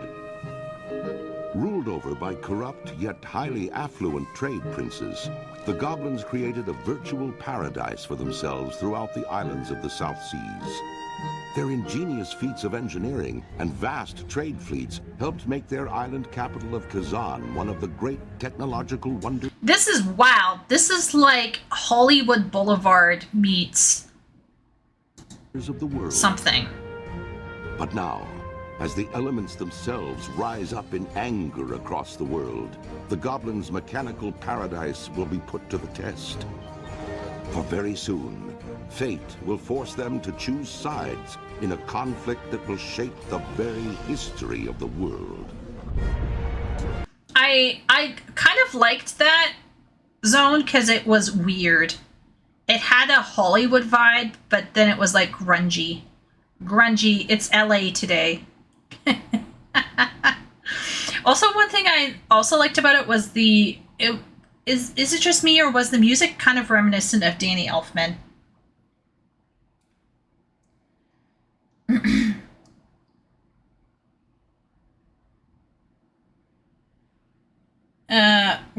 Right. Everyone was rooting for Sylvanas to be evil, and then it turned out she was just stupid. And then people were like, okay, never mind. I hate her now.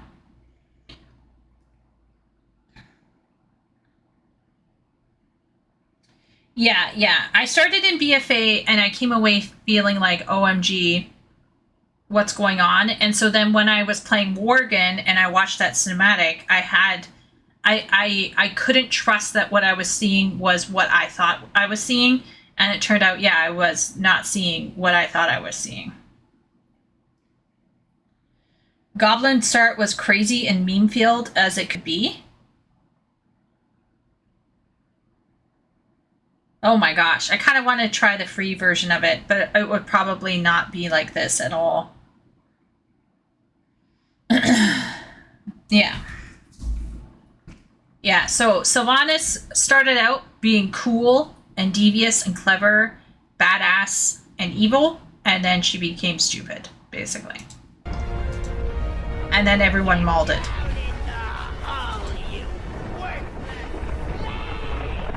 That's a volcano.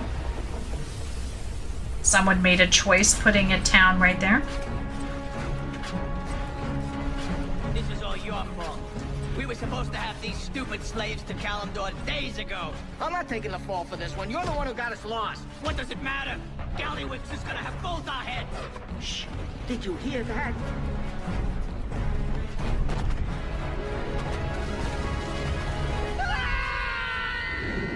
What in the blazes? Captain, who are they? It doesn't matter. Our orders are to capture the Horde target at all costs. No witnesses.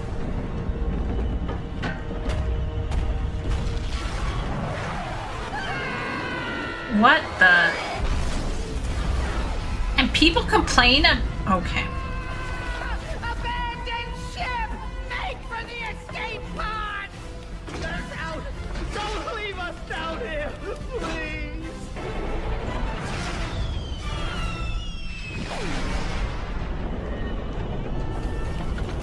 Don't leave us! Come back!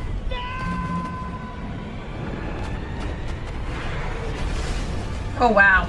Okay, all the prisoners died. It went from hilariously goofy to tragically dark. Titanic. Our kind faces extinction. Oh my. Trolls once ruled them. So, that scene began with goofiness and then went really dark.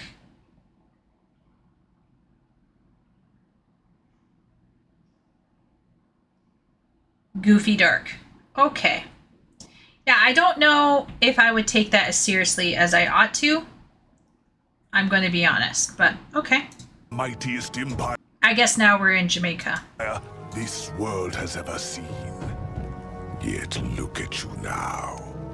Zuldrak has already fallen to the Scourge. Its gods consumed as death descended on its people. Zul'Farrak, once the shining jewel of Tanaris, is now nothing but a wasteland. Are these dungeons? Divided, you are weak. But we Zandalari You saved the drowning goblins immediately? Undreamed Oh, okay. Jinto of the Gurubashi, would you see the greatness of Zul'Garub restored? Join us, and the Zandalari will make it so. Dakara of the Amani, summon your followers to Zul-Aman. Is this like a dungeon or a raid? Zul'Jin's murderers weep for mercy. I feel like this might be a raid. Hear us now. Yeah, this feels like a raid. We Zandalari have returned to reclaim the former glory of our people. To see trolls, we take the lands that are rightfully ours. Yeah. And to crush any foolish enough to stand The rolling in our way. boulders. Yeah, that's From the wreckage of the cataclysm, the Troll Empire will rise again!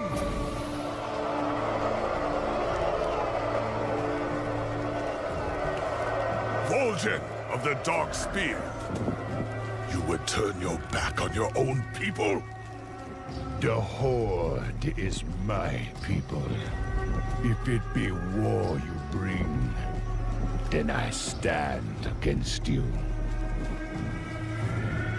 So be it, Dark Spear. But against the powers we'll soon unleash, none shall stand for long. Zandalari. Were people excited about this? Revival of old raids. Almost every expansion there's a troll patch where we'll beat up on one of the troll tribes in a dungeon and or raid. The Troll Empire used to rule Azeroth, right. Video game nationalism. They were good raids. I don't know. Okay, so people might have been excited. Interesting. I feel like that particular one that I just was watching, there was a lot of them being like, just saying like tons and tons of names and places. And if you're like someone like me kind of looking in, it's just like, whew, just going over your head. My main takeaway is there is a split. And there's one tribe that you're going to go beat on because they are going to stay faithful to their bros or whatever. So you're going to go in there and you're going to spank them.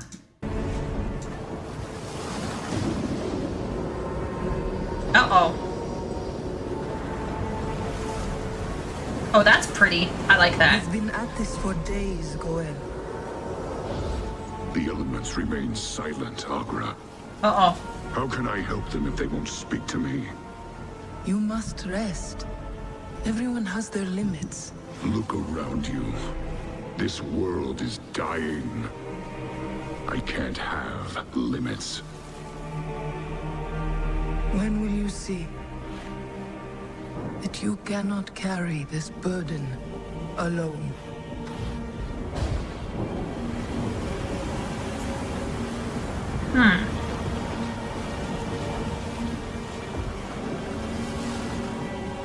Great spirits, please speak to me. Show me what I must do. Uh-oh.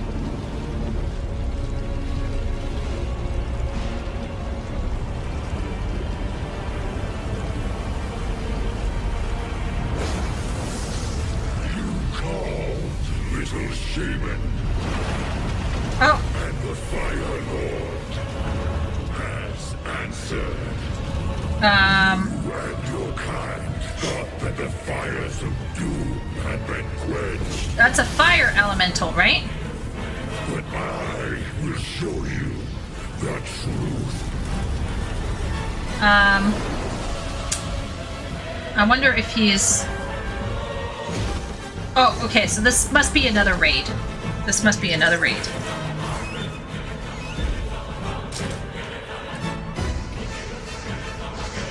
This must be another raid. I'm guessing.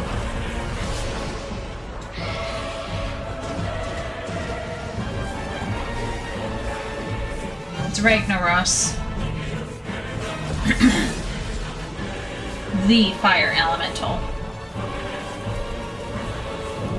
Leader of the fire elementals, we call upon you, Fire Lord. World and all that you hold dear exist only to burn. The end comes, son of Duratan. The final hour of twilight. And there is nothing you can do to stop it.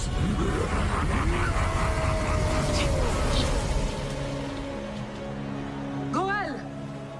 I heard you call out. What's happened? Fire, Agra. It's coming for us. Unstoppable. Unending rage. Take heart, Goel. The end is not upon us yet. Whatever Sadly, comes, I know we will face it together. oh, well, he came, so at the beginning he was a loner, he was like, and now he's coming around, he's like, okay, we're gonna face it together. So I suppose he went on a little journey here. Firelands. Shay says, sadly, this raid was so badass it upstayed the expansion's main villain.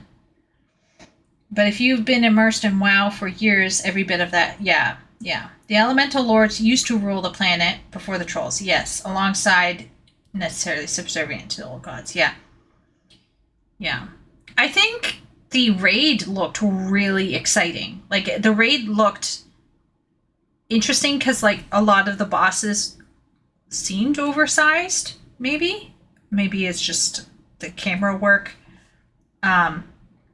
It felt more oversized, more extra.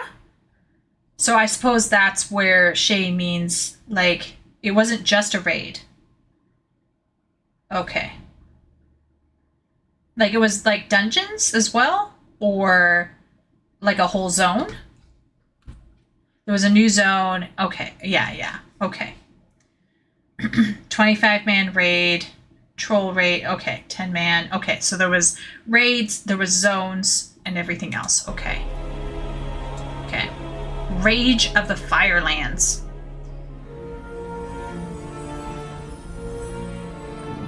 The hour of twilight is at hand. Is this another raid? Okay, let's see. The aspects have gathered. Aspects.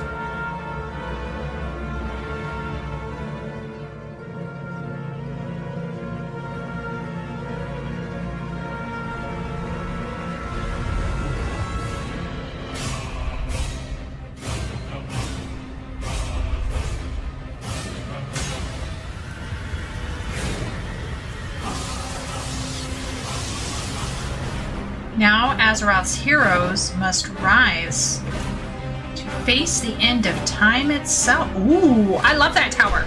That tower's cool. To relive the world's darkest moment. Okay.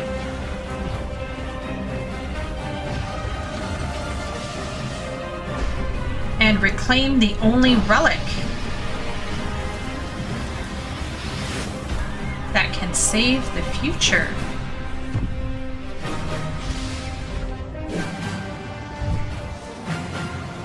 Okay, so this looks like a raid, right? A zone and a raid. Okay, so this is just more patch content, right? Yeah, this is patch. Oh. Oh, fighting on the back of a dragon. That's cool. Before Twilight Falls. This looks really epic. Hour of Twilight. Patch 4.3. Okay, so this is another patch. So more zones, more raids. More epic action. Oh, here's the shaman.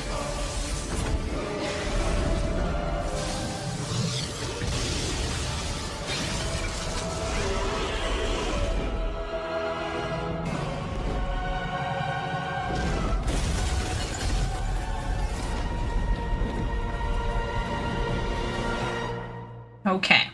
Okay. This is the end of the expansion story. All right. Oh, this is like steampunk-esque. Now we're Fortnite? I'm kidding. It's not Fortnite, obviously. No.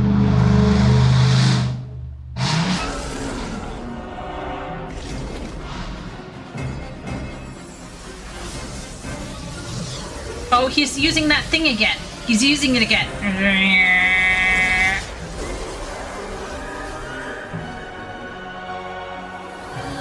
Wow. Okay. Back into the portal, I presume.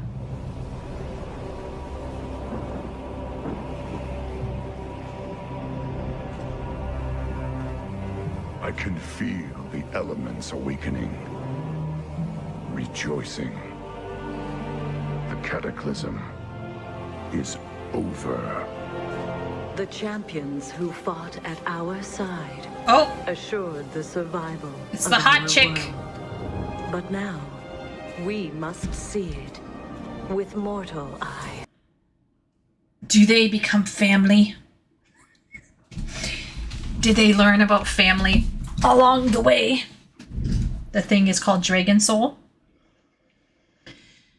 We learned that we are one. This is the purple Power Ranger. This is the blue Power Ranger. This is the red Power Ranger. Is this Alex Straza or whatever her name is? Or is this someone else entirely different? We dragon aspects. Too sexy for these days. Our great purpose and our. This guy, I recall there was a new cinematic with Chromie and this guy that Asmongold was reacting to, and they had redid how they show his model, and he had much more, like the textures and stuff was different for him. He was very Alex Straza. Yes, okay.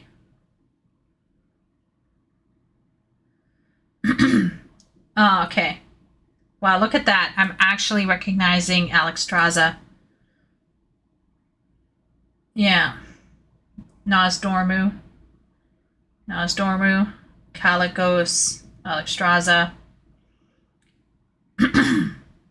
Yeah, I feel like they had him in a thing, and Asmongold was responding to him, and they kind of like made him prettier.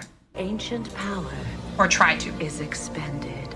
Oh, the ancient powers. Though our day draws to an end, life endures, and new generations will be born. Today's victory belongs to all who stood against the shadow. Yay! Fireworks! Azeroth's true Happy! And the future of this world is in your hands. For the dawning of the Age of Mortals has begun. Yes. The translucent capes have to happen, right? It's not the same scene without the translucent capes. I was born in the Badlands in the days following the Cataclysm. A black dragon by blood. Perhaps the last of my kind. Ooh! Ooh! Badlands! My egg was stolen from my mother by the Red Dragonflight. Once they had what they needed, my mother was murdered. Rip. They experimented on my egg. They tried to sever my connection with the other black dragons, so that I would be pure. They were more successful than they had bargained for. When my father found out about this travesty, he was displeased. Perhaps you have heard of my father. His name is Deathwing. Oh. Deathwing. My story would have ended there, with the death of the Red Dragon who created me. But she was tricky, that one. I like the model for the dragon. So old school, but it looks really nice. My egg was spirited away to the Red Dragonflight. There, I was held captive for a time. This is Ravenhold Manor. Shortly before I was born, the assassins of Ravenhold stole my egg from the Red Dragonflight. The story of my deliverance hinges on a most Dragonflight! Anyway. rogue. Suffice it to say, he was a thief of global renown. This individual came to my attention when the Red Dragonflight sent him to infiltrate Ravenhold Manor and retrieve my egg. No doubt our hero expected to snatch up an egg and steal away into the night. But instead, he found something unexpected. Me. What is this? What is this? That's right, mortal. The prize you seek no longer sleeps within a shell. Here I am, in the flesh. I'm not some trophy for a red dragon's mantelpiece, and I'm never going back. Don't look so surprised. We dragons are conscious, even within our shells. Why is his voice familiar?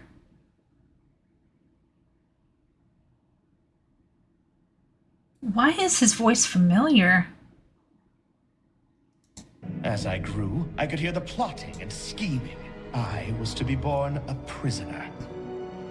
But I'm one of a kind. A black dragon raised free from the taint of my father's corruption. And that's how I intend to stay free. Somehow, you managed to elude all of my guards. You slipped in here like a ghost. That makes you valuable to me. Let's talk. Your Highness, we caught this beast snooping around the caves just outside the compound. I'm not afraid of you! Wait, who are you? You don't recognize your former prisoner?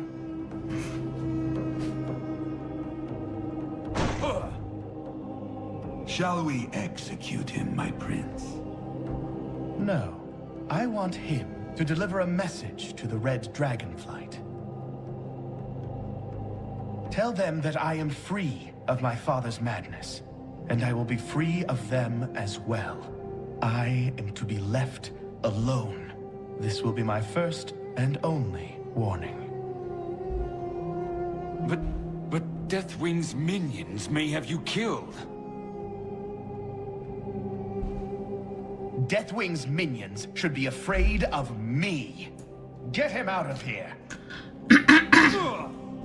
His face looks weird. Farad? Yes, sir. Break his legs. Oh.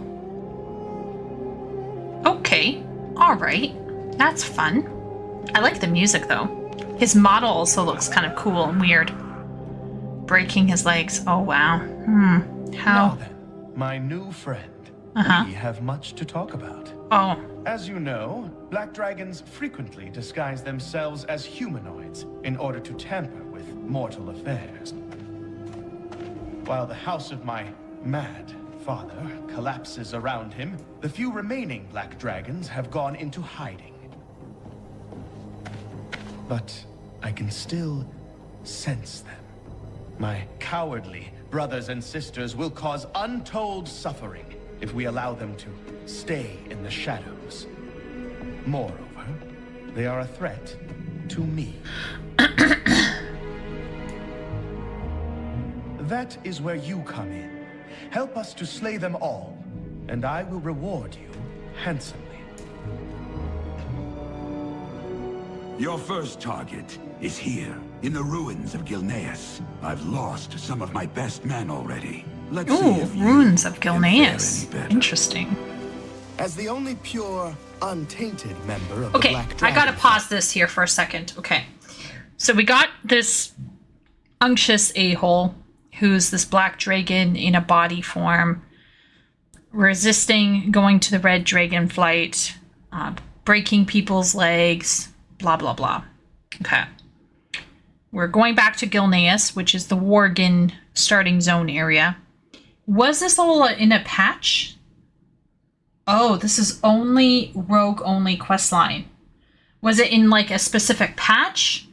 Or was it just... Like, why is this YouTuber putting it in here?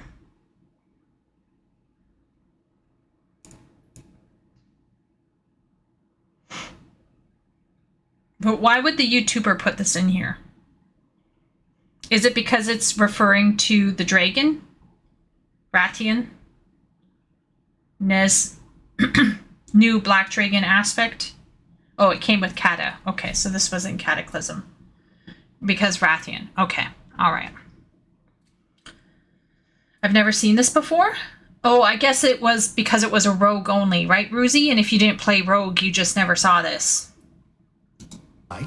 I took it upon myself to see that all my corrupted brothers and sisters were destroyed.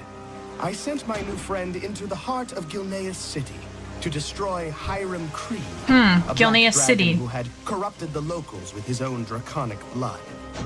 None of Ravenholt's assassins had been able to penetrate into the city, but this one, as silent as a shadow, he moved.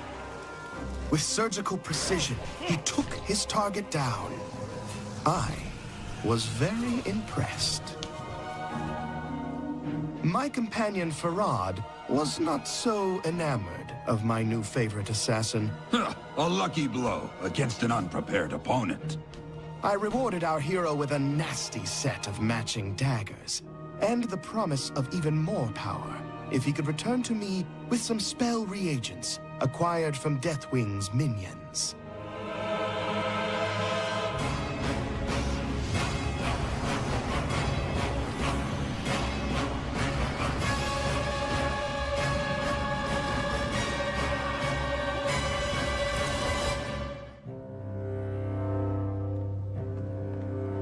To my surprise, he returned, some weeks later, scarred by battle against my father's minions, but eager for another assignment. The gems you collected will be able to augment the power of the weapons I gave you. But I require another ingredient. It will come from your next target. We've just located her here, in the caverns beneath Karazhan. Fearful for her life, she is researching arcane secrets buried beneath the Foundation. Her name is Nalis, and until recently she stood at Wormrest Temple as the representative of the Black Dragonflight. Now, she's on the run. She surrounded herself with a small army of deranged dragon cultists. They may not be right in the head, but they're well armed and dangerous. I hope to see you back from this mission alive, but... The body language emotes are hilarious. I've enjoyed seeing you work. You're a credit to your race. Good luck.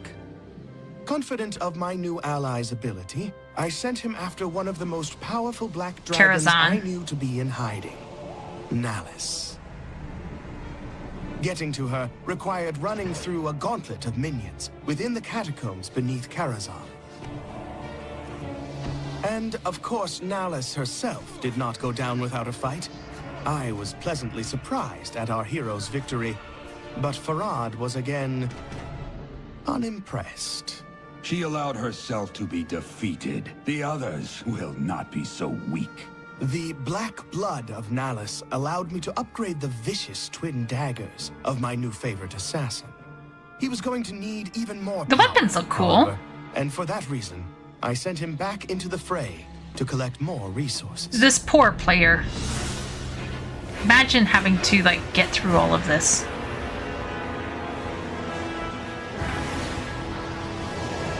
That's a raid, I'm presuming. You had to go raiding, probably, to upgrade gear and all of that. Some weeks passed, but he returned, fresh from battle, and prepared at last. Sleep well, party. My hardest assignment. Don't trust this one, Your Highness.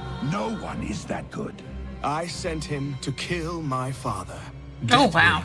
Himself. Deathwing. Oh, Don't okay. underestimate my father. Even if you were to crush his body, the core of his madness and rage will still struggle to destroy you. He will not be defeated until he is utterly annihilated. Okay. I wish I could help, but my father is the one dragon I fear. Best of luck, Rogue. I feel like this black dragon that you're running stuff for is super scammer. Super scummy, super scummy, super scammer, because like you're doing all of his killing for him at this rate. I can't fight my father. No shit. You've been doing nothing. You haven't been training. Hashtag get good. This dude's trying to exterminate his own kind. I really don't like playing for the bad guy unless we're the big baddie. His kind are infected by the badness of the old gods. Yeah. His family are all dicks. Yeah, Deathwing, I remember in the lore, we have to... like, we took him down or something like that. I forget. I bet he doesn't even play Elden Ring. Yeah, did you beat the Tree Sentinel, at least? You let us know. Whatever the outcome, LOL. you are truly a champion. Yeah, we are a champion. To be honest, I expected never to hear from my favorite rogue again. Uh-huh. Now we're gonna go kill Deathwing. Yep. Spanned the globe for a few here we go. terrible hours. The fate of the world hinged on the actions of There we a go. handful of mortals Death brave of enough Deathwing. to go toe to toe with the World Breaker. Okay, World Breaker. Yep. Okay. My rogue friend returned triumphant to collect his final reward. But he was in for a surprise. Oh, yeah? Your eyes do not deceive you. The treacherous red dragonflight sought to kill me off. I hope now you see the truth about them. Uh-huh. Champion, you have your reward. Okay, so for those of you in chat who played Dragonflight, there's different colors dragons that you play. So this person here has killed the red dragonflight. Does this play any role in the future Dragonflight expansion? Like, does this guy come back, or do you kill him? Yeah, I know it's a decade before. Well, I don't know it's a decade before Dragonflight, but I know it's before Dragonflight. Ben says shrug. Shay, what do you know? Shay and Sim. Does this matter later? the whole black dragon, red dragon flight doesn't matter.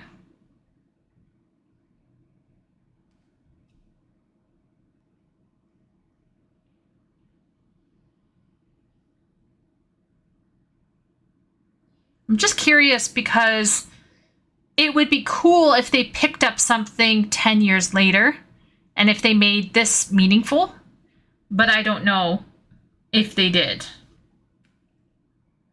Well, they're all tools of greater powers. Yes, it does seem to be this way, Yella.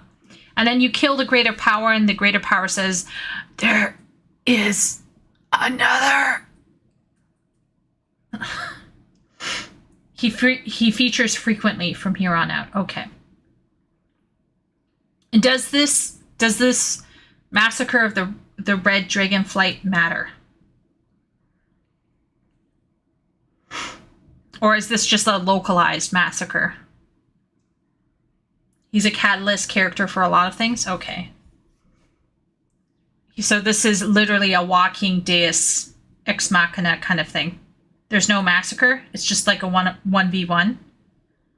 Okay. So the first zone in Dragonflight resolves this. Okay. But there cool. is one That's final nice. dragon we need to slay. Oh, okay. More slaying. My prince, we should leave this place in case they come back to finish the job. Farad, I was just talking about you. Oh, no. The final black dragon. Oh, dear. The one who's been more hidden than any of them. Oh, my. Your Highness, I have never tried to conceal what I am from you. Yes, you rescued me while I was still within my egg, and I owe you my life. But you are a black dragon, and you share the corruption of all my brothers and sisters. Oh, dear. That is not true. Do you deny it? The dark visions? The voices in your head? Oh, dear. No, I am in control of the voices. They're here to help me. Oh, dear me. And what are they telling you now, Farad? What do your dark masters whisper? Kill. They want me to kill you now. Oh. Okay, wait a minute. Pause here. Okay, pause 1 second here. Okay. Black dragons are supposedly corrupted by the madness of the old gods.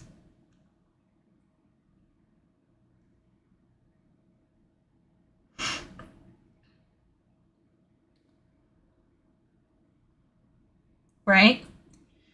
Here's my question, though. I thought we're calling into question the old gods, right? Like, the propaganda about the old gods is being called into question. So is it possible that all of these black dragons were actually, like, trying to do the right thing for one reason or another? Or is it definitive?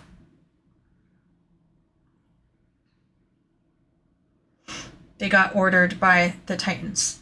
No, says Ruzi. No. Yes.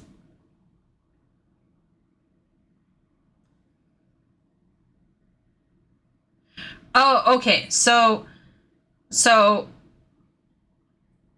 right now we're questioning whether the old gods are as bad as people are saying.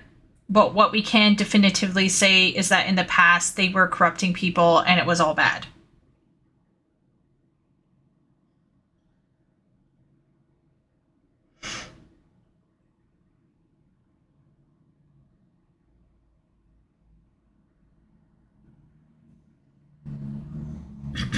Which isn't true, but the player doesn't know it yet.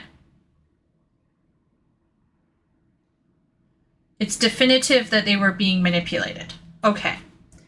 But is not definitive whether they were being manipulated for the wrong or right reason or whatever. Okay. Okay, we'll go back for a little bit so that Ruzi can feel... let's go back. And what are they telling you now, Farad? What do your dark masters whisper? Kill. They want me to kill you now. Oh, why did you have to go and anger them? You have proven too difficult to control! I Oh, wow. will never be controlled. The Red Dragonflight has no He should have said, "I will not serve." They unleashed when they experimented on my egg. Hero, strike now! Use your newfound power to He got good. finish him!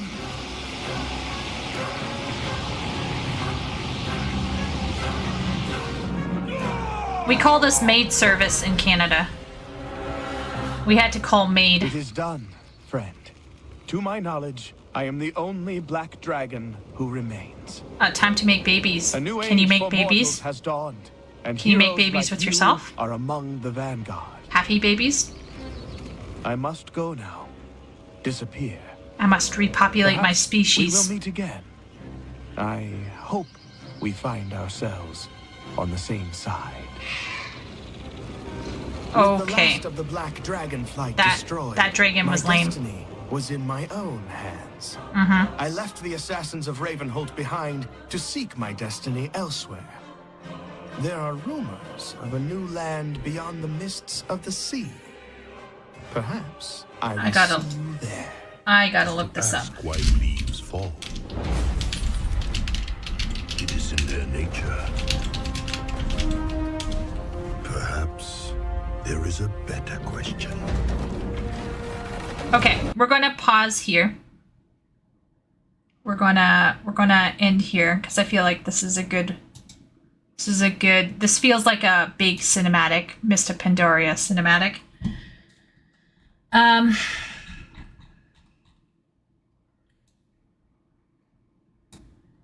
I need to look this up.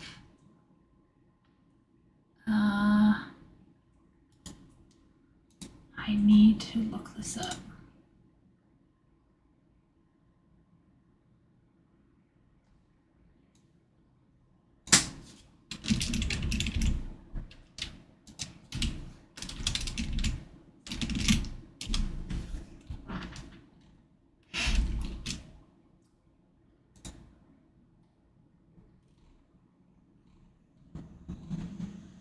Alright.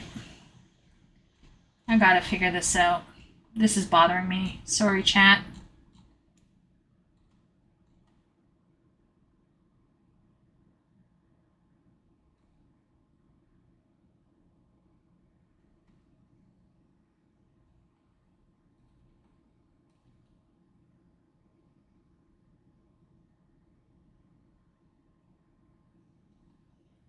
Okay, I think I found where he comes from.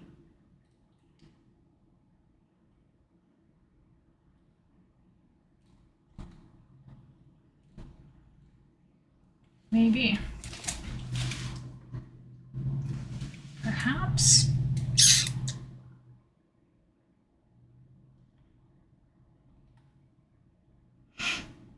Hmm.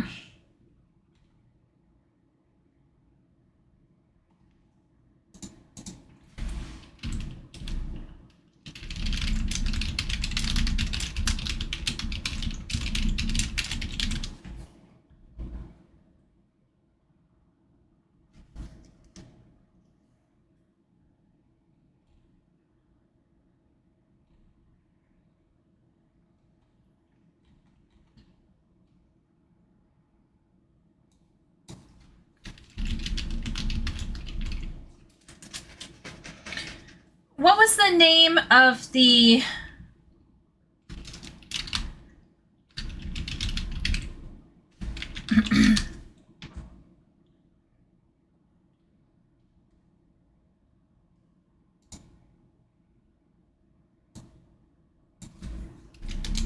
What was the name of the character we just... Okay, so his name is Rathian. Okay.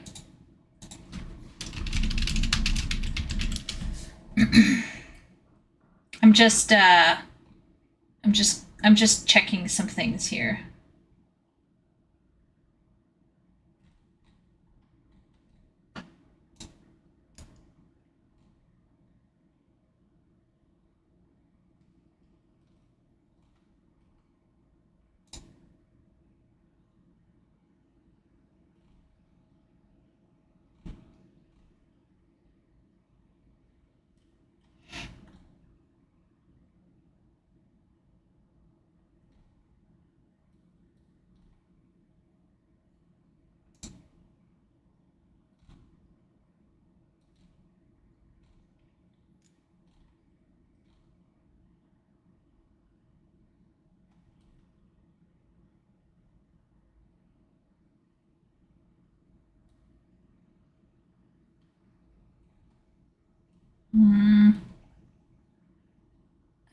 feel like I've heard his voice somewhere, but I guess not.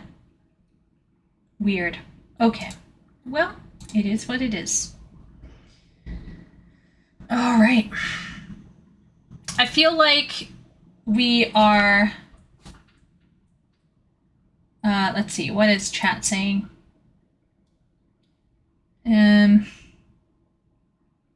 Eldritch got Chico, think of the color spectrum, deep lore, and janky animations. At this point in the plot, we don't know them as anything but evil. Yeah, I'm more thinking about it like from a meta perspective. You can try to make babies, but Anduin, but it doesn't work for some reason. I'm going for a quick route. Okay. What is a mix of black and red? Which is why the black dragons turned mad regularly. Maroon? Maybe maroon. Black and red. Blood red. All the dragons just lost their ability to procreate when they killed Deathwing in the raid. They get it back in Dragonflight. Oh, okay. Balls got nerfed. What are you looking for? I'm looking for a voice actor. Some dragons that lived in an alternate world show up with brood mothers for eggs. Also, dragons are like all incest and we just don't talk about it in the narrative. Oh, that's hilarious. Being inbred doesn't matter when you're a dragon. Yeah, it sounds a bit like an Anduin. Oh, okay, so Black Flight can't mate with Red Flight. Oh boy, Black Flight is kind of messed. It'd be kind of interesting if dragons were kind of like worms, where they just cut off a part of themselves and then it becomes another dragon. And then, you know, like it's like a self-cloning. That'd be interesting, I think.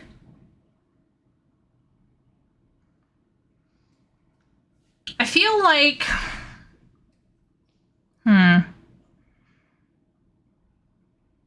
I feel like what I liked about the rogue story was the build-up to the part where the guy is revealed to be a black dragon and then he is killed.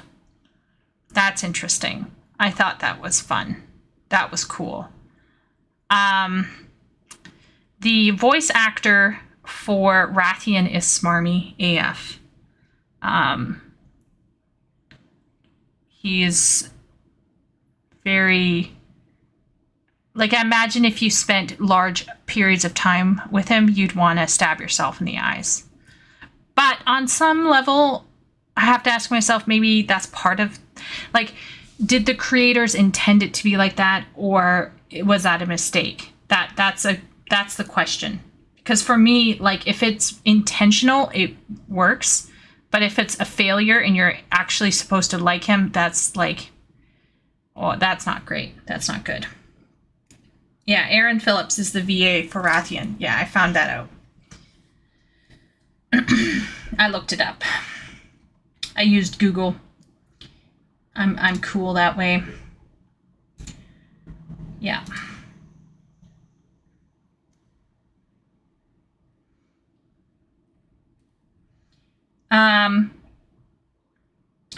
Yeah. Okay. So I think this is a good start because I feel like this next thing looks like a pre-rendered cutscene, which looks like it's going to be something for a major patch. So this feels like a very good place to stop. Yeah, I think that's a good place to stop. I'm very proud of myself. I got through an Asmongold clip. I got through one video, 2 videos. I got through the Pride and Prejudice video. I got through Wooly's video. And I got through some World of Warcraft video. I'm feeling good. I feel like I've achieved something tonight.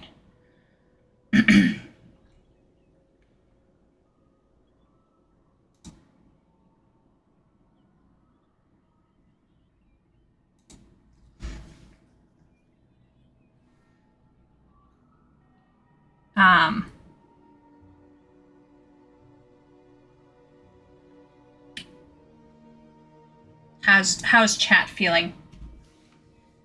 There's a lot of moral uncertainty about him for years. I kind of am okay with moral. I'm going to be frank. I am very okay with morally ambiguous characters. It's how they're written. If you start trying to explain things away, or if you try to make them unduly sympathetic, I kind of roll my eyes. Like, you shouldn't have to feel like you are justifying to the player why the player is okay to like a morally ambiguous person in a game. Like, we should be able to recognize, hey, this moral ambiguity is being used as a device. There's a reason for this. There's a narrative going on. I'm not like, it goes without saying that we are not necessarily supporting moral ambiguity IRL. You know what I mean? Like, we're not supporting sociopaths or something IRL. But it's interesting to have a character who's morally ambiguous. The problem is, like, was his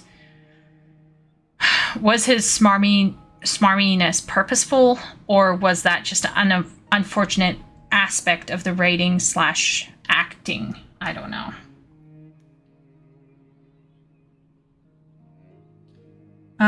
He gets more smarmy every expansion. You're supposed to question his motives. Okay. More smarmy. Oh my lord. Blizzard always struggled to portray the Black Dragons in the right light. The Titan's influence on them is the least.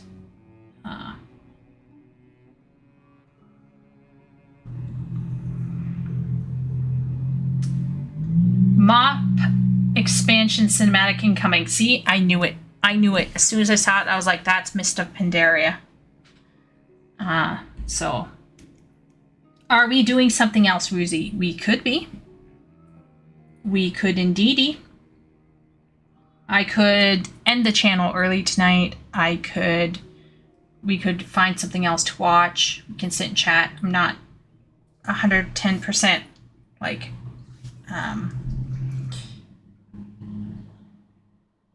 I'm open to suggestions from chat if chat has anything burning. Hi at work, says Steam Crow, lurking. Hope everyone is doing well. Good evening / good morning, Steam. I hope your work... Oh, wait a minute. Steam works at night, I think. Either way, I hope your work is going well. Ruzi, is there something you want to chat about?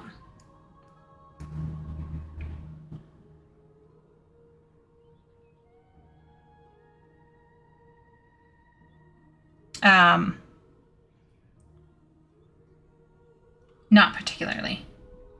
Yeah. My pleasure, Steam.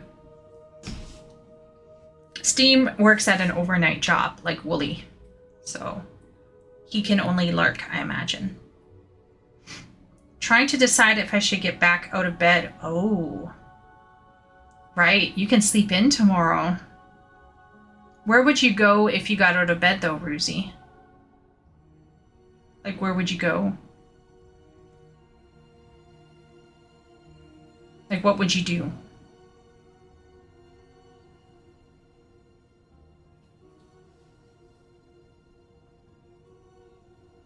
Fell asleep from 5 to 9 p.m. today. Oh, here we go. Here we go. Ruzi has an issue with sleeping during the day. It's a very familiar issue for me. I also do it. I slept today between... when did I go to sleep?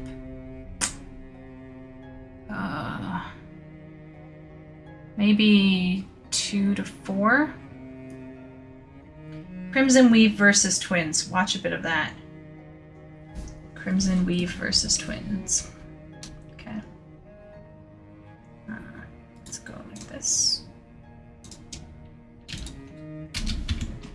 Crimson Weave versus Twins.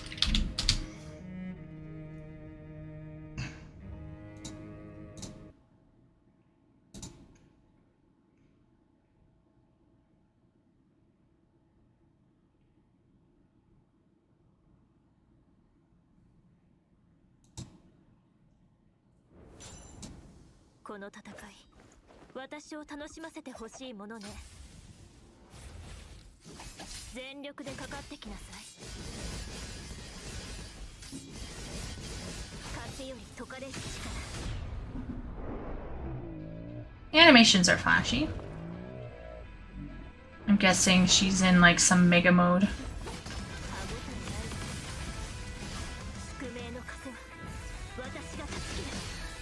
Doing some bizarre finger tapping combo.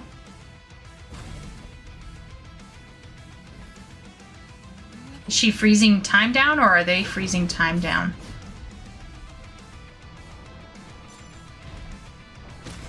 I can't even read what's going on.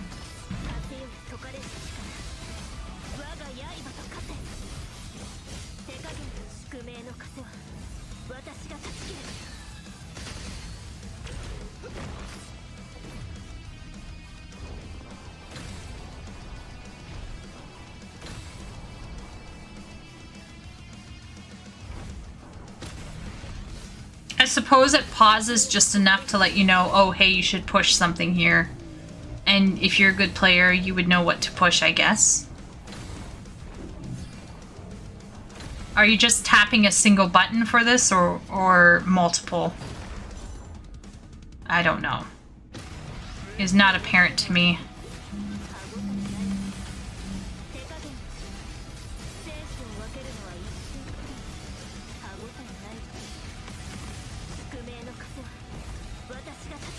There seems to be a repeat to the animations. 92 combo. There we go. Super high.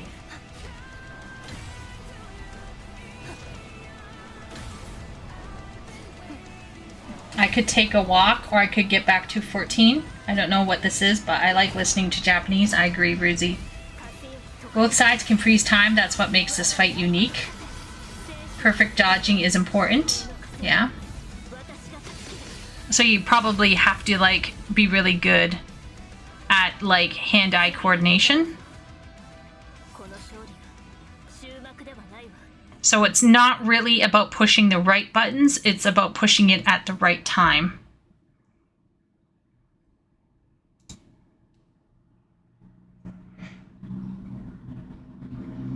Looks like a game built around dodging. Well, it definitely does appear that way. Muscle memory is essential. Ugh. My muscle memory is like, well, obviously it would be something you would practice at, right, Wooly? Have you ever done a combo run like that, or is that super special? Like, where would you should play near? I should. Alas, I don't think I have it on my computer yet. Oh, wait a minute. I have one near. I have Nier Automata on my computer.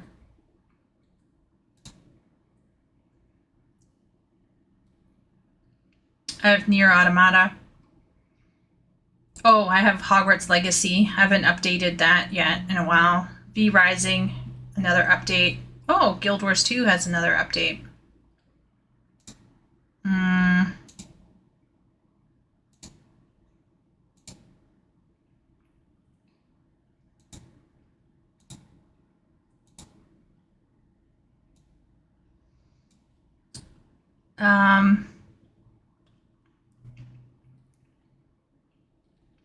Yeah, so I have Nier Automata, but I was told Nier Replicant is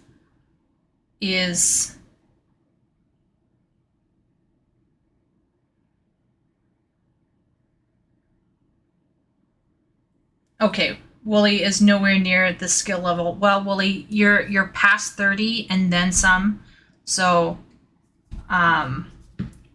you know, it is what it is. Your reflexes are only going to go down. I'm kidding, Willie. For some reason, someone told me that Replicant has to be played as well for some reason. Don't ask me why. But I did download Automata. Ruzi is screaming. He's like the Steve Carell gif. Just trust me, no. Play Automata.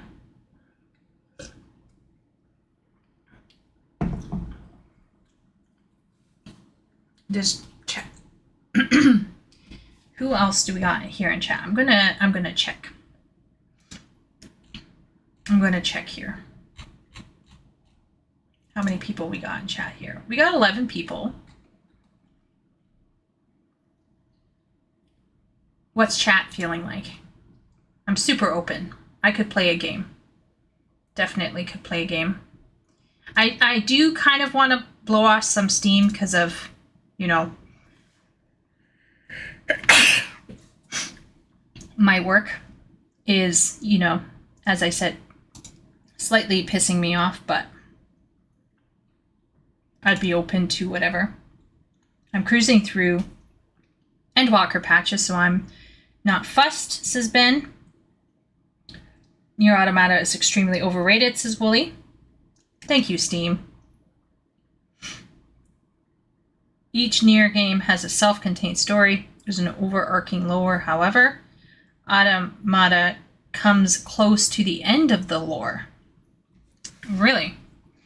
Interesting. So if you want to get a more complete view of the story, you would really need to play all of the games.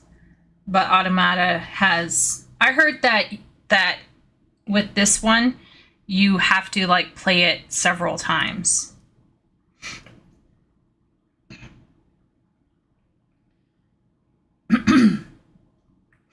Why are you no-lifing? Why are you trying to get the rank 3 card, Sim?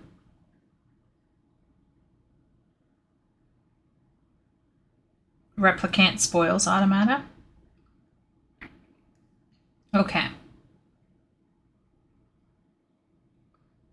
Completionism. Okay. Fair enough. I don't think I've completed all of mine. I'm terrible. Who was I talking with the other day? Ben, I think. Ben was like, you have not yet done the Dark Knight quest. And I was like, no. I keep getting distracted. I keep doing other things. I don't go back. It's just a mess. All I know about Nier is I want the damn glams to drop from the raids. Yeah, I agree. The glams for Nier, some of those glams are phenomenal. Yeah. Every time Ben is reminded that I haven't done Dark, I imagine him being like that vibrating cat gif. Just like...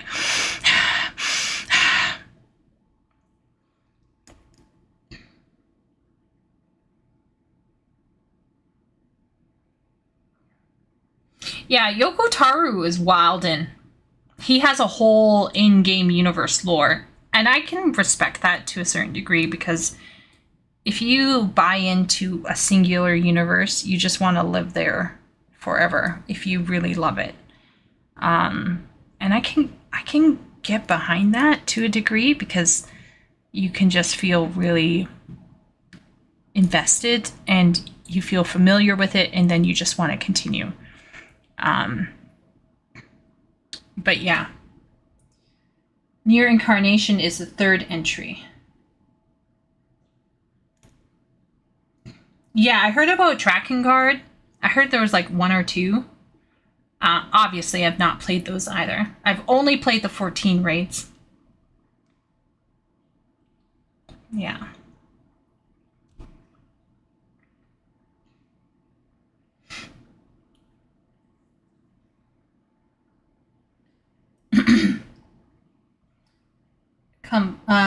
I was baffled. Ben, Dark is so good. Ben keeps, Dark is so good. I'm so baffled. Yeah. There were things that happened. I started Dark Knight during, probably leading into Shadowbringers. I started Dark Knight. And the Shadowbringer, the Stormblood post-patches happened. And I struggled with the first solo duty with Dark Knight. I couldn't get a grip on things. I felt like a fish out of water. So I just focused on doing the MSQ and enjoying the parts that I could enjoy.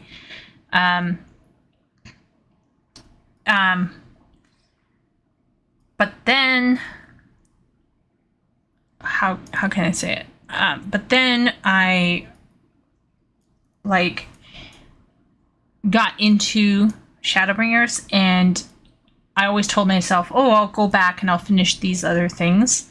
I'll go back and I'll do the raids. Oh, I'll go back and do this or that. I didn't know much about the role quests. So when you have that one scene where Graha's walking into the Crystarium and with your group at the end of the Shadowbringers main expansion, and you see that scene with the Ardbert and his thing, I felt sad. Definitely felt sad. Like, I could feel the emotion of the moment, but it didn't feel the same way to me because I hadn't done the role quests. So second time around when I played with Chieko, I made sure to do all of the role quests. Like, I've completed the role quests with Nico later, but with Party, we made sure to do all the role quests before we finished the expansion, so that when we got to that moment, it felt even more meaningful. Yeah.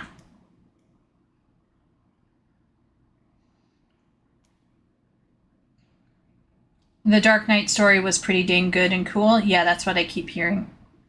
Your Incarnation is the third entry. Yeah. Do not play Drakengard. It's very unfriendly. Yeah. Okay, so yeah, things are just wild in with the lore.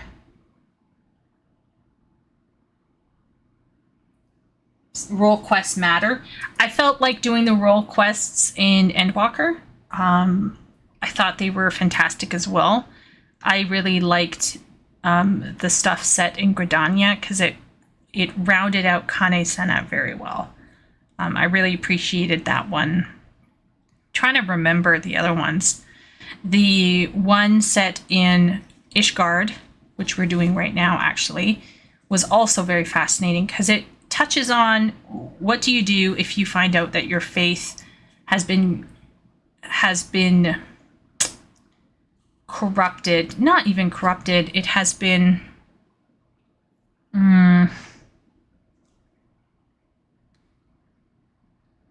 compromised by certain kinds of ambition or whatever. How do you deal with that? And I thought that was also very well done because it wasn't just shitting on religion. It was about how to revisit, like how to come to terms with things and move forward while also still being a person of faith. I thought that was really cool.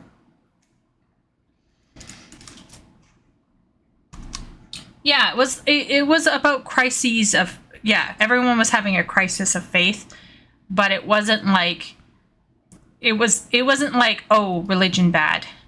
It's like, you know, it felt more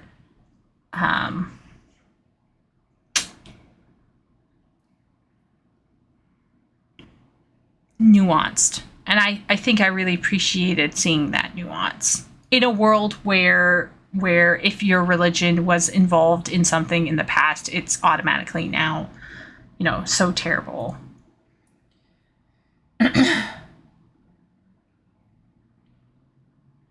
That's very on point for Ishgard. Those folks have to come to terms with a lot of things around their faith. I enjoyed that one as well. Yeah, I had gone in expecting a diatribe against religion, and I thought that they approached it in a more nuanced way, which I appreciated. They weren't throwing the baby out with the bathwater. I thought it was very respectful and thoughtful. But I could see how some people might find that a bit boring. But yeah.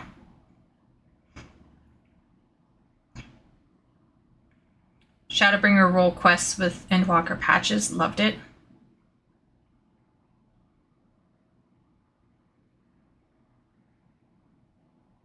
Yeah, so once I hit once I hit Shadowbringers, I start no-lifing.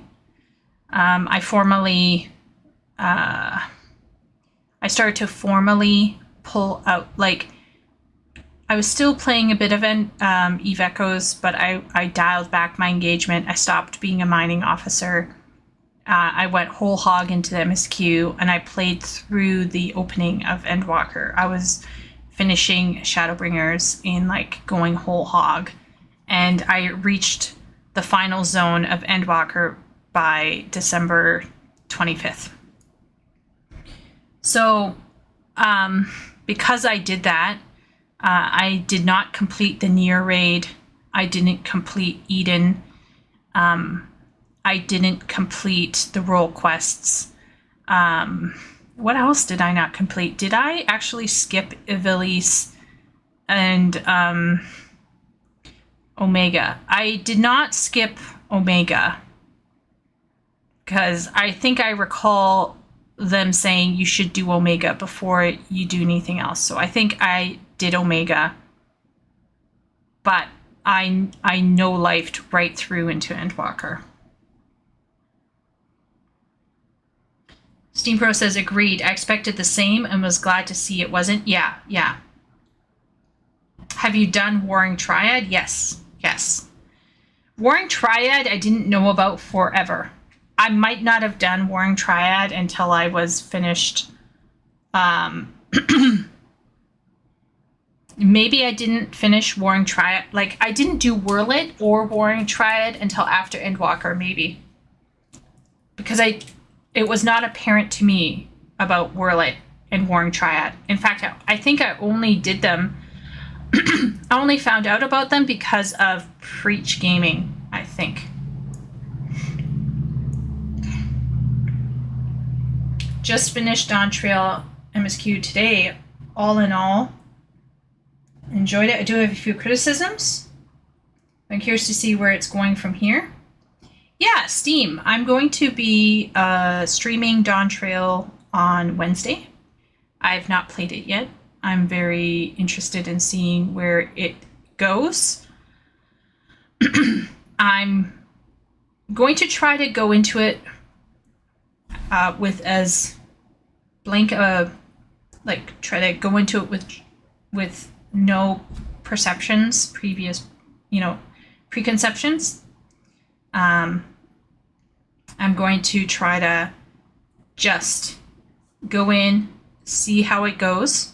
But of course, if anything weird comes up, my literary brain is going to notice it.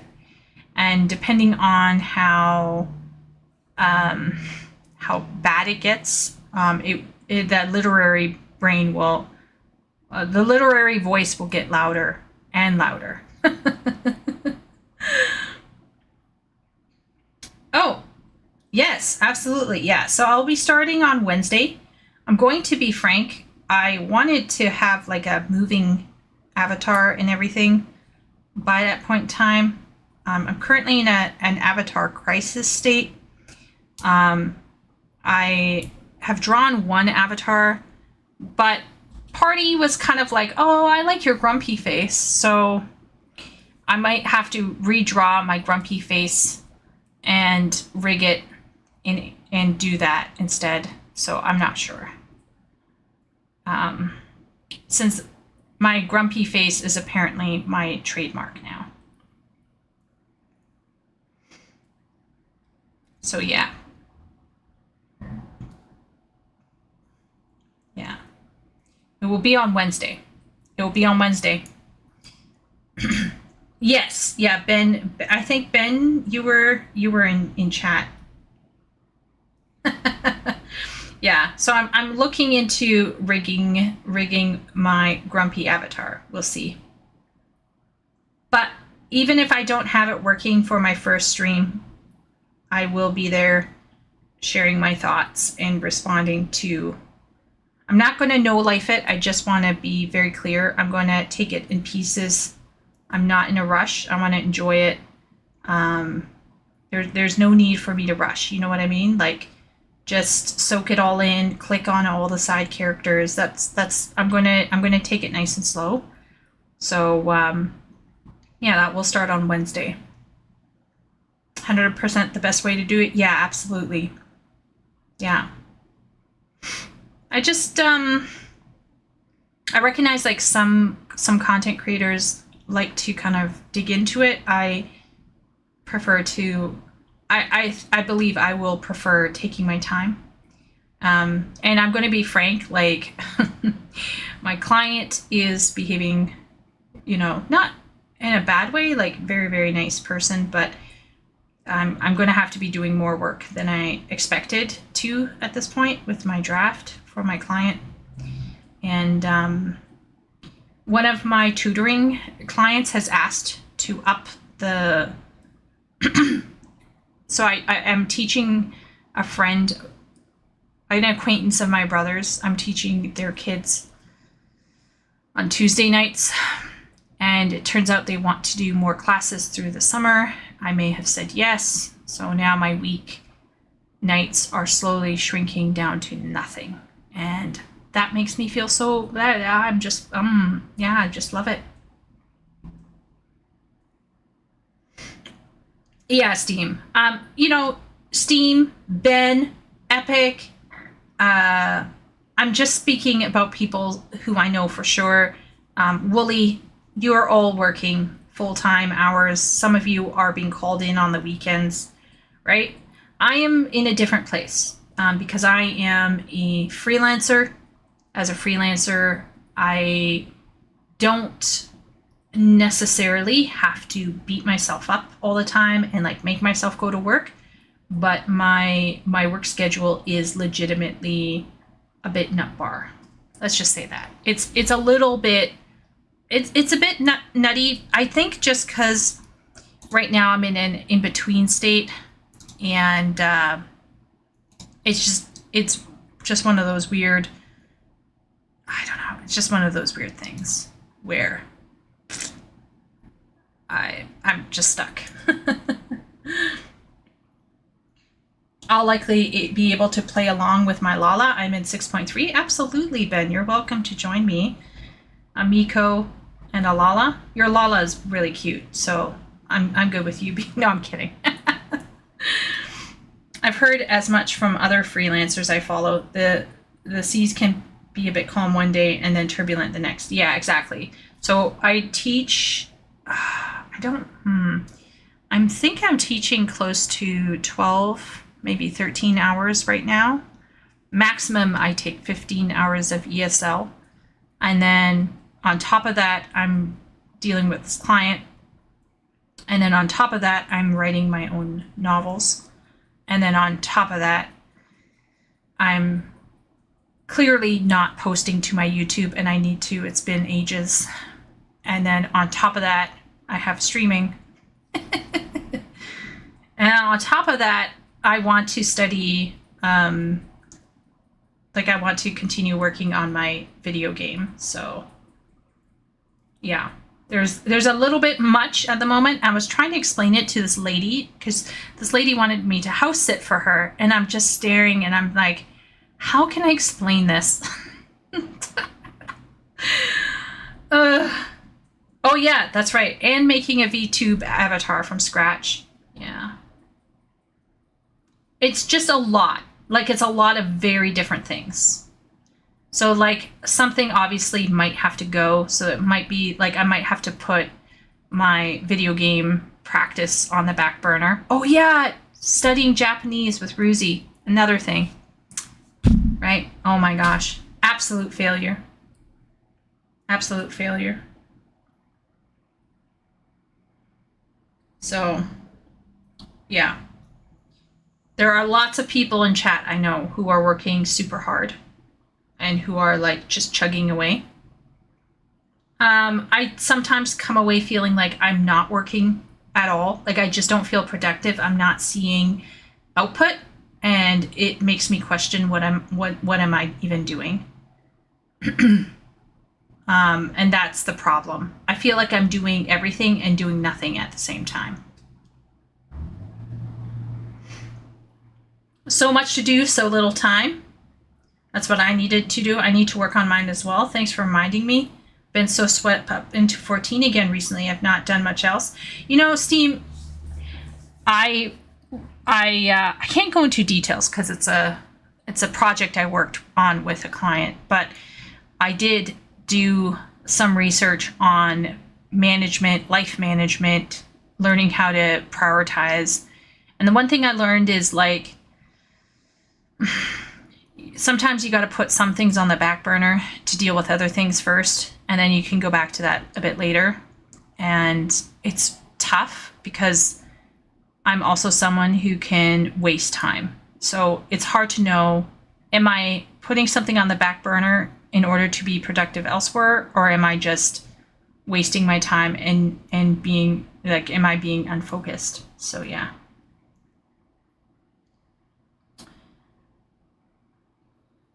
Ruzi, yes. You got to get studying your Japanese if you want to go to Japan. Especially if you want to read menus, you're going to need to have your kanji at least up to like a JLPT3, NLPT3, whatever. Yeah. I think Mirokos is also planning to go to Japan with his mother. I believe. They have like actual plans and things like that. Ruzi, I don't think has bought any tickets yet or anything. Yeah. Have you decided how you're going to learn kanji, Ruzi? Like, are you going to go with memorize or Anki, or are you going to go with a book? What are you going to be doing for your kanji? Ah, see, there you go. Mirokus is going in November. We're going to go in fall 2025. Oh, nice. We. Who is we, Ruzi? Are you going with someone?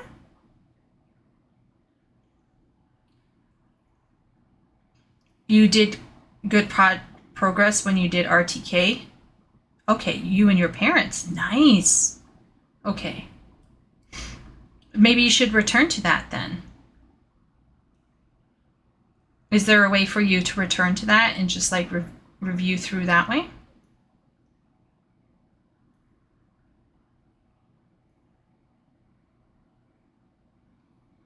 Okay. Not so much for the meeting. Okay. I make flashcards and I do repetitive writing exercises if I'm studying kanji. I also do a lot of writing, like writing sentences, or I type on my computer. Like just type up stuff.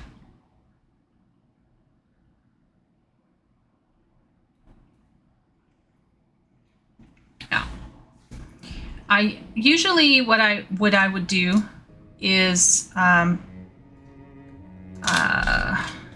let's see, where's my creation? LibreOffice. So I pull up something like this. Let's pick up the draft.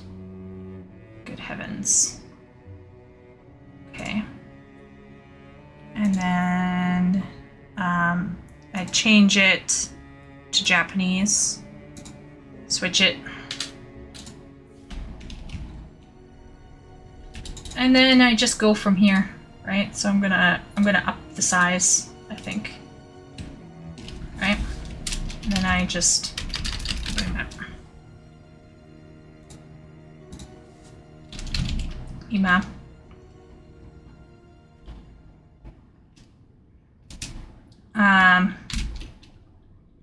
And then I would go Eigo no sensei this, right? Or I could Ima Canada de sunde imasu.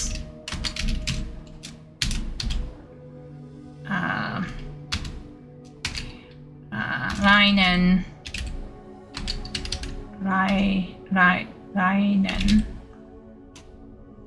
Oh my gosh. Rainen. There we go. Oh my lord. I'm gonna go crazy with the Dainen. Wa Nihon ni ikitai desu.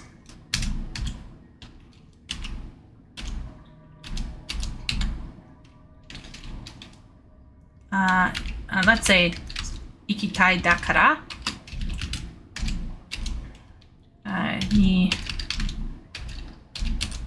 Nihongo ga benkyou shite imasu.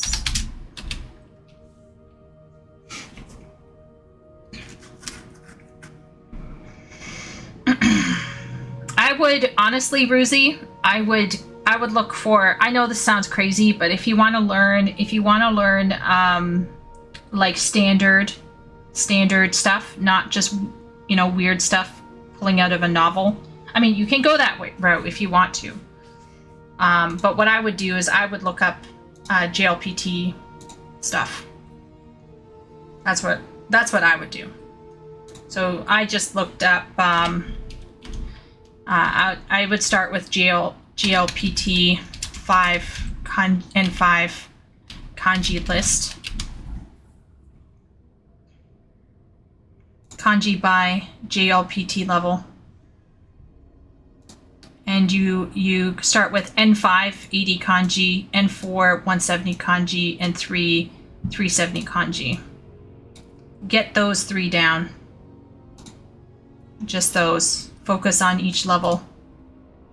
And you're good to go. Really. There's a total of 2,136. So you can see there's a jump between N2 and N1. That's like going from Elden Ring to Sekiro, I imagine. But yeah. So this is Hito, Ichi, Ni, Da, Nen, Chu, Ben, Naka, Ko, Mi, Kuni, Ue, Ben, Se, I, Ni, this might be, okay, so this one I don't remember. She, Ki, Ju, this is the one for woman. I'm just thinking of Chinese now, Niu, but it's not Niu. Oh gosh. Okay, so that one obviously I gotta review. San, this in Chinese is Qian. This means, I think, it's a position word. So that one I'd obviously have to review. This means enter. Hai, Chisai, Ato. I think that's used for like long. So whatever. Ue, or is it Shang? This is Ue, maybe, and this would be on, and this is under. Gakusei, Gaku, Tsuki, Nan, Kuru, or Ki,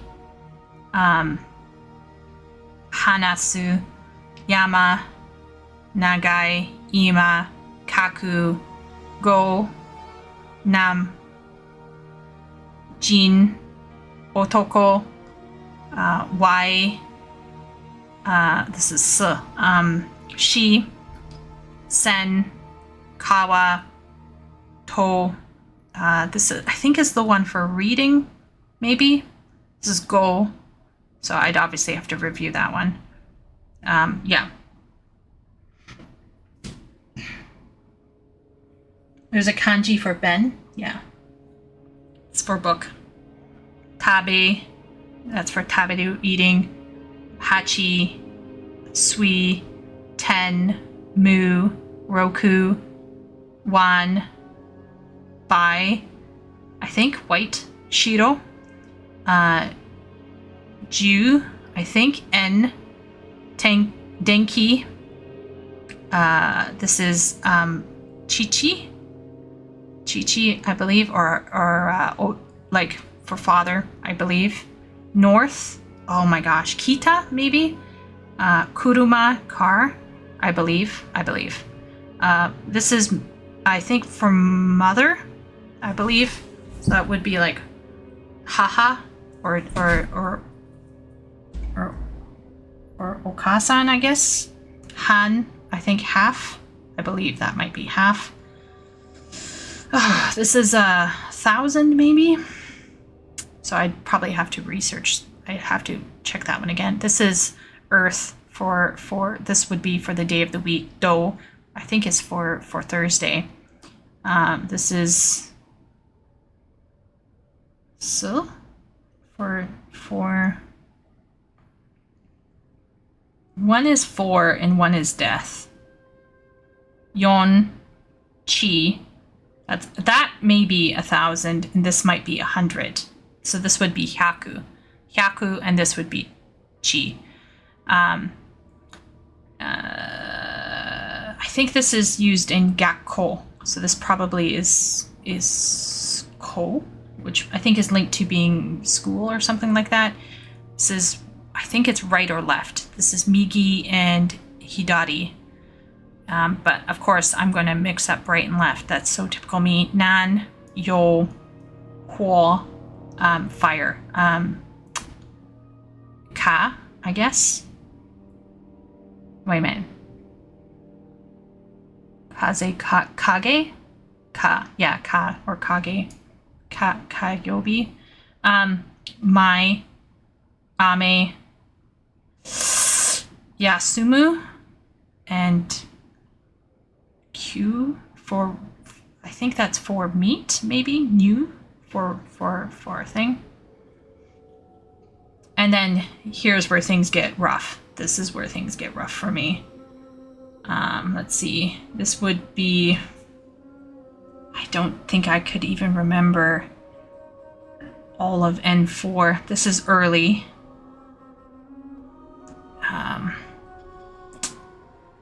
This is related to speaking. This is dog. This is red. This is please. This is, I think, related to go. So yeah. Here you go, Ruzi. Hon is book. Haha is mother. Hon is book, yeah.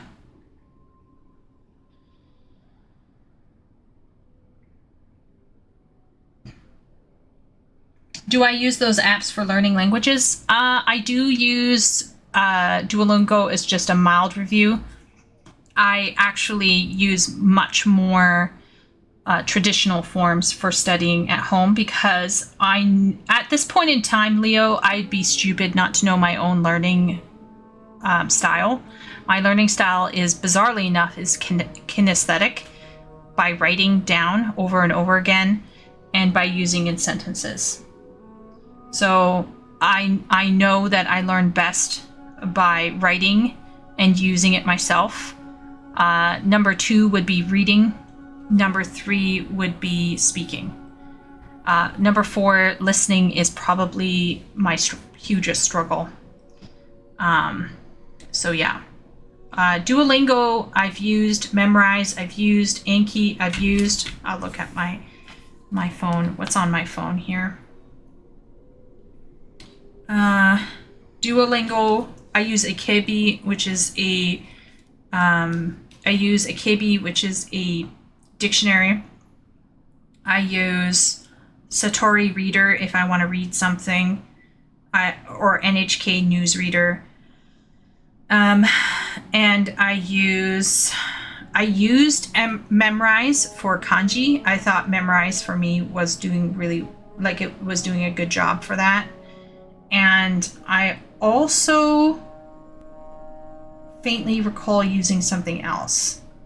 Tai Kim's Learning Japanese book, which is in an app, but I also used the book form for studying that. So yeah, that's how I would go about it, is just sitting down and writing it over and over again. But that's not everyone's cup of tea. Some people learn better one way or another. You have to know what is your learning style and go for that. Obviously, I don't have as much time as I'd like to study Japanese. I got to level 3, bizarrely enough. I used to be able to know these like really well. Like I used to be able to write the word I off by heart. I was in the middle of studying N3 before I moved back to Canada and everything kind of went downhill. There's part of me that wants to resume learning / studying German. Yeah, it can be really hard, Steam, especially if you're not like in the culture every day. That can be a real pain. Yeah, I don't know. This is an insane way to learn kanji. Yeah, that it might be insane for you. It got me really far. I just sat down with a list. Like I just went with N5 to begin with. And I just reviewed N5. I did flashcards. I did handwriting exercises. I would use them in sentences. And then I would move to the next list. And then I would move to the next list. And it worked for me. That's how my brain goes. Bouncing around from one thing to another for me feels bad. Just very feels bad. How far did I get? I got to N3. I was studying N3 level grammar and kanji. Yeah. So even though I can't say all of them in their direct form, I can recognize almost all of these. For N4 and N5 for sure.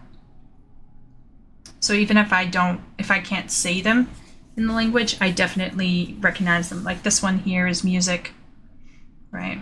This one here is, I believe it's C. This one here is meat, house.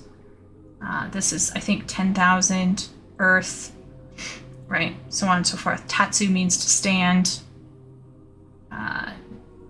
Mini, right? Heart, kokoro. Yeah, so on and so forth. Yeah, good luck out there, Ruzy.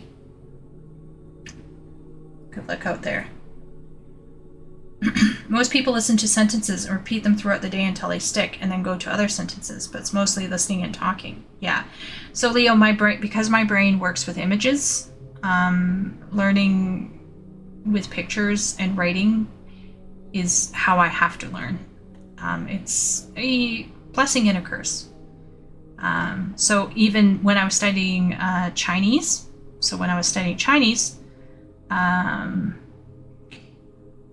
I had to do a lot of talking because I lived in China, but at the same point in time, my teachers always encouraged me to try my best to write in Chinese, and they never poo-pooed me when I said I wanted to write poetry in Chinese. They were super supportive of me trying things, which was really nice. I had great teachers in China, so they let me do things that some teachers might be like, oh, that's below, too far above you, you can't do that, but yeah, they definitely. So check this out. I don't know if chat will see this. This here is actually a piece of poetry that I wrote in Chinese. A long time ago, I wrote it. And to this day, I can read a little bit of it. Bu bu pao shan, something lan, tian kong. So I remember some of this. Some of this I've forgotten since then. Sheng zhou, something 此我的人生在两天里. So you might be wondering, what does this mean? It's a mountain. that was in the region. The first line says, basically it says step by step, climb the mountain. The gray path to the blue touch the sky. Tian Kong means sky. This here, Ye, is related to night. So this is probably related to touching the stars. Maybe are turning to, this is Re, so this is sun. So the Run Kai, so sunrise. The stars transform to the sunrise. Sheng is birth.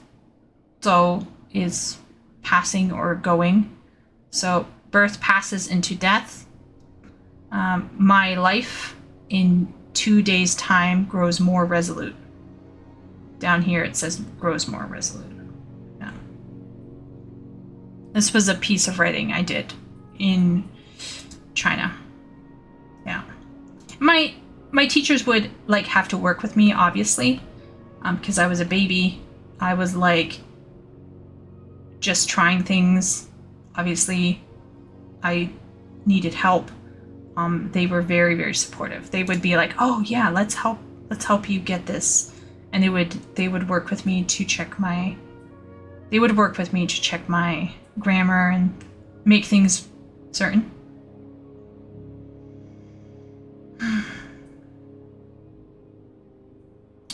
I wouldn't be surprised if you went twice that fast. I picked up very well. I picked this stuff up very well. But speaking it and like getting to verbalize it was harder for me. Is it black-pilled? I just watch PewDiePie videos. That's enough Japanese for me. Yeah, it's a tough language. There's a difficulty cap to it that people don't realize. They get into speaking it, they're like, oh, this is not so bad. Then they get to the grammar and they're like, I want to die now. Seppuku.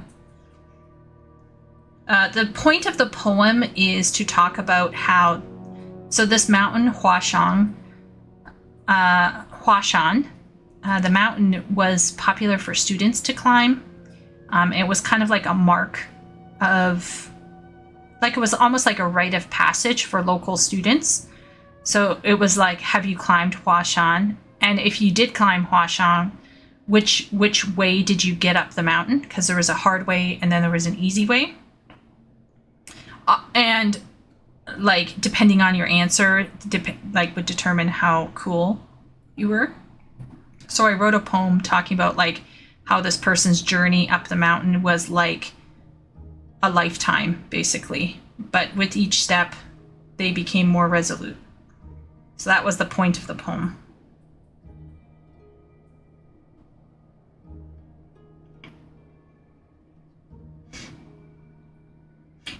Yeah, learning radicals can be helpful. If it works for you, Ruzi, you should go down that path.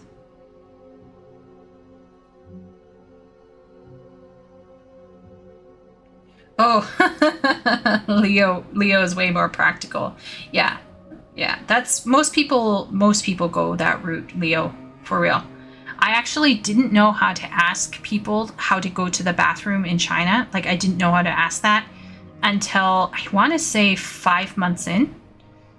So my friend showed up in Xi'an, and she was like, oh, like, can we hang out? So, of course, I went to meet her. She was a fellow Canadian. So I went to hang out with her, but I was very new to the country myself. I'd only been there 5 months. I barely knew the language. And even more devastatingly, I had never considered to ask my teacher how to say, where is the washroom? So then we were out at, like, I don't know, Baskin and Robbins maybe, or we were downtown in the touristy district. And she was like, oh man, I need to go to the washroom. So we walked into a Baskin Robbins. Now at that point in time, there weren't many people who could speak English. So we're trying to get them to understand what we're asking. Nobody understands us. There's like 6 people gathering around trying to help these 2 poor white girls. Finally, somebody was like, W, because I start making gestures, which was very embarrassing. And then somebody was like, wait a minute, WC? And that's all they could say. WC? And I was like, oh my goodness. I think that means water closet. And I was like, yes, yes. And I'm nodding.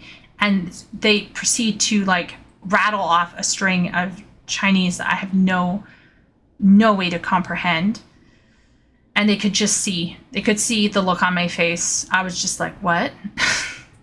So then they motioned to this young teenage boy. He was probably like 15 or 16. And they were like, they told him. And he basically had to get up from his spot in Baskin Robbins. And he had to lead these older white women. Like, we're in our 30s at that point. He had to lead these 30-year-old white women to the washroom because we couldn't find our way. But that just shows you, like, the locals were determined to help you out. They were determined to like, they were very hospitable. Yeah.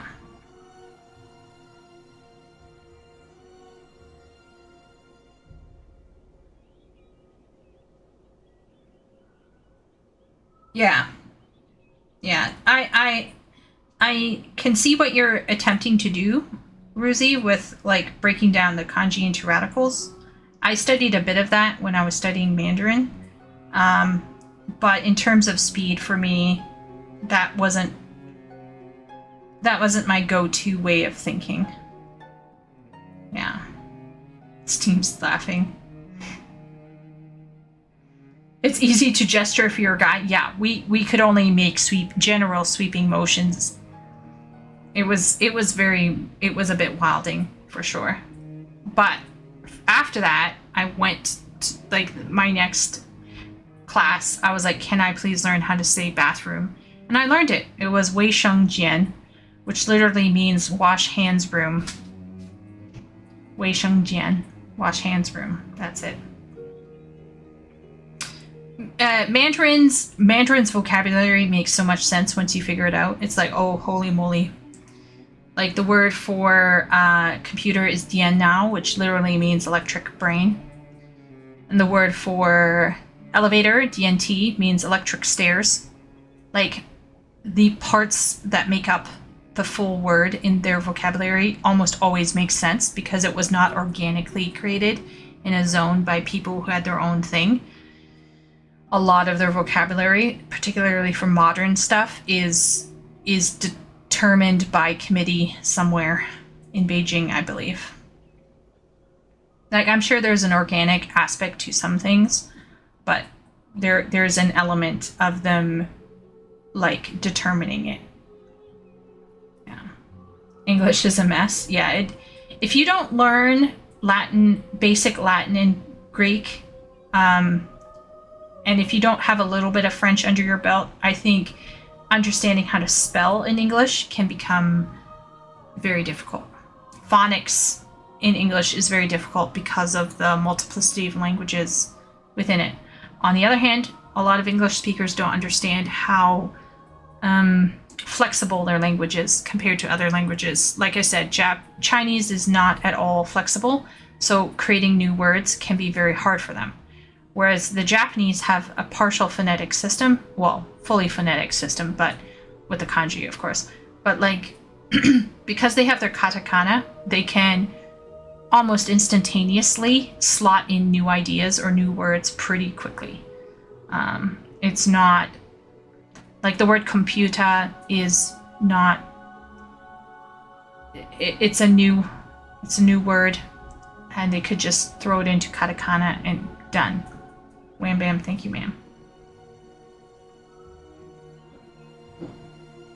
That's why the three-body problem is so weirdly translated. Yeah, translating from Chinese or Japanese or Korean to English is a mind flip.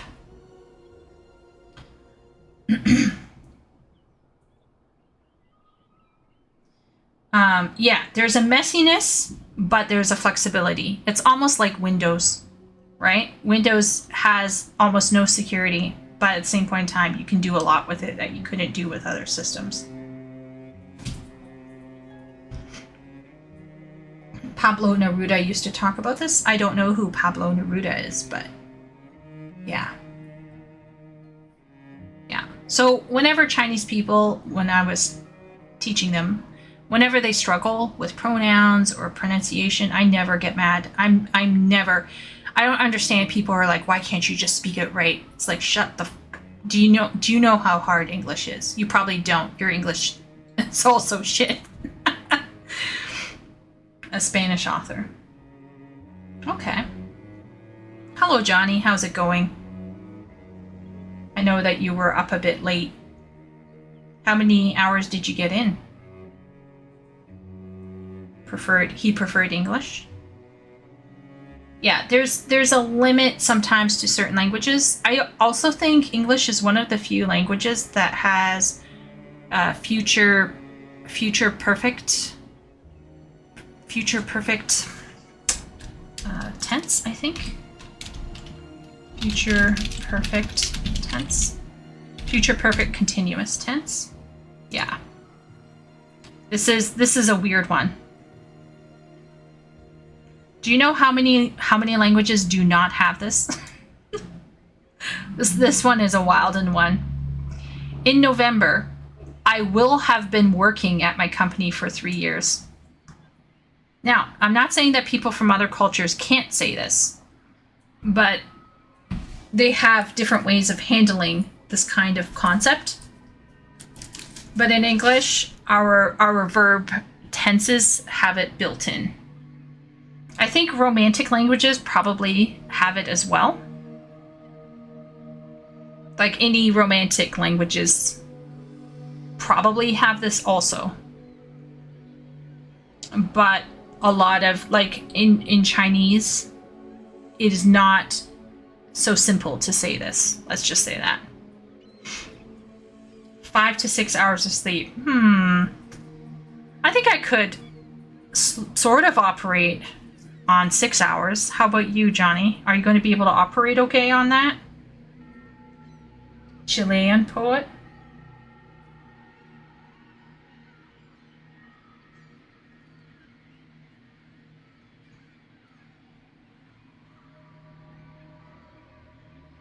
Okay, Johnny will survive. What language does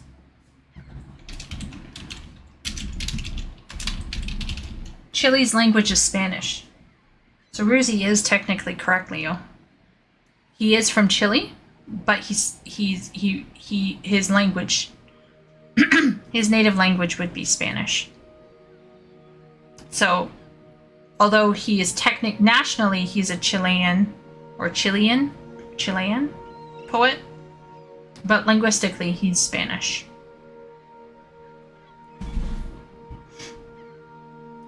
But we're splitting hairs at this point.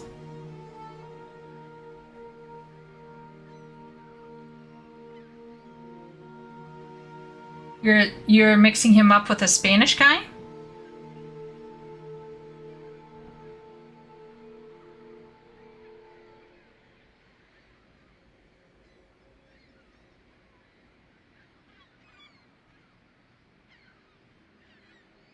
Okay, so Pablo Neruda is a Chilean poet, as per Leo, who may be writing in Spanish.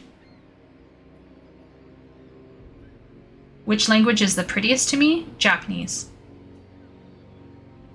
Hands down. Japanese. I also find, I know this sounds weird, I find some Eastern languages to be extremely sexy.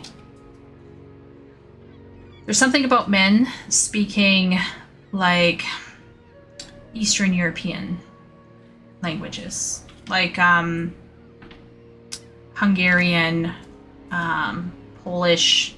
I guess Polish is more central, but Russian in my opinion. Is it okay just these days to say Russian is sexy? I kind of think Russian sounds sexy. I could be wrong. There's something about a man talking in an Eastern European language that's just like, ooh, you know? And their accents when they speak English, it's just like, ooh. There is probably an aspect where Spanish is very smooth and really nice. I hate French. I think French is disgusting. German is disgusting. I think because it's basically a cousin of German, anything in the lowlands is also kind of sounds disgusting to me. Gaelic sounds beautiful. Probably Old Norse, like I like Old Norse and stuff like that. I'm a super fan.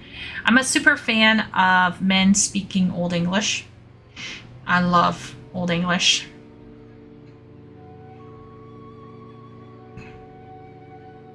Putin approves.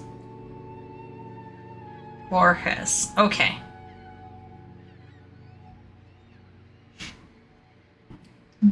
Damn it, now I can't remember. Forgot my native language long ago. Oh my arm. What was your native language? I don't know how I crossed those wires. Late night, Ruzy. Late night. You are not in your right mind. Has anyone here, like, heard Old English? Has anyone here listened to Old English being spoken? Borges is from Argentina. Leo is Italian. Maybe because, oh, I'm an Argentinian little boy. What do you mean by little boy? What does that mean? Are you a small king as well? I feel like I'm sweating now. I'm like the black man sweating meme because everything was safe from now. I'm going to be like, OMG, I can't speak Spanish.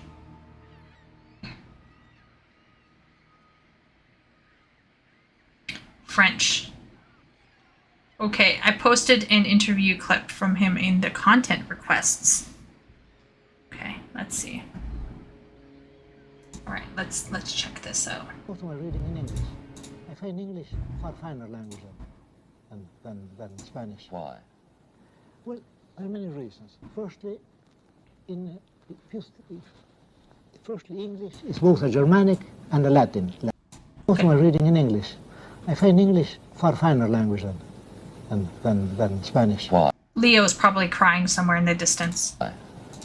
Well, there are many reasons. Firstly, English is both a Germanic and a Latin language. I don't know what about it being both Germanic and Latin makes it better, but let's hear. You have two registers. For example, for any idea you take, you have two words. Those words do not mean exactly the same.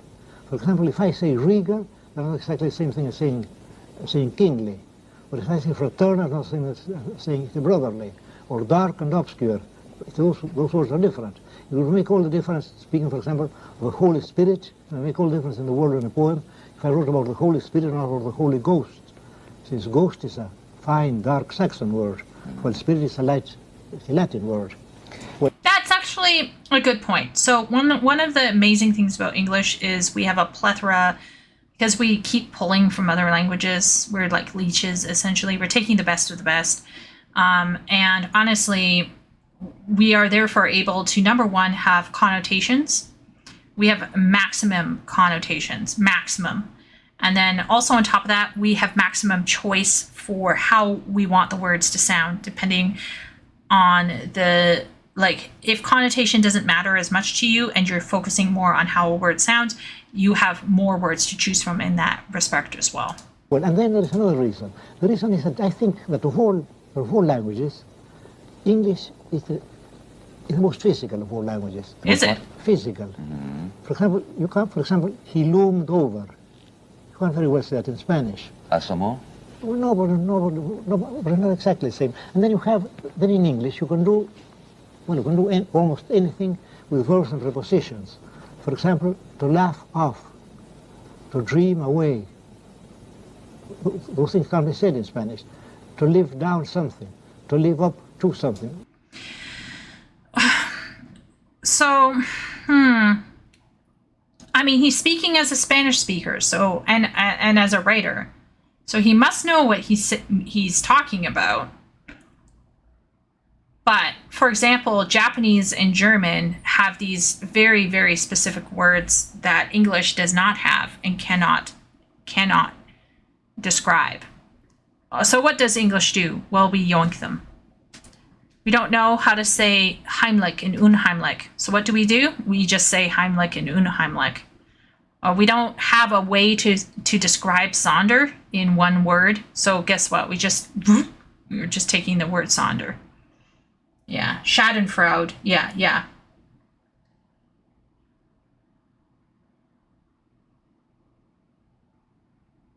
Chico like Saika Bliat and Chiki Briki. Spasiba. No, I don't know. I'm not sure what that is. All I know is when I hear Eastern European, I do think they sound sexy to me. But if I'm going to say what language sounds the prettiest, it would be Japanese for sure, hands down. Majority of English words have Latin roots, but the core is German.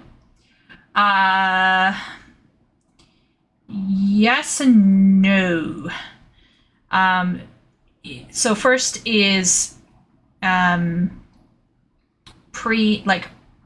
very ancient form of English, and then German came in, and then then Latin came in, and then German came in, and then French came in. French actually had a massive impact on the language. Yeah. Scandinavian. Yeah, Scandinavians were technically what were hugely impacting. So there was a lot of people. Okay, so do you remember the D&D group I was talking about? Okay, so the D&D group, one of the people accused, even though we were all white. Okay, so this whole group is a group of white people. All right, there's no, and by white I mean Northern Europeans. Okay, as far as I understand. All of them were Northern Europeans. Okay, we're not talking about Southern Europeans, right? Because Southern Europeans are Europeans. I'm not saying that they aren't. But what I mean to say is we're like white. You know what I mean? Like whiter than sour cream. And one of them was like, oh yeah, English just steals from other languages. And I was like, bro, do you know the history of the English language? The history of the English language was formed through repeated invasions and erasure of their original tribal culture. So get the fuck out of here. We didn't ask to be created. Like, what the? Holy moly. Yeah, Greek prefixes, you can't go far without Greek. Greek is massive. So my mother, of course, being a homeschooling mom, she was like, you know what? We're going to learn your Greek and your Latin word roots. So we learned all of our Greek and our Latin word roots. Yeah. I am of the drywall palette. What is the drywall palette? What is that? That's a nice word you got there. We'll take it. Yeah, basically. I guess that's why it's easier for Scandinavians to learn English than the other way around. Yeah, probably. All languages steal from other languages. Thank you, Johnny. Thank you. So, can anyone guess how to say chocolate in Chinese?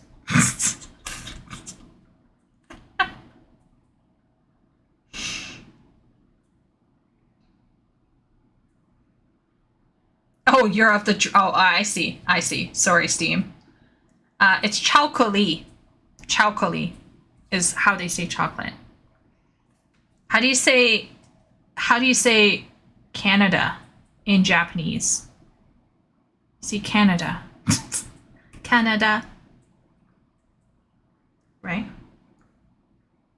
America. Igirisu. Furansu. Italy. No, it's just Canada. Literally, Canada. Canada is the perfect... In fact, the word Canada is the perfect language for them. Like, it fits right into their vowel systems. It's hilarious. So that's interesting that he's saying that in some ways Spanish is limited because it doesn't have... Oh, what do we call it? I forget what we call it. I'm a terrible English as a second language teacher. I think they're called modals. I could be wrong, though. Where you have the verb paired with an adverb or a preposition, and it creates secondary slangy meanings like live up to something. You can't say those things in Spanish. They can't be said, or in the Romance language. The word can be said in German. Interesting. Okay, I'll show you. I watch this on occasion. Lords Prayer in Old English. Here we go. This is how we should say the Lord's Prayer. Let's see if I can find it. Okay, ready?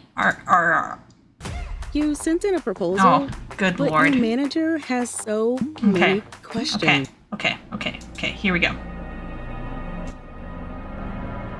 So atmospheric.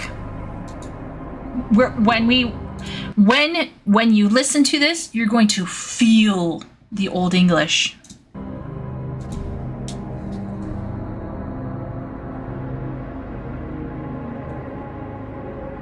Are you ready? Father Ura, du ert in heaven.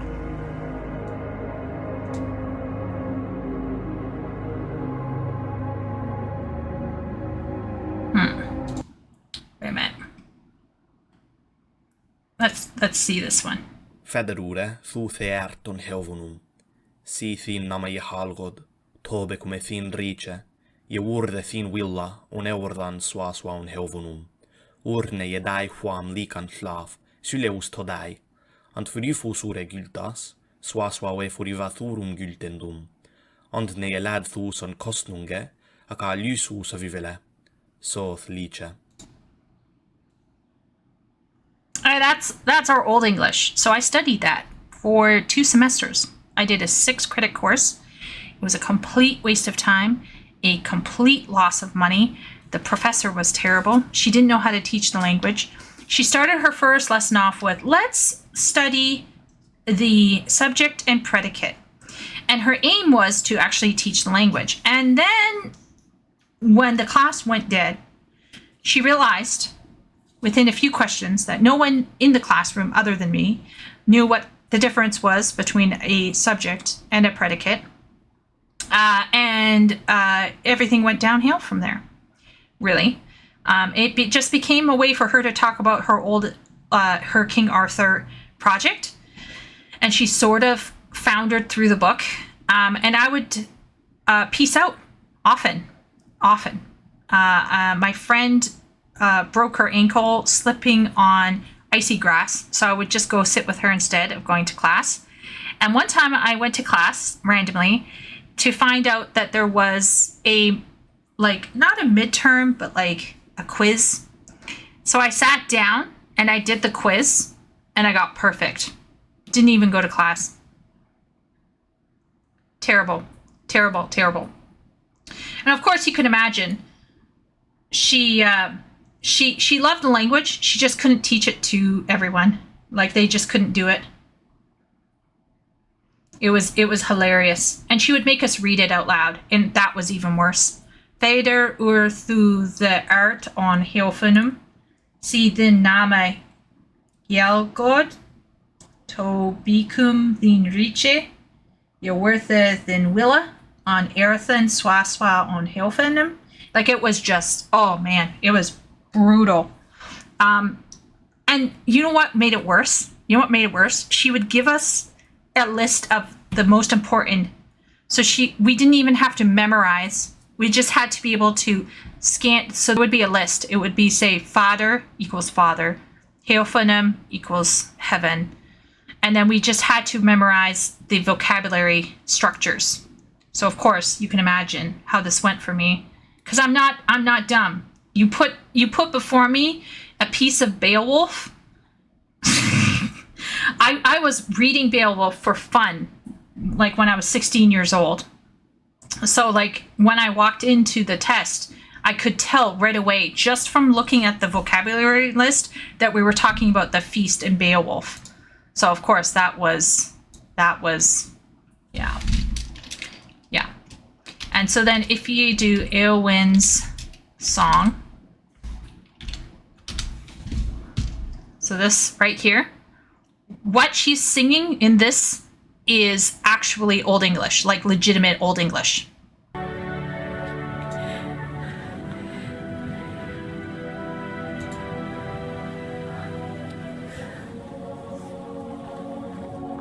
So this was Tolkien's attempt to represent the Old English culture before the French came in.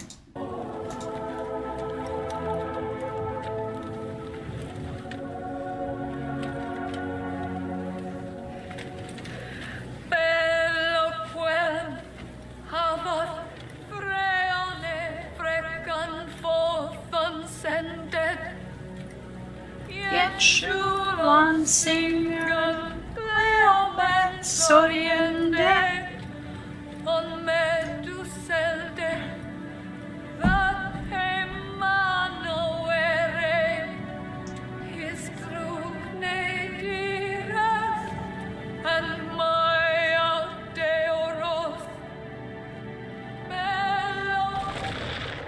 So that whole thing, they sent the words to David Sallow, and David Sallow translated them into Old English, and bam. That's fascinating. That's exactly what Italian writers complain about. Oh, really? I had no idea, Leo. I didn't know that there was like struggles with that. Afrikaans language supremacy. Why is that, Arm? Oh, you're forgetting Afrikaans? Simon Roper is a great channel on YouTube for all matters on the history of English language, great vowel shift, etc. Ooh, I love stuff like that. I nearly went into linguistics. I was so close. But then I went into literature. Big mistake, probably. Oh, wow. Yeah. Sounds like Northern Scottish. It's... how can I say this? It's not Celtic. It's not Gaelic.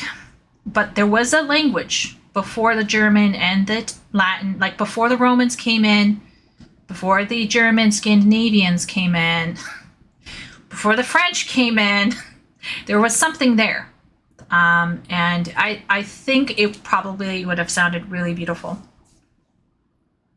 Learning Arabic next semester. Heard it's a pretty easy language. What language are you starting from, Arm? It sounds really pretty. Jede Wamliken. Yeah, this is made up. Yeah, you think it's made up, but it's not. It's an actual word.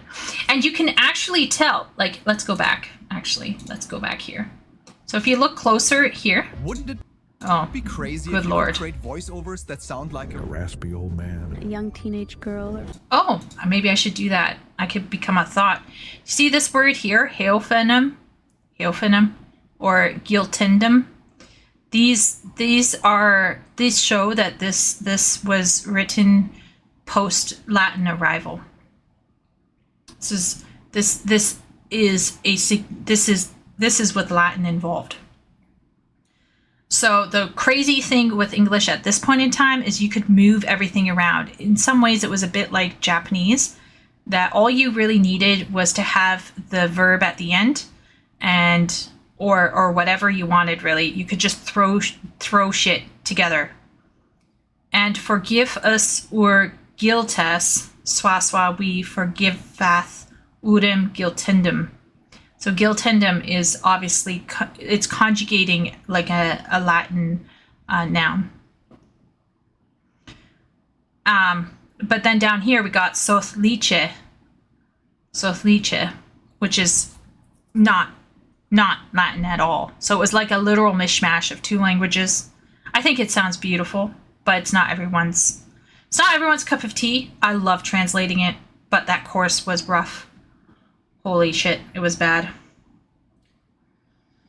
I wonder if there's Beowulf Old English. Just let's hear a little chunk. What we gardena in yer dagum, thaid keninga thrum ye frunnen, who the lingas ellen fremedon, oft chill shaving shallen a threatum, monium maigdum, mere settle oft there.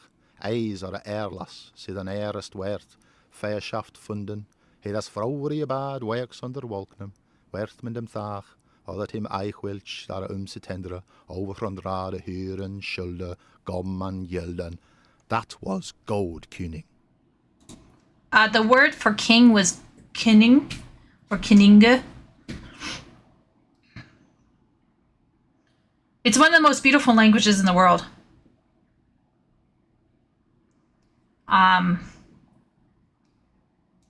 Can we have it?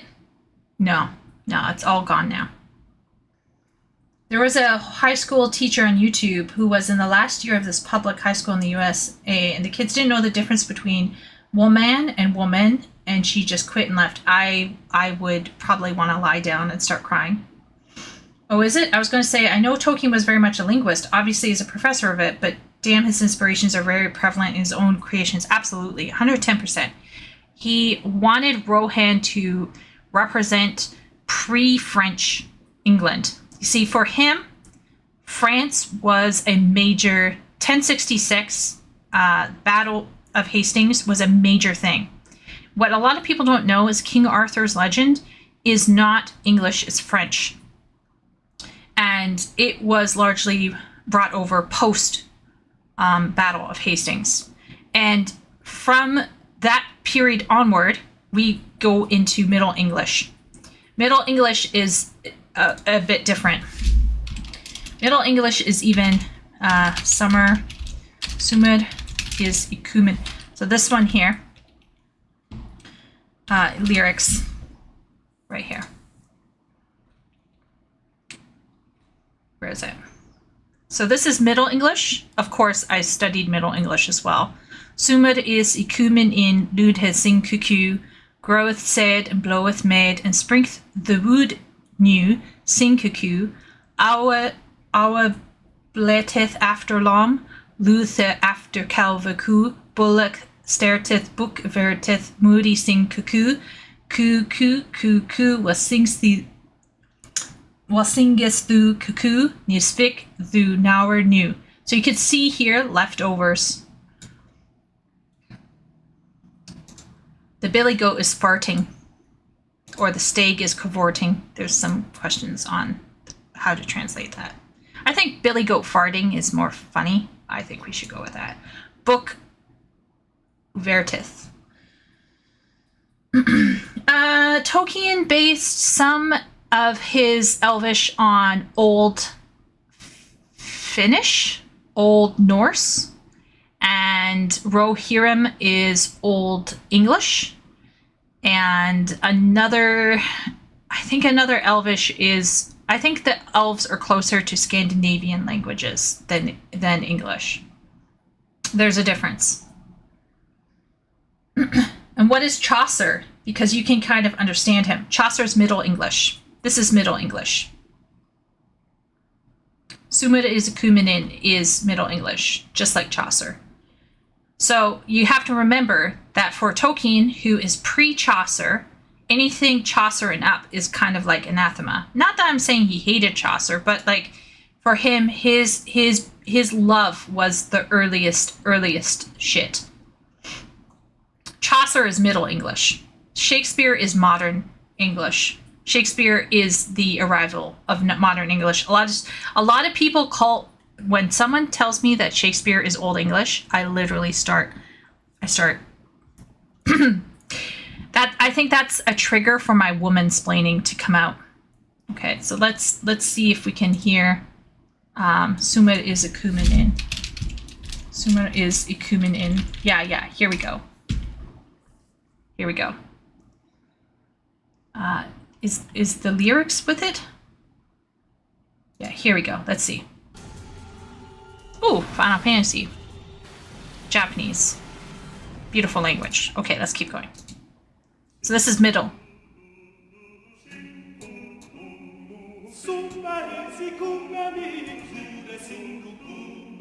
Groweth said and bloweth mid and springeth the wood anew. Sing cuckoo. Our bletteth after Lama Luther the coo. Bullock starteth book of verteth moody sing cuckoo. Cuckoo, one sing cuckoo, no, never knew. Someone is a cool and no one sings something cuckoo. Go with made and so spread and sing cuckoo. I love it. I also love Middle English. Middle English and Old English to me are like, you know what I mean? Like, peak. I don't have anything per se against, I'm not saying I have anything necessarily against Shakespeare, okay? I like Shakespeare too. I love Gothic literature, don't get me wrong. But I was very interested in studying early English, like Old English and Middle English, and my chosen university just sucked. And it just they didn't have it. So it was just I was just depressed. Yeah. I'll show you something that I wrote when I was a teen. I think I was about 16 years old when I wrote this. And you could see that I had been heavily influenced by kennings, which is a form of figurative language that Beowulf, like the people who wrote Beowulf, use this. So I think you can see here, hopefully. So you can see, this is something I wrote for a poetry contest in my city, and it won first prize. But you could see here that I was very specifically inspired by kennings, which is a form of, it's a style, I guess, of using the English language. And it's phonetically, it's rhyming internally and externally. So.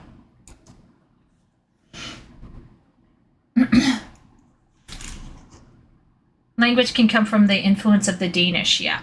In fact, Beowulf was, I believe, a Danish lord or something like that. Yeah, I could be Uwu, Ben.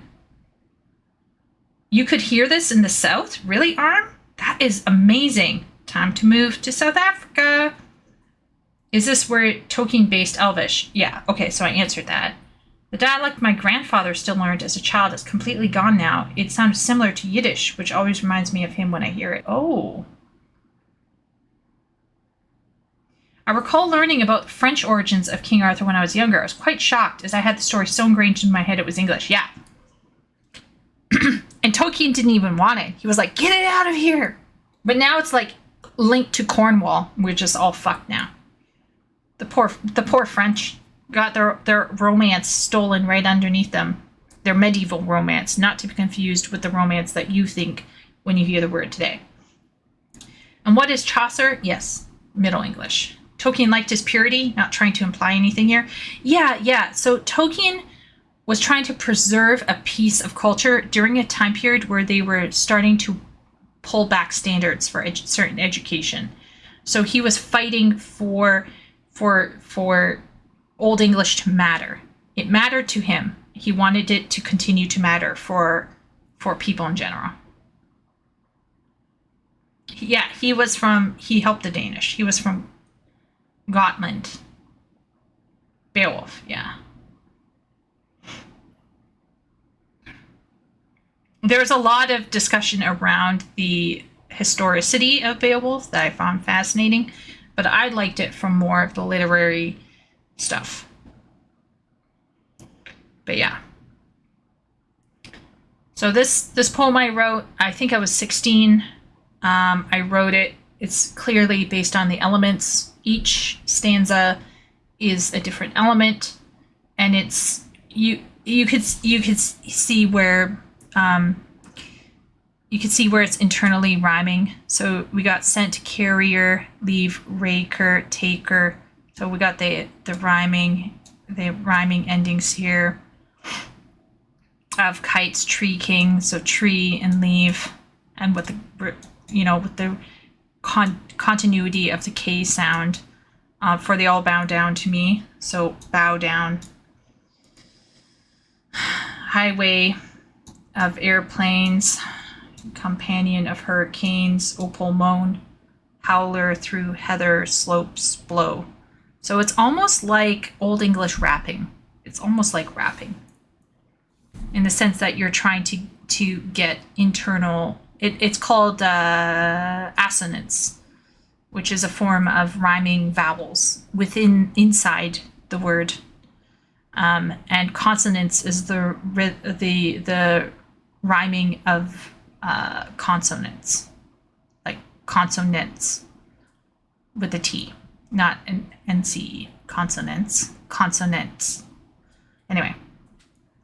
Great Garden, People's Path. So once again, we got consonants. Great Garden, People's Path, Heath. So path and heath. Like I chose that specifically. Heath and dale. And sand of beaches blown. My neighbor is the sea. Household of humans. Continents of rills and steppes. Earthquakes groan. Smasher of city buildings heave. This is less rhyming. It's more janky in my opinion. But yeah. So you could see how I went for this. It won first prize. So I got $100 to a bookstore. But these are kennings. So scent carrier would be a kenning. Leave raker is a kenning. Taker of kites is a kenning. Tree king is a kenning. Highway of airplanes would be a kenning. Companion of hurricanes, that's another kenning. Howler through heather slopes, that's a kenning. Like almost every single piece of section here is a kenning. And that was a thing that you can see in Beowulf. Beowulf deeply affected me when I was a kid. I really liked it.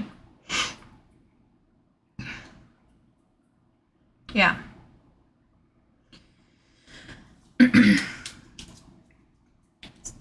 So that's kind of, yeah, my journey into languages. I actually, like, in our family, we would sing along with these kinds of songs.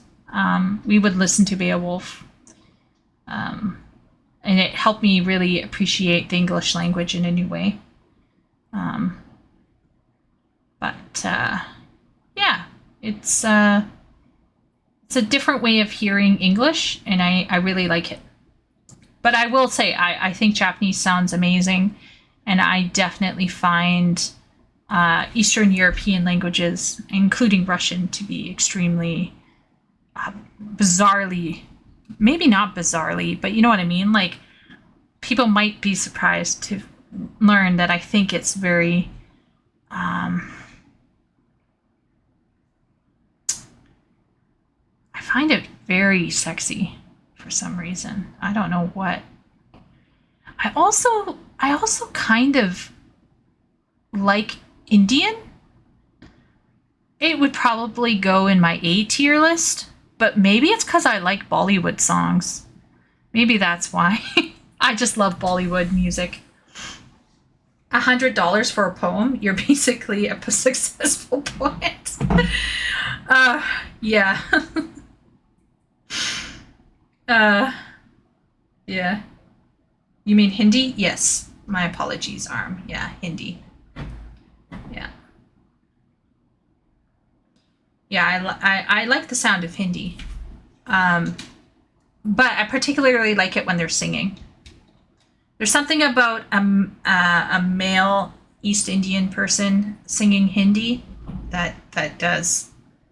Most rappers are poets? Absolutely, Arm. Yeah. Especially if they have internal rhyme and everything, it's really good. I like it. Some rappers are better than others, though, right? So it can be hit and miss, like poetry, right? Not all poets are good either. Eminem.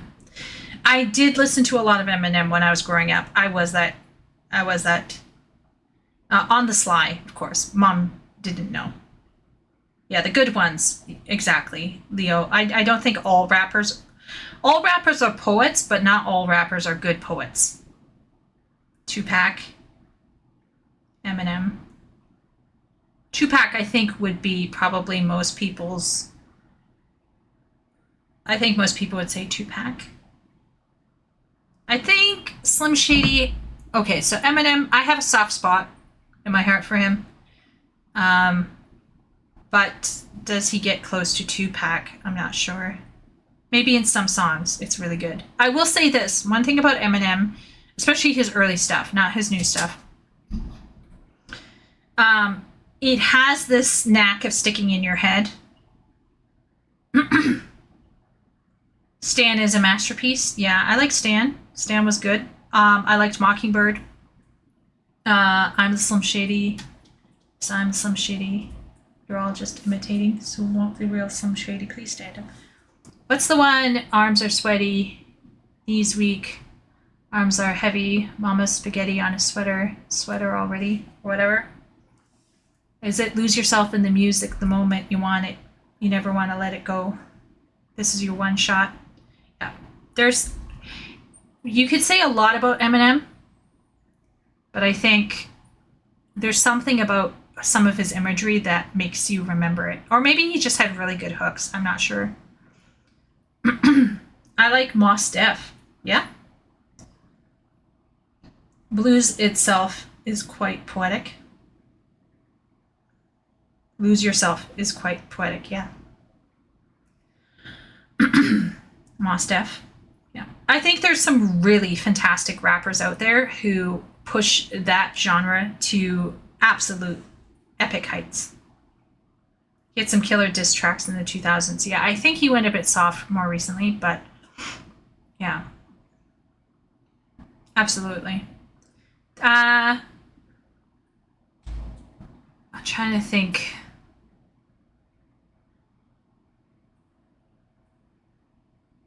Bizarrely enough, does anyone remember the first opening for Naruto Shippuden? Hero.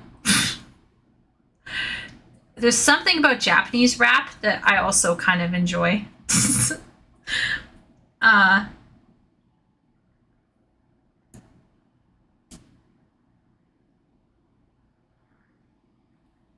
Oh, yeah. Yeah.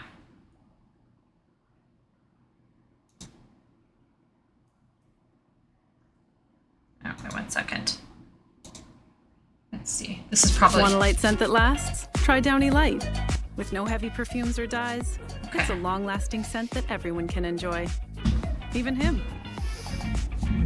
Get a light scent that lasts with no heavy perfumes or dyes. Okay.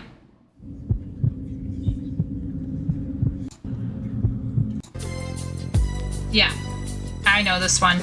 As I walk through the valley of the shadow of death, I take a look at my life and realize there's nothing left. Cause I've been blasting and laughing so long that even my mama thinks that my mind is gone. But I ain't never crossed a man that didn't deserve it. Me be treated like a punk, you know that's unheard of. You better watch how you're talking and where you're walking. Or you and your homies. I will agree with Ben.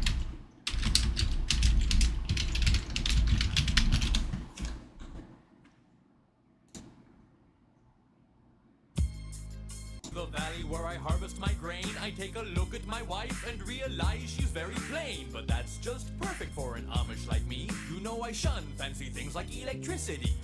At 4:30 in the morning I'm milking cows. Jebediah feeds the chickens and Jacob plows.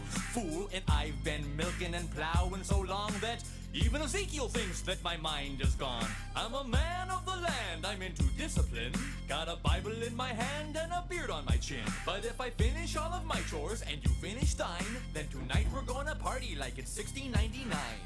We've been spending most our lives living in an Amish paradise. Another once or twice living in an Amish paradise. I love it.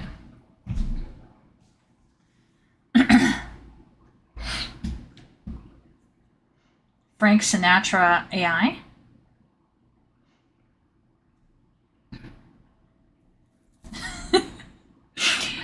Weird Al, living with a hernia. White and nerdy. White and nerdy. Oh my gosh, white and nerdy. White and nerdy is me.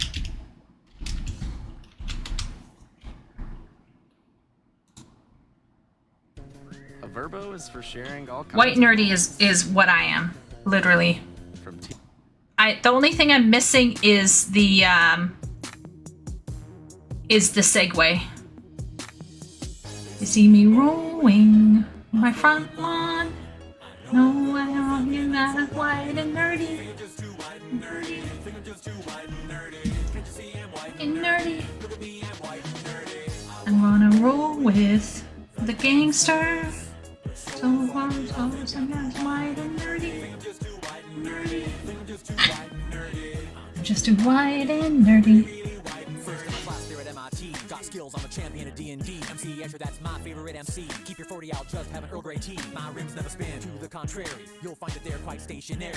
All of my action figures are cherry. Stephen Hawking's in my library. My MySpace page is all totally pimped out. Got people begging for my top 8 spaces. Yo, I know pie to 1,000 places. Ain't got no grills, but I still wear braces. I order all of my sandwiches with mayonnaise. I'm a whiz at Minesweeper, I can play for days. Once you see my sweet moves, you're gonna stay amazed. My fingers move. Is this Sim with hair?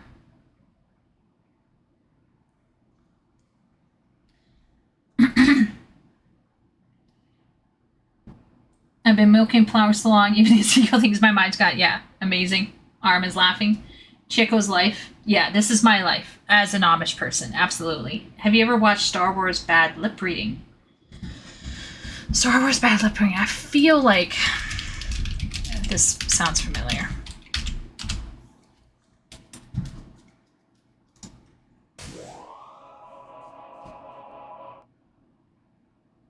Hey, you texting me all those helmet pics. Oh, well, give me your email. I'll send you some of the high-res versions. Dude, I don't want your dirty email. No, you'll like these. They're real arty. The better Jedi would not send selfies. Boop, beep, beep, boop, boop. Go show her my trophies. All right, man, you may gonna talk. Is this something that we have to do, or is it more of an optional thing? If you look at a dead spider, what'll happen? Oh, amazing things happen. You should go find one right now. Can you spit my tea? Well, since I have no salivary glands, probably not. I don't got a big attention span. Hey, Luke, check out my new friend. A big great thing chased me up the mountain and froze. Remember what I said about that? That was your shadow. Oh, yeah, that thing. That's Pickles. I know. No, seriously, I'm going to oil myself. You should listen to him. It's a big mess. Hey, you shut your mouth, okay, man? Please accept my apologies. It will not happen again. Yeah, that's what I thought. Careful, don't hurt me. Don't be so jumpy. I wouldn't. I wouldn't. Where are these lines coming from?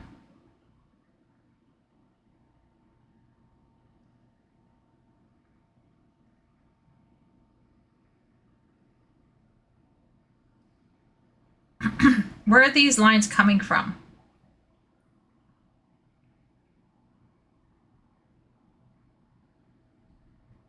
I only watch the songs.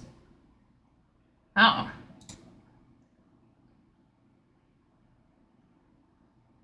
Songs? Bushes of Love?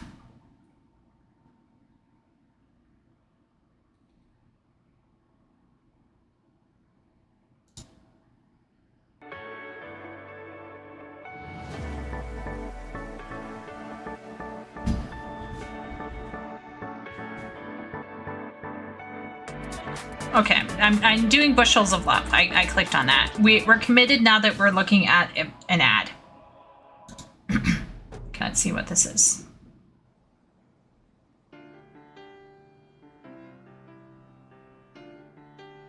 Hey, how'd my father die? 49 times. We fought that beast, your old man and me. We had a chicken head with duck feet, with a woman's face too. Oh, that's rad. And it was waiting in the bushes for us. Then it ripped off your dad's face. He was screaming something awful. In fact, there was this huge mess and I had to change the floors. The floors? You see his blood, it drained into the boards and I had to change them. But we all got a chicken duck woman thing waiting for us. Every day I worry all day. What's waiting in the bushes of love? 'Cause something's waiting in the bushes for us. Something's waiting in the bushes of love. Every day I worry all day about what's waiting in the bushes of love. 'Cause something's waiting in the bushes for us. Something's waiting in the bushes of love. Yo, never knew my dad, he didn't care about me. Dead horizon is all my macro binoculars see. Moisture farming all my life and not a drop spilled. My aunt and uncle double sons and sipping blue milk. milk. My aunt and uncle double sons, I'm sick of blue milk.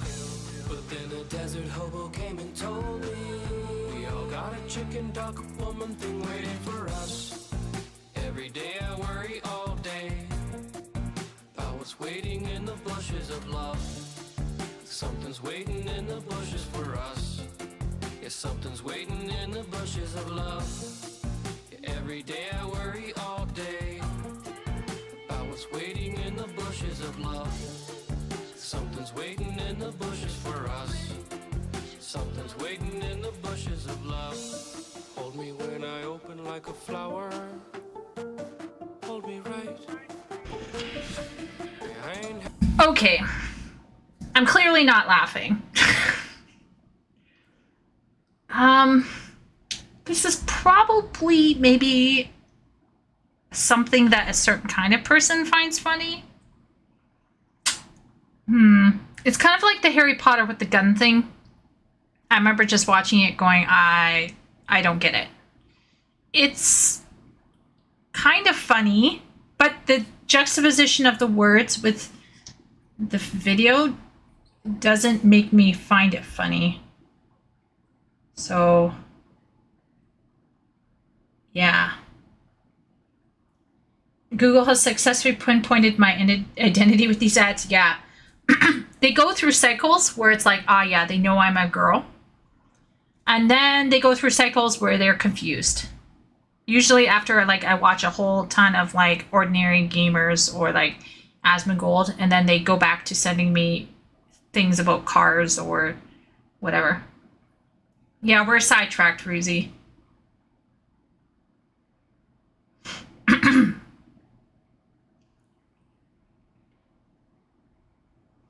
Maybe not your thing, yeah. I do epic rap battles. I like the epic rap battles a lot. Like Einstein versus Stephen Hawking. I love stuff like that. I do find that funny. What else do I find funny?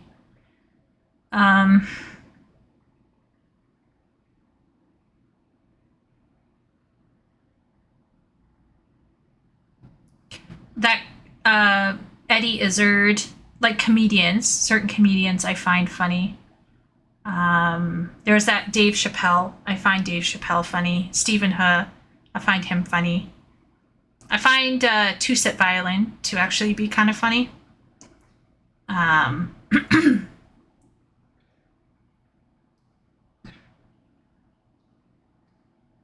AI songs. Oh my gosh. Yella, did you see Charlie's video where he was making songs?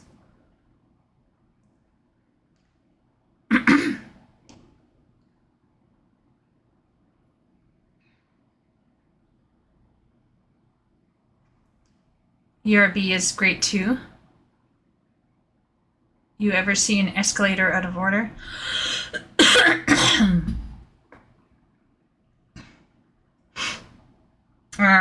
So Charlie, that would be Moist Critical, started making AI songs. And he did one based off of a certain person who... Do you like any female comedian?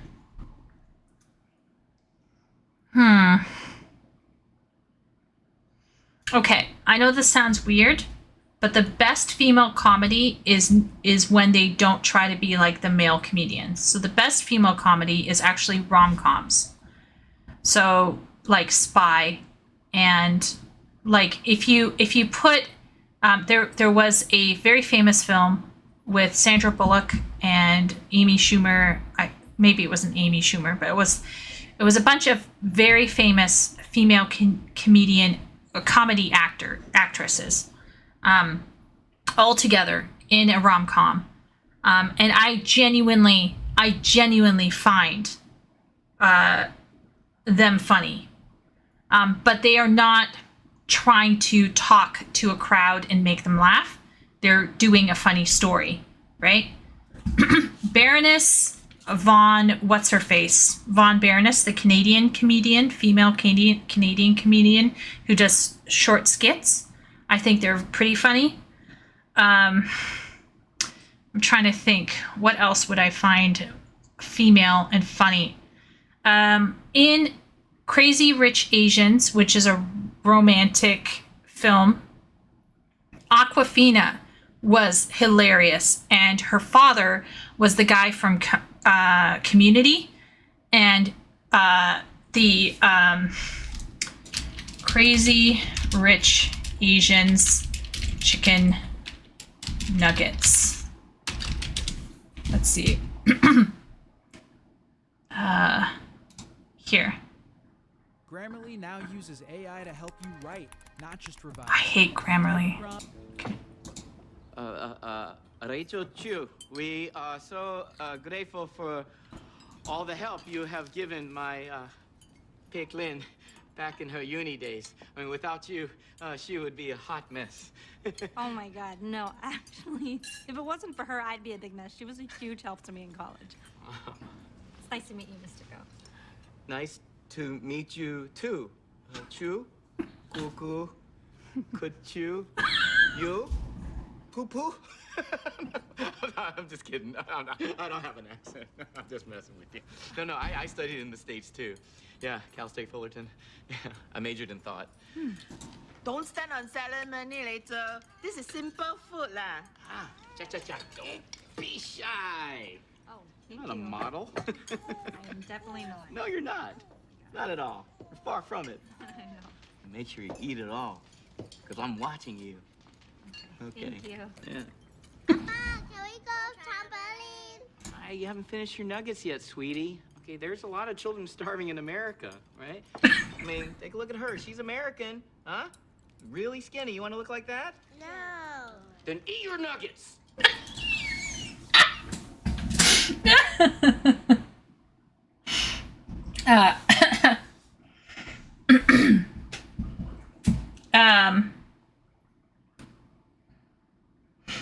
Yeah. I don't know. I think it was really hilarious. And what's funny, I guess maybe it was also funny for me because I lived in China. A lot of people thought people in America were wealthy because they were fat. And I had to like tell them that a lot of overweight people in North America were overweight because they're poor. Anyway, it was a whole thing. They make songs with Hitler's voice? Oh no. I don't understand Charlie's popularity. I think it's his deadpan voice, the fact he gives out free money and shit, and he seems fairly even-keeled. I liked him. Anyway, he generated AI for a stream, and I was watching, and he did one for Jeffrey Epstein, and it was hilarious because the AI basically implied in the song that it was staged. It was hilarious, and it was done to like Balkan, like a polka from like the Balkans.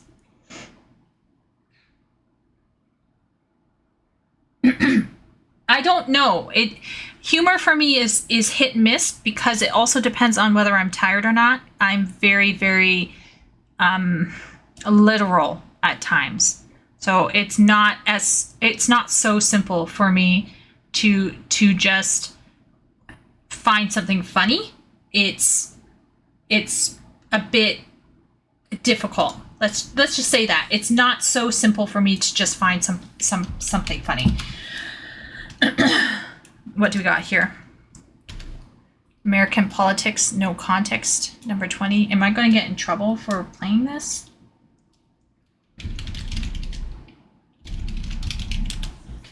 Let's see.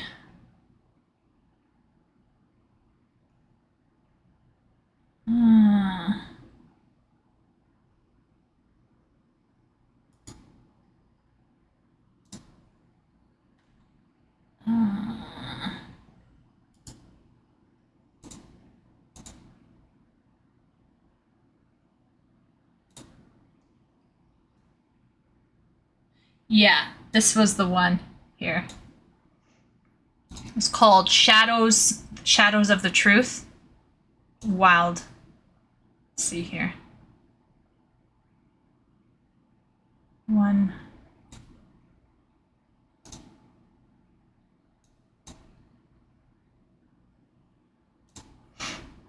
Oh, mute. Unmute tab.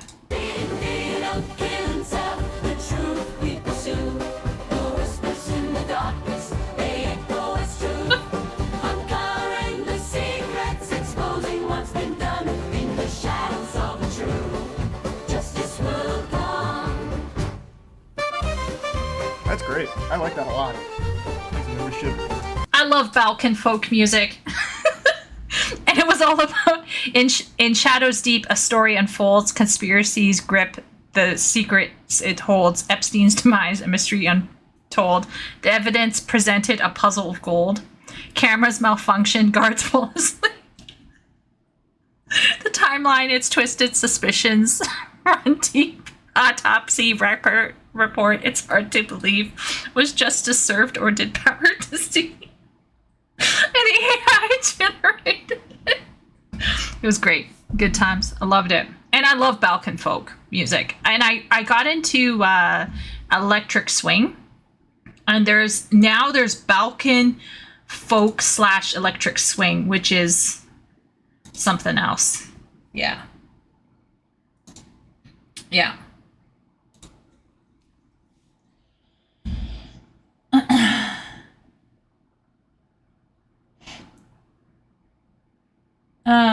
Hillary Clinton is a good comedian, Lamau. Charlie is cool, extra points for having the same favorite name, anime. My buddy has been using the same site to make D&D based music for his bard. Songs around our characters and his and the adventures we've had so far. They actually turn out surprisingly well. Yeah, it's I thought it was really fun. Yeah. The best female comedian is Philomena Kunk, period. Oh, Ruthie, I feel like you said that before at another point in time. It's just cringe when a woman tries to do the guy thing. Obviously, they won't be able to do it. There are men who can't do it. Yeah, I think a lot of guys, there's a thing out there, okay? There's a thing out there that says women aren't funny. And that is true. I think there's a subset of women who are very good at creating comedy. But how women process comedy is different than how men process comedy. However, I don't like this idea where the assumption is that, number one, women can't learn to do it or women can't learn to enjoy it. And I don't like the assumption that women don't actually have a sense of humor, because we do.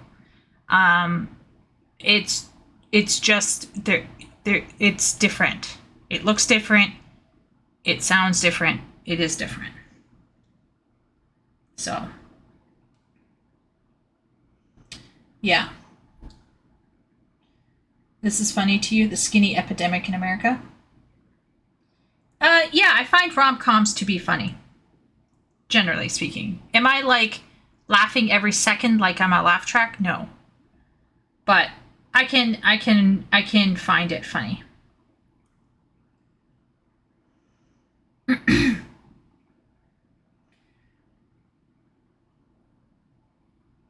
It's about yeah. Have a good night, Steam. Take care. I'm glad to keep you going. Hopefully you have a good rest of your evening.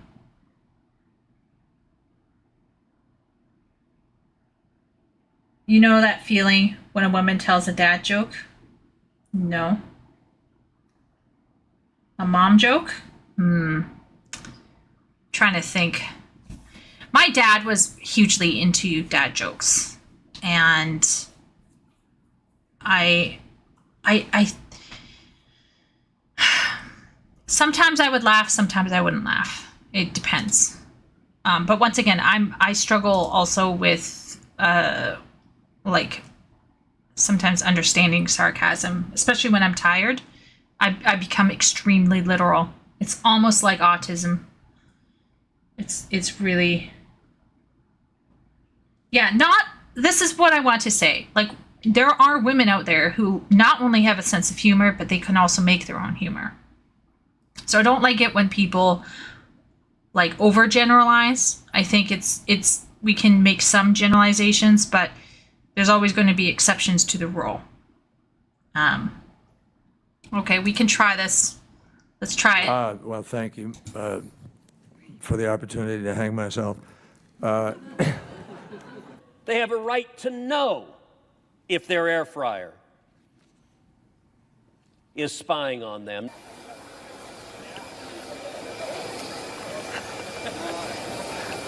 Proceed on this one. I hear you. I understand there's some hard feelings with PennDOT. Representative Bradford, Yes. just look, I'm a heterosexual. I have a wife. I love my wife. I don't like men, as you might, but don't stop touching me all the time. The kidney has a very special place in the heart.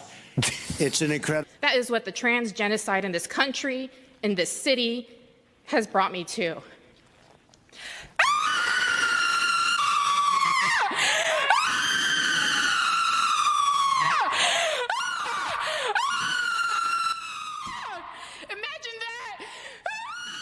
I don't find that funny. I find that annoying. I do not find that funny. Yeah.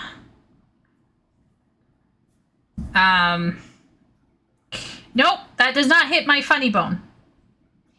In fact, I cannot watch The Office.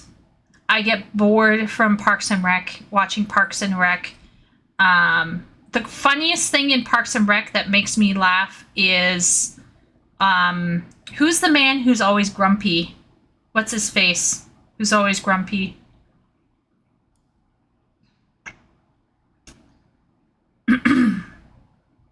I actually could not finish season 1 of The Office. It was too painful for me. Nick Offerman? Yeah, but what's his character's name?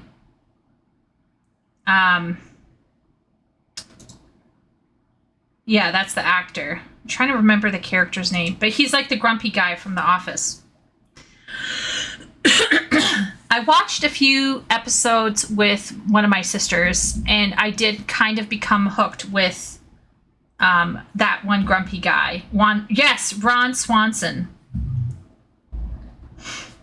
Ron Swanson in his relationship, like not relationship, but his platonic allyship with the girl who ends up dating Chris Pratt. The dark between the two of them, like, yeah. Season 1 of Parks and Rec is unwatchable to me. Yeah, I actually cannot. Probably the only sitcom that I laughed at was the first couple seasons of Big Bang Theory, and then I noped out.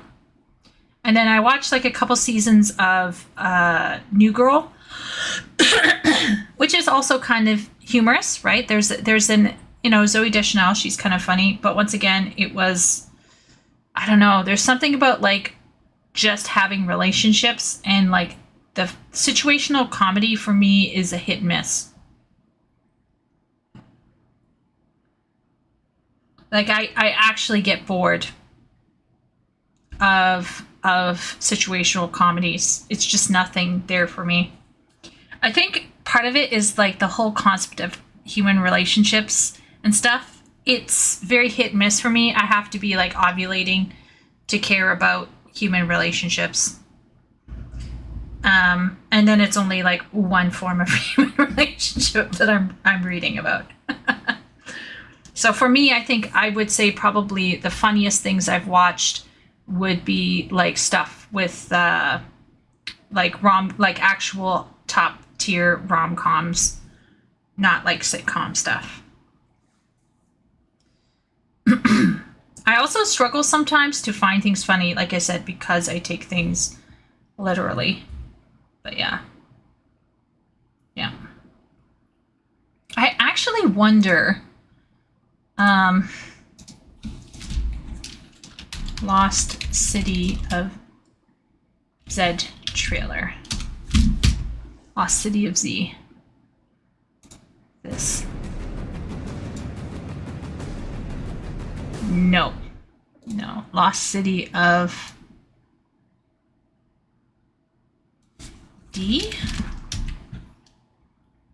Yes, this is what we're talking about right here. 3, 2, 1. Here's a trailer for the Lost City. Here's a trailer for the Lost City. Screw you, man. You led me straight to the Lost City. Now, prepare to die. There were just hundreds of snakes in this temple just waiting for us to show up. What? Why aren't they biting that guy? This is ridiculous. Delete. Delete. Delete. Oh. This is why you plan your book before you start writing it.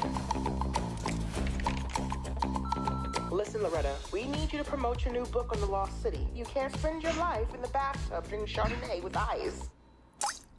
Ladies and gentlemen, the world's sexiest cover model, Dash McMahon! You do know you're not Dash, right? Dash is a character I made up. Dash! Oh my god. Oh crap. Miss Sage, I enjoyed your book about the Lost City, and I believe you're the one who can help me find its treasure. I have to respectfully decline. I'm afraid I must insist. Unchain me! That's your seatbelt. Loretta Sage is missing. I'm gonna rescue her. I just want her to think of me as more than a cover model. Let's start living dangerously. Alan? What are you doing here? We're here to save you. I'm certified CPR, I'm certified CrossFit. I have snacks. After them! So, I recently talked to a friend and I was like, there are no more rom-coms. And she was like, well, there was that one film made in 2022. And I was like, really? So I watched it and I had a blast. I loved it. I highly recommend you watch it. It's about a man who becomes a man and a woman who becomes a woman. I actually legitimately, I legitimately liked it. But once again, it was only, 2 hours long, maybe? So it was like in, out. You go in, you have your fun, you leave. Done. It's not brainy. It's not intelligent, super intelligent. It's kind of not really, it's not really intelligent. Just meant to be fun. And it's just meant to be about a man and a woman who find each other. The craziest part about it was Brad Pitt's role. Brad Pitt's role was hilarious. It was fantastic. Brad Pitt is in it, and it was just crazy. I like Sandra Bullock. Yeah, she has she's very, how can I say it?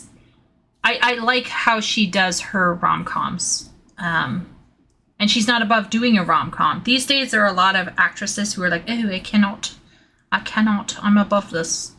But she's like, nah, let me go. It's so solid.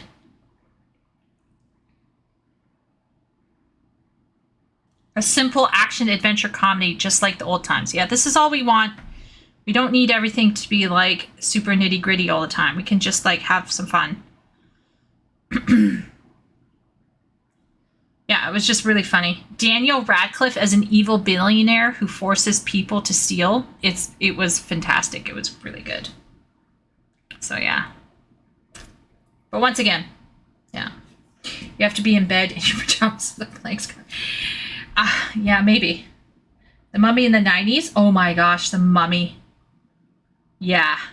Peak. So hilarious. Just a lot of fun. You know what I mean? Like, and I think that is where women can shine, where they are in a narratively funny story.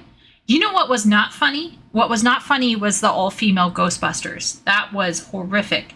I watched, was it Red Letter Media covering it? And actually watched it for myself, and I was horrified. I thought it was the most unfunniest thing I've ever seen. It was not fun at all. I regretted. I love the scene where Jonathan blends in zombies. Yeah, I love Jonathan. Jonathan was fantastic. Yeah. But anyway, it's getting late. I gotta go and do some last minute things before I go to bed. AKA check homework, AKA check other things. But next time I will play some Dawntrail. That's on the cards for sure. And then I will have Nier, and we'll play some Nier Automata one night. Somehow. We'll slot it in somewhere. Maybe after Dawntrail. We'll see. We'll see how it goes. But thanks everyone for coming in. And thanks for hanging out and chilling and sharing with me all of your weird humor and stuff. I watched squirrels climbing bird feeders. Hey, you know what? Every now and then we gotta get in what makes us laugh, right? So yeah. Anyway, let's end it here on a happy note. And I will see everyone on Wednesday. If you want to watch me get through some of Dawntrail, I will be there. And hopefully you will also enjoy it. Okay? So take care, everyone. Good night. And thanks for coming.